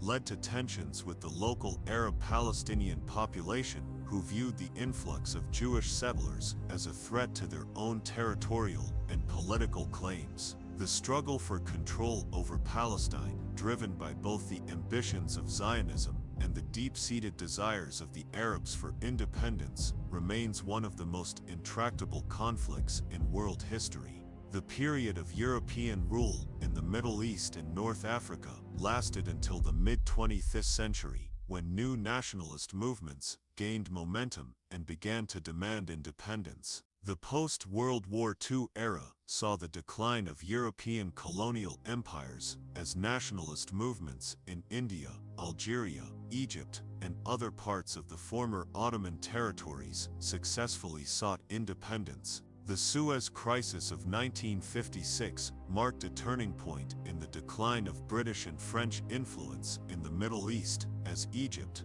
under the leadership of Gamal Abdel Nasser, nationalized the Suez Canal and successfully resisted British and French military intervention. The growing influence of the United States in the Middle East, particularly after the Cold War, further reshaped the region's political landscape.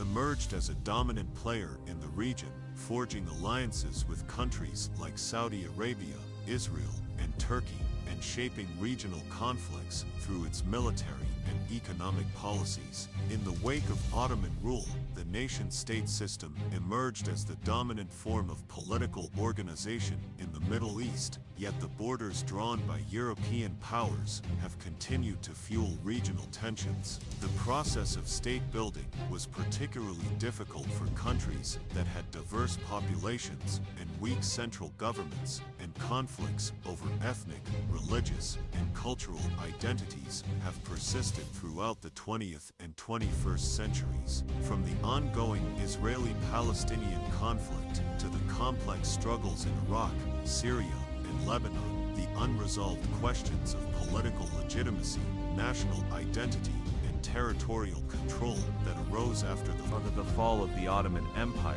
have continued to shape the modern Middle East. In Turkey, the fall of the Ottoman Empire also led to the creation of the Republic of Turkey under the leadership of Mustafa Kemal Atatürk. The transition from an Ottoman Islamic monarchy to a secular modern republic was a pivotal moment in the country's history. Atatürk's reforms aimed to transform Turkey into a modern, industrialized nation-state with a strong emphasis on nationalism, secularism, and westernization. The abolition of the Ottoman Caliphate, the adoption of Western-style laws, and the promotion of Turkish nationalism were central to Atatürk's vision of a new Turkey. His policies had a profound impact on the political, cultural, and social landscape of the country, which has continued to evolve into the present day. Despite the efforts to build new nation-states, the legacy of the Ottoman Empire remains strong in many parts of the region. The Ottoman system of governance, which had relied on a complex mix of centralized rule and local autonomy, was replaced by a series of more rigid and centralized nation-states. In the absence of Ottoman rule, new political systems often failed to unite the diverse populations of the region.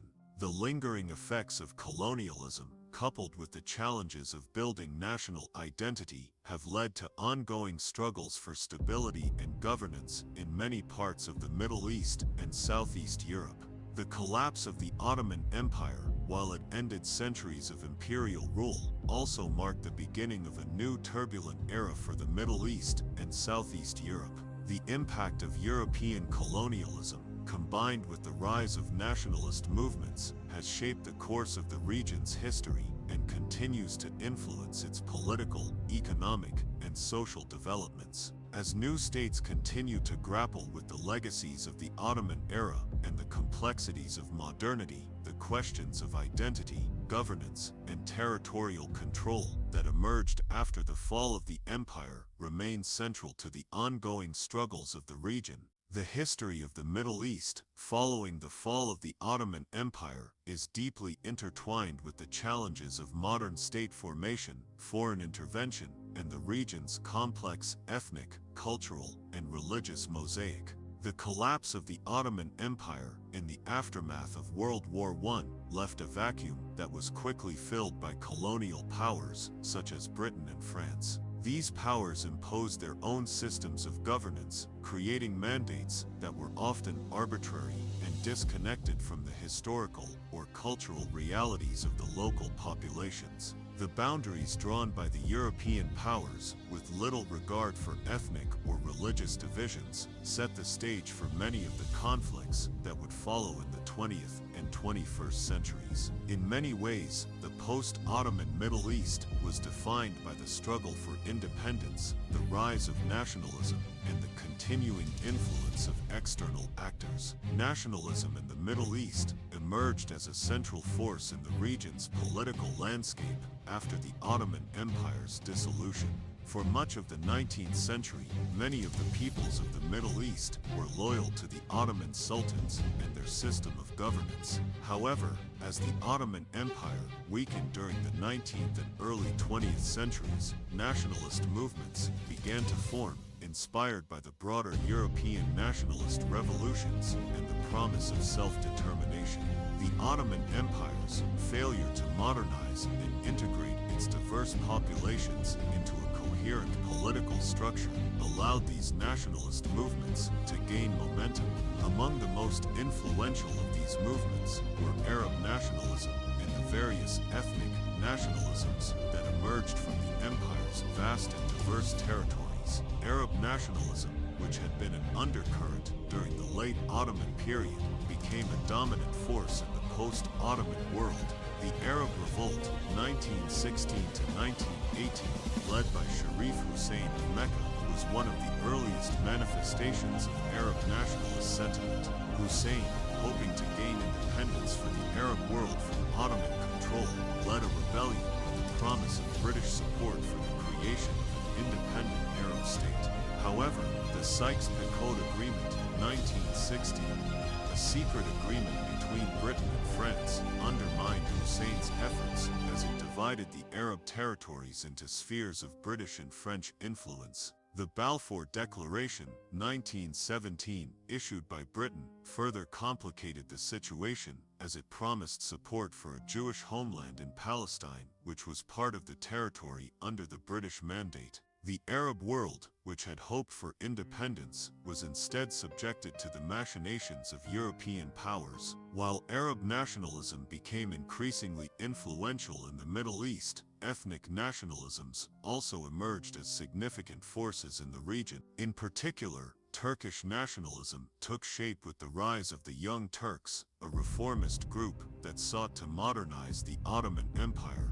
When the empire collapsed, the remnants of the Ottoman state, led by Mustafa Kemal Ataturk, transformed into the Republic of Turkey. Ataturk's reforms aimed to create a secular, modern and nationalist Turkish state, and in doing so, he largely rejected the Ottoman imperial system. Ataturk's vision for Turkey was rooted in westernization, secularism, and national unity, which radically transformed Turkish society and its political institutions. Ataturk's rejection of Ottoman traditions and the establishment of a secular republic marked a profound break from the empire's past. In other parts of the former Ottoman Empire, Kurdish nationalism began to take shape. The Kurds, who had been an integral part of the Ottoman Empire, found themselves split between several newly created nation-states, including Turkey, Syria, Iraq, and Iran. The failure of the Ottoman Empire to create a cohesive policy for the Kurdish population,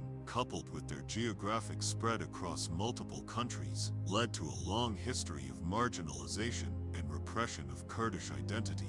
As a result, Kurdish nationalist movements began to gain momentum in the 20th century, advocating for autonomy, self-rule, and the recognition of Kurdish cultural and linguistic rights. Kurdish nationalism continues to be a major political issue in the modern Middle East, with the Kurds in Iraq and Syria playing a prominent role in contemporary regional politics. In the Balkans, the collapse of the Ottoman Empire created a volatile political environment as new national states emerged from the formerly Ottoman-held territories. The Balkans had long been a region of ethnic, religious, and political complexity under Ottoman rule, with various Slavic, Albanian, and Greek populations living in close proximity to one another.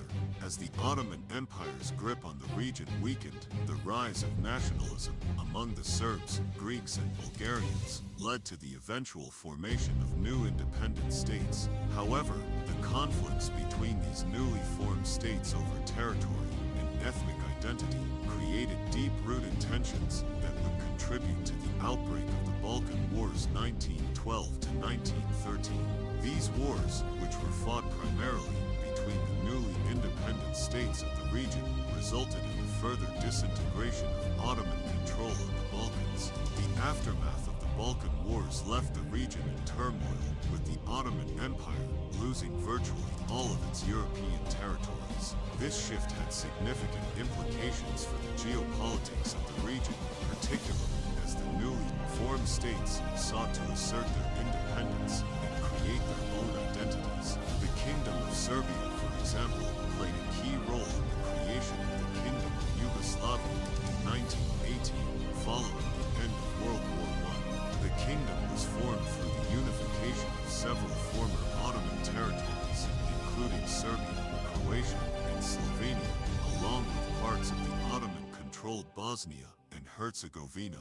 However, the challenge of creating a unified Yugoslav identity among such a diverse population of ethnic groups, Serbs, Croats, Bosnians, Albanians, and others, would later result in tensions that contributed to the breakup of Yugoslavia in the 1990s. In the Middle East, the effects of Ottoman rule were similarly felt. After the collapse of the empire, many of the newly formed states in the region were faced with the challenge of creating stable political systems that could accommodate the diverse religious and ethnic groups that had coexisted under Ottoman rule. For example, in Iraq, the creation of a single state out of the Ottoman provinces of Mosul, Baghdad, and Basra resulted in the political amalgamation of Shia Arabs, Sunni Arabs, and Kurds, groups that had little in common in terms of political structures, religious affiliations, and cultural practices. The challenge of unifying these groups in a single state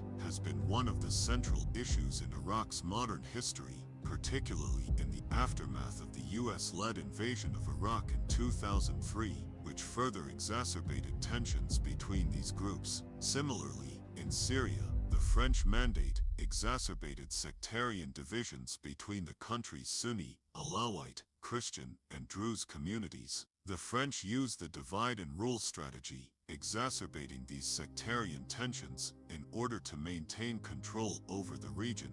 When Syria gained independence in 1946, the issue of sectarianism remained a central concern. In 1970, Hafez al-Assad, a member of the Alawite sect, took control of Syria, establishing a regime that sought to preserve the dominance of the Alawite minority while managing relations with Syria's Sunni majority. The legacy of sectarianism in Syria would later contribute to the outbreak of the Syrian civil war in 2011, which has left the country deeply divided and in turmoil. The establishment of Israel in 1948 added another layer of complexity to the political landscape in the Middle East. The creation of Israel, which was the result of the Zionist movement's efforts to establish a Jewish homeland in Palestine, was viewed by many Arabs as a direct consequence of European colonialism and imperialism. The displacement of Palestinian Arabs during the creation of Israel and the subsequent wars between Israel and its Arab neighbors has been a central issue in Middle Eastern geopolitics ever since. The Israeli-Palestinian conflict remains unresolved to this day, with both sides maintaining deeply entrenched positions that make peace elusive. The post-Ottoman era was also marked by the rise of Islamic movements that sought to fill the vacuum left by the collapse of the Ottoman Empire. These movements ranged from conservative Islamic organizations to more radical militant groups. In many cases, these movements have sought to return to the principles of Islamic governance, rejecting the secular nationalism that emerged in the wake of the Ottoman collapse. Islamism, as it has come to be known, became a significant political force in the Middle East, with groups like the Muslim Brotherhood in Egypt, Hamas in Palestine, and Al-Qaeda in Afghanistan, advocating for the establishment of Islamic states based on their interpretation of Sharia law. The rise of such movements has played a central role in the ongoing political struggles in the region, particularly in the aftermath of the Arab Spring uprisings of 2011. In the modern context, the legacy of the Ottoman Empire's collapse continues to influence the political, cultural, and economic dynamics of the Middle East and southeastern Europe. The political borders that were drawn by European powers remain a source of tension, particularly in countries like Iraq, Syria, and Lebanon, where sectarian and ethnic divisions persist. The search for national identity and political sovereignty continues to be a central theme in the region's politics, as ethnic and religious groups continue to struggle for recognition and autonomy. In conclusion, the post-Ottoman world was shaped by a complex interplay of nationalism, colonialism, and ethnic and sectarian identity. The boundaries drawn by European powers, combined with the rise of nationalism and the complex histories of the region's peoples, have resulted in a political landscape that remains deeply unstable. The legacy of the Ottoman Empire, with its multi-ethnic, multi-religious, and multi-linguistic makeup, continues to be felt in the region's ongoing struggles for political stability, identity, and peace. The challenges of forging cohesive nation-states from the remnants of the Ottoman Empire are still playing out in the Middle East and the Balkans, with unresolved issues of governance, sectarianism, and regional conflict at the forefront of contemporary geopolitics. The transformation of the Middle East and southeastern Europe in the aftermath of the Ottoman Empire's collapse is a complex and multifaceted process that continues to shape global politics today. The Ottoman Empire, which had spanned over 6 centuries, was not just a political entity. It was a cultural, religious, and social framework that integrated many different peoples and societies. When it crumbled, the resulting political void created opportunities and challenges that would take generations to resolve. The post-Ottoman period was marked by nationalist movements, colonial mandates, foreign interventions, and the gradual rise of modern states in a region that had been long defined by imperial rule. The post-Ottoman world saw a marked shift in the geopolitical map of the Middle East and southeastern Europe.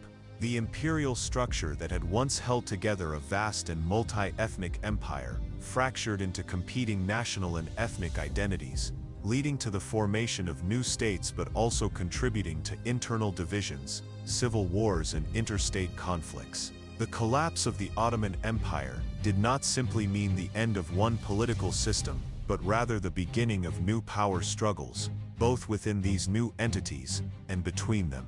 As the Ottoman Empire fell in the wake of World War I, the territories that had once been under Ottoman control were divided between European colonial powers through the Sykes-Picot Agreement, 1916, the Balfour Declaration, 1917, and the decisions made at the Treaty of Versailles, 1919. The French and British mandates in the Middle East, which were intended to prepare the region for eventual independence, often ignored the historical, cultural, and religious differences among the various ethnic and religious groups that had lived under Ottoman rule. These artificial borders and power structures created lasting divisions that would continue to affect the political realities of the region. One of the most significant consequences of the Ottoman collapse was the creation of new nation-states in the Middle East and southeastern Europe, many of which continue to experience struggles for political and national identity.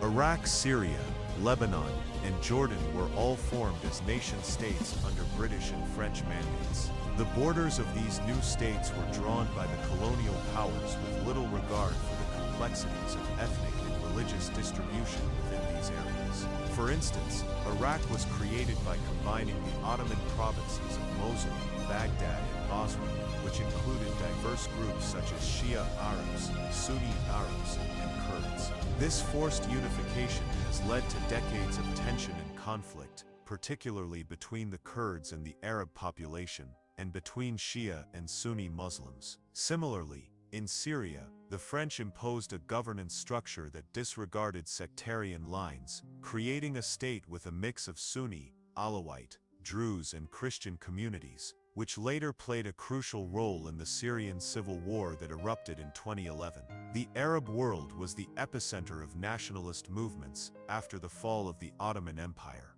Arab nationalism, which had been growing in the 19th century, gained strength in the 20th century, particularly as the Arab peoples reacted to both Ottoman and Western domination. The Arab Revolt of 1916, which was led by Sharif Hussein of Mecca, was a key moment in the Arab struggle for independence. Hussein, with British backing, revolted against the Ottoman Empire with the hope of creating a unified Arab state. However, the subsequent Sykes-Picot Agreement and the Balfour Declaration undermined these hopes, as Britain and France agreed to divide the Arab territories between themselves, disregarding the promises made to Hussein. This sense of betrayal contributed to the rise of more radical forms of Arab nationalism, which sought to liberate Arab lands from both colonial rule and the influence of foreign powers. As new states began to take shape, secular nationalism and Islamic movements began to contest for political dominance in the Middle East. In the aftermath of the Ottoman collapse, secularism seemed to offer a way for Middle Eastern states to modernize and break from their imperial past. Mustafa Kemal Atatürk, the founder of the Republic of Turkey, implemented sweeping reforms that aimed to secularize and modernize Turkish society. His reforms included the adoption of a new Turkish alphabet, the secularization of education, the introduction of a new legal system, and the establishment of a parliamentary democracy. Atatürk's vision for Turkey was one of a modern industrialized, secular, and nationalist state, free from the traditional Ottoman Islamic governance structures. While Atatürk's vision succeeded in creating a modern Turkish state, it was not without its challenges. The creation of the Republic of Turkey also marked the end of the Ottoman Caliphate, the spiritual and political leadership of the Islamic world. The abolition of the Caliphate in 1924 was a symbolic moment in the history of Islam, representing a decisive break from the Ottoman legacy and from centuries of Islamic rule. Atatürk's secularization efforts were deeply controversial, and they have continued to shape Turkish politics to this day, with debates about the role of Islam in public life remaining central to Turkish political discourse. In the Arab world, secular nationalism also gained traction, particularly through the leadership of figures like Gamal Abdel Nasser in Egypt. Nasser's vision of Arab unity was influenced by both Arab nationalism and socialism. In the 1950s and 1960s, Nasser sought to create a pan-Arab union, promoting the idea of a united Arab world free from Western colonial influence. His vision for the Arab world, however, was met with mixed success. Despite initial support, Nasser's efforts to unite the Arab states ultimately failed, and the Arab world remained fragmented, with different nations pursuing their own political, economic, and social systems. The failure of pan-Arabism, coupled with the rise of other regional dynamics, particularly the development of the Israeli-Palestinian conflict, complicated the post-Ottoman political situation in the Middle East. The creation of Israel in 1948, following the Balfour Declaration and the establishment of a Jewish homeland in Palestine, was a turning point in the Middle East's post-Ottoman history. The establishment of Israel led to immediate tensions with the Arab world, resulting in the First Arab-Israeli War. The conflict between Israel and its Arab neighbors would become a central issue in Middle Eastern politics, contributing to ongoing instability and conflict in the region. The Palestinian issue in particular has remained unresolved, as successive efforts at peace have failed to address the key grievances of the Palestinian people. Meanwhile, in the Balkans, the fall of the Ottoman Empire led to the creation of new nation-states with their own nationalist movements. The former Ottoman territories in the Balkans were particularly impacted by the rise of ethnic nationalism. The disintegration of the Ottoman Empire in the Balkans coincided with the rise of Slavic nationalism, particularly among the Serbs, Croats, and Bosniaks. After the Balkan Wars and World War I, the Kingdom of Yugoslavia was created in 1918, bringing together Serbs, Croats, and Slovenes, along with Bosniaks, into a single state. However, the underlying ethnic tensions between these groups continued to simmer, eventually contributing to the breakup of Yugoslavia in the 1990s. In Albania, the collapse of the Ottoman Empire led to the establishment of an independent Albanian state in 1912. However, the newly established state faced significant challenges, including territorial disputes with neighboring Greece, Serbia, and Montenegro, as well as internal divisions between different religious communities and ethnic groups. Albania's independence was recognized by the international community, but the country remained politically unstable, with varying degrees of influence from Italy and Greece throughout the 20th century. The collapse of the Ottoman Empire in the Balkans also marked the end of Ottoman rule over large portions of the Arab world, which created a power vacuum that was filled by nationalist movements and foreign powers. The rise of Islamic movements seeking to fill the ideological and political void left by the fall of the Ottoman Empire has been a key feature of the Middle Eastern political landscape in the 20th and 21st centuries. Radical Islamic groups, such as Al-Qaeda and ISIS, have capitalized on the instability in the region, using Islamic ideology to further their political goals. These movements, however, also face significant resistance from secular and nationalist forces within the Middle East, which continue to struggle with the legacy of colonialism. The question of national identity and the future direction of political and religious governance in the region. The region's contemporary issues cannot be understood without considering the long-term effects of Ottoman decline. From the arbitrary borders drawn by the Sykes-Picot Agreement to the rise of nationalist movements and Islamic radicalism, the post-Ottoman Middle East and Southeast Europe has been defined by a legacy of external intervention, internal divisions, and struggles for political sovereignty. The complex relationships between religious, ethnic, and nationalist identities, compounded by the influence of foreign powers, continue to shape the political and social dynamics of the region today.